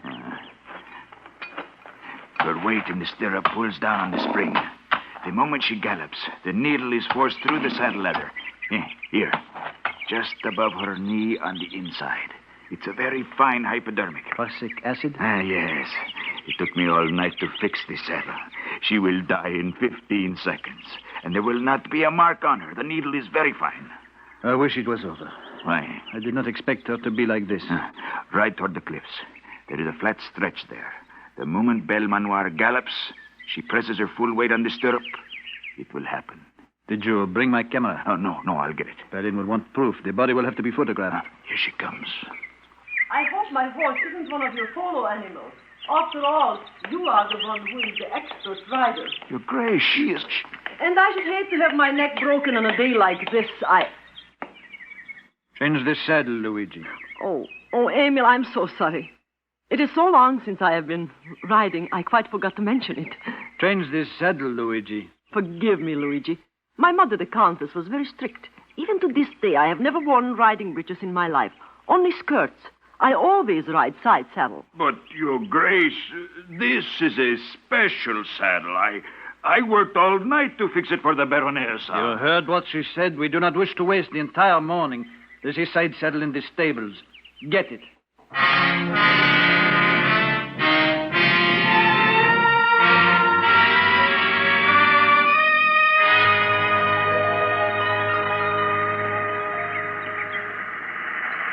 Emil, the cliffs are magnificent. Oh, what a superb view. How far is it down there? Oh, about 150 feet.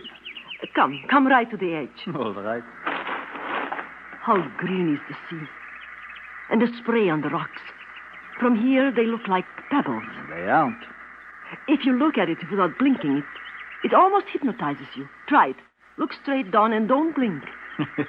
What a fanciful little thing you are, Karen. You can see pictures in the spray. Shapes. Ghosts, perhaps. Stand perfectly still and look down without blinking. Closer to the edge, Emil. Closer. He stood very still.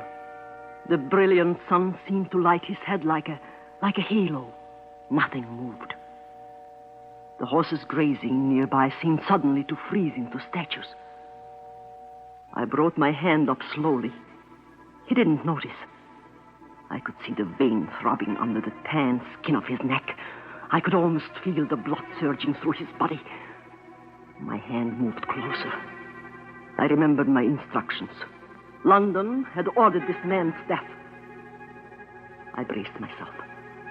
I could feel the heat of his back on the palm of my hand. My hand obeyed my brain. It fell to my side. I could not do it.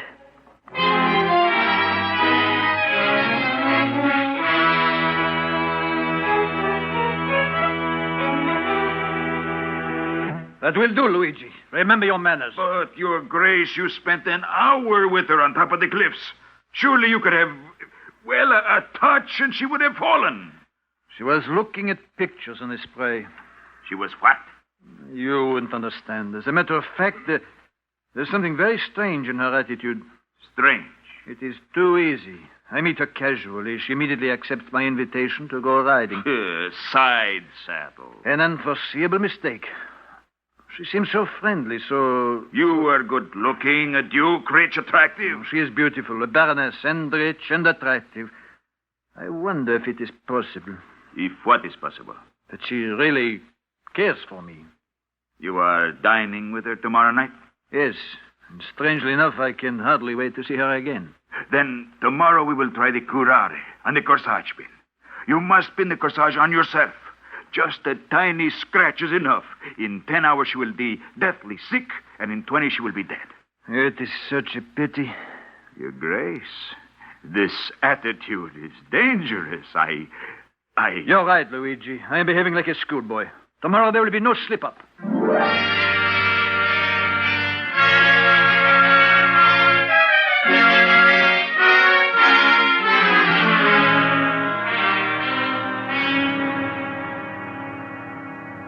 So what have you learned about him, Karen? Nothing, and I can't believe he's a Nazi. He's a French Nazi, and that's worse. I sent a message to London last night. About Emil? Yes. I asked for information, for proof. Why is he in Rome? Action 7 is serious stuff, Karen. They want results fast. They'll get them, but not fast. He's planning to stay in Rome several weeks, he told me. I shall do nothing until I hear again from headquarters. All right, you're the boss. There is something very strange in his attitude. Strange? It is almost too easy. I know him for an hour, and he asked me riding. Then dinner tonight. Does that surprise you? Yes, a little. You're a baroness. You're rich. You're attractive. He's a duke. And rich. And attractive? Very. To you, perhaps, Karen. To me, an enemy agent is an enemy agent. If you like, I'll do it. Until I get a reply from London, you'll do nothing. All right. If that's the way you want it. A few days won't matter. All right. You better go, Victor. It's 7:45. He'll be here any moment. Leave the back way. There he is. Go through the kitchen and out the back way. I'll be in all evening, Karen, if anything happens.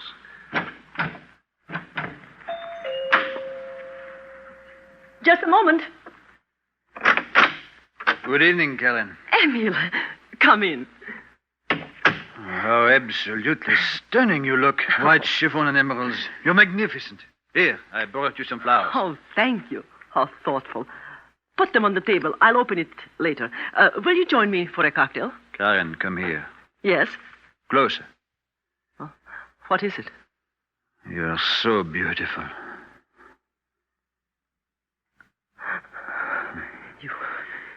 You shouldn't do that unless you mean it. I do mean it. Deeply, honestly. Karen, May I help myself to a drink? Yes, of course. What's the matter? Emily, is something wrong? Something disturbing you? No.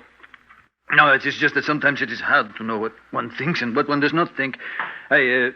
You've forgotten your flowers. I had indeed. Well, open them. All right. I'm glad you're wearing white. Go with your gown. Oh, Emil, they are gorgeous. Now, where should I wear them? In my hair, at my waist, or on my shoulder? On your shoulder. Here, let me pin them. All right. Pin them to the shoulder strap. Oh, yes.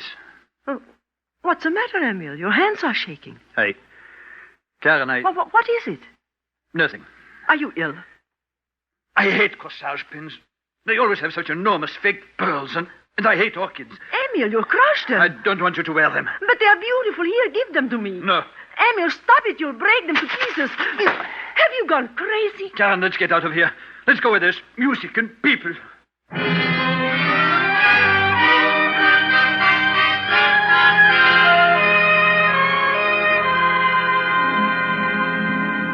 You mean you deliberately didn't let her wear them? I just couldn't do it. Not in her apartment. Not just at that moment. Corpo, surely it is possible to kill one frail woman without all this bungling. You'll mind your manners, Luigi. You're working for me, and I'd like you to remember that. Answer it. Yes, Your Grace. See? Yes, he is here. Who is this, please? One moment. It's for you. I'm not at home. I said you were. Luigi, I am in charge here, and I'm not at home. You are not in charge here. What, you impudent, stupid... This is long distance. From Berlin. Give it to me. Yes. No, not yet. Yes, I know. Who said she was leaving Rome? I see. Yes. Yes, I know. All right, by the end of the week at the latest. I guarantee it. Well? She must be disposed of by the end of the week. We will use the Mercati, if you do not mind sacrificing the car. No. Ask them on a picnic on Sunday. She and this Victor. At the last minute, you will be detained. You will insist they take the car and go without you. I will work out the details. All right. You'll go through with it this time. I've got to go through with it this time. Fill the Mercati with gas and have it washed. We'll do it on Sunday.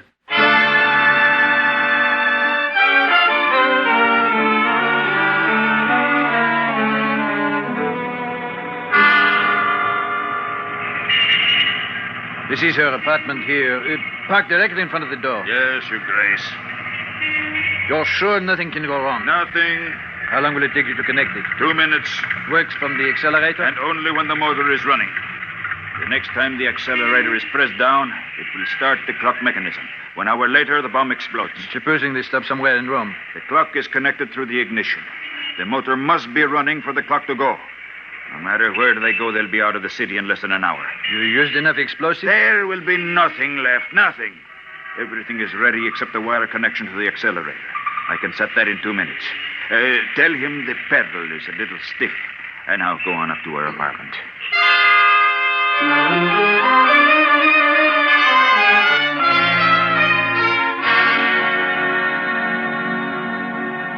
Please don't apologize, Emil. And since you are kind enough to offer us the car, of course we'll go. Here are the keys, Victor, and the lunch is packed and in the back seat. Thanks, Emil. Sorry you can't come with us. I have an urgent appointment at the German embassy. We understand.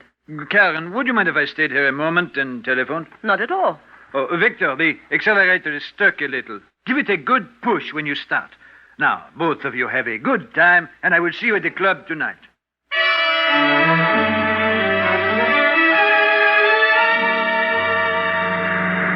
So he has an appointment at the German embassy. If I don't get a reply to my wire to London by tomorrow night, we'll act. Good. It's strange. Driving his car and planning to kill him. Any Frenchman with his background who can throw in with the Nazis is... well... I know. And now let's forget it. It's a beautiful day. We have a wonderful lunch. And a Mercati automobile worth at least $7,000. That's no reason to drive all day. Let's find a place quickly. I'm hungry. I know a place on the banks of the Tiber. Take us an hour, all right? Anywhere you like. But for this afternoon, let's forget about the war and just be glad we are alive.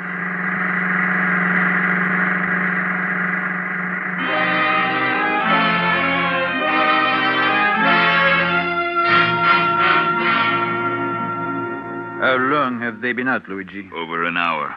And it's over? Yes. Make a reservation for me at the Club Ulpia tonight. Ask for the owner. His name is Guido. But you will not be there, Your Grace. I have been there every night for 2 weeks. It would be strange if on the day they were mysteriously killed, I stayed away.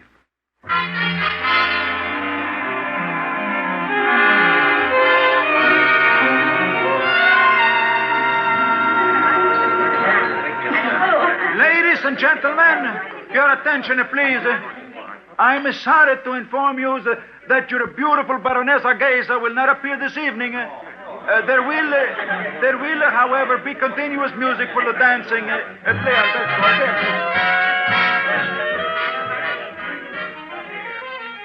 Guido! Good evening, Your Grace. I heard your announcement. Is something wrong? I do not know. Where is she? She's never done this before. Never. Surely nothing could have happened to them. Happened? Yes, I loaned them my car this afternoon for a picnic. You loaned them... Your Grace, come into my office. Please, please. Go ahead, Your Grace. Thank you. Something has happened, I know. She's never done this before, never. Did you phone her apartment? 4 times. And? No answer. I'm sick with the worries. When was she supposed to be here? She's 3 hours late. I have a feeling... Feeling? That she's dead. But I loaned them my car to go on a picnic. What could possibly happen? Women like Karen are... I can tell she's in danger. I feel it here, in the heart. I feel it now. That she's dead. Carissima! Karen! Tell the orchestra leader to start the show. I'll be ready in 5 minutes.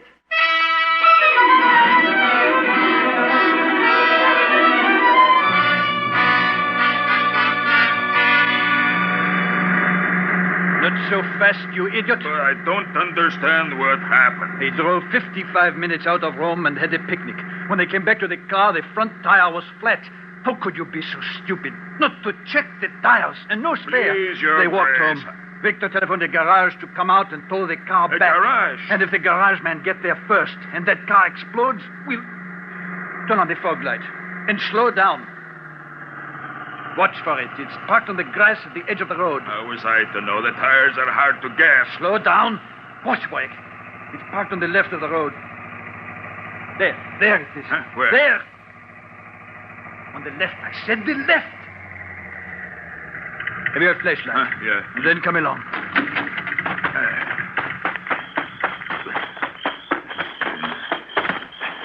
Now fix it quickly. I'll hold the flashlight. There she goes. Is it safe? It can't possibly explode unless the ignition is turned on.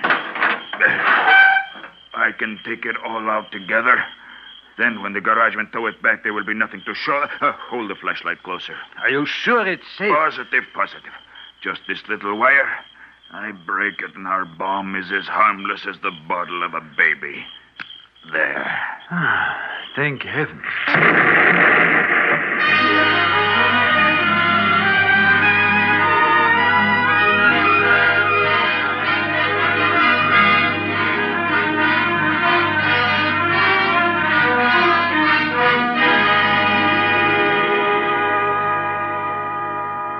I just can't understand what happened to him. Both of them like that. The police say the car was parked on some sort of a buried mine.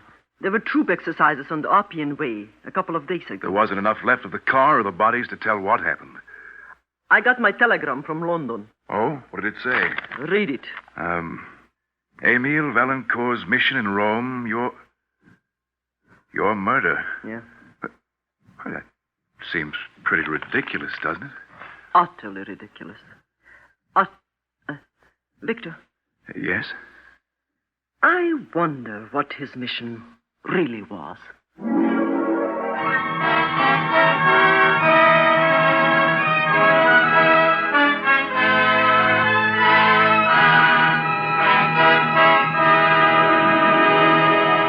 You have just heard Ilona Massey starring in NBC's Top Secret, transcribed stories of intrigue and espionage brought to you each week at this time.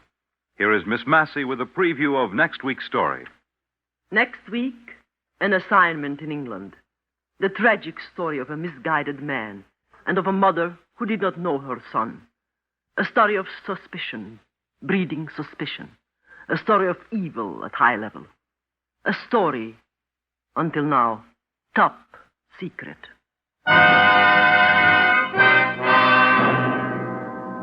Top Secret scripts are written, directed, and produced by Harry W. Junkin. Featured with Miss Massey this evening was Alan Stevenson as Emile, Ralph Camargo as Luigi, and Bernard Grant as Victor. The music was composed and conducted by Dr. Roy Shield. This is Fred Collins speaking.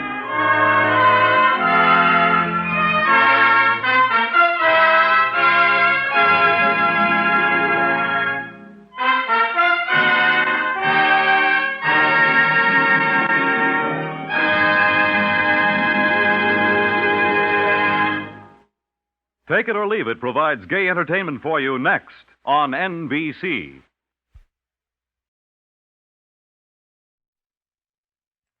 This story is Top Secret.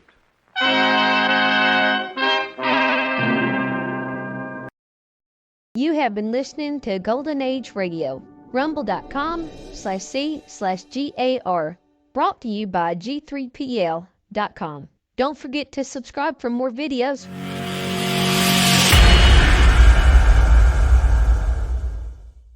I would like to extend my sincere gratitude to Old Time Radio Research Group for their remarkable efforts in preserving and archiving the captivating world of old-time radio programs. Their dedication to safeguarding these precious audio gems ensures that future generations can relish the enchanting stories, music, and entertainment of the past. Their invaluable contribution allows us to step back in time and experience the magic of radio history firsthand. Their link is in the description below.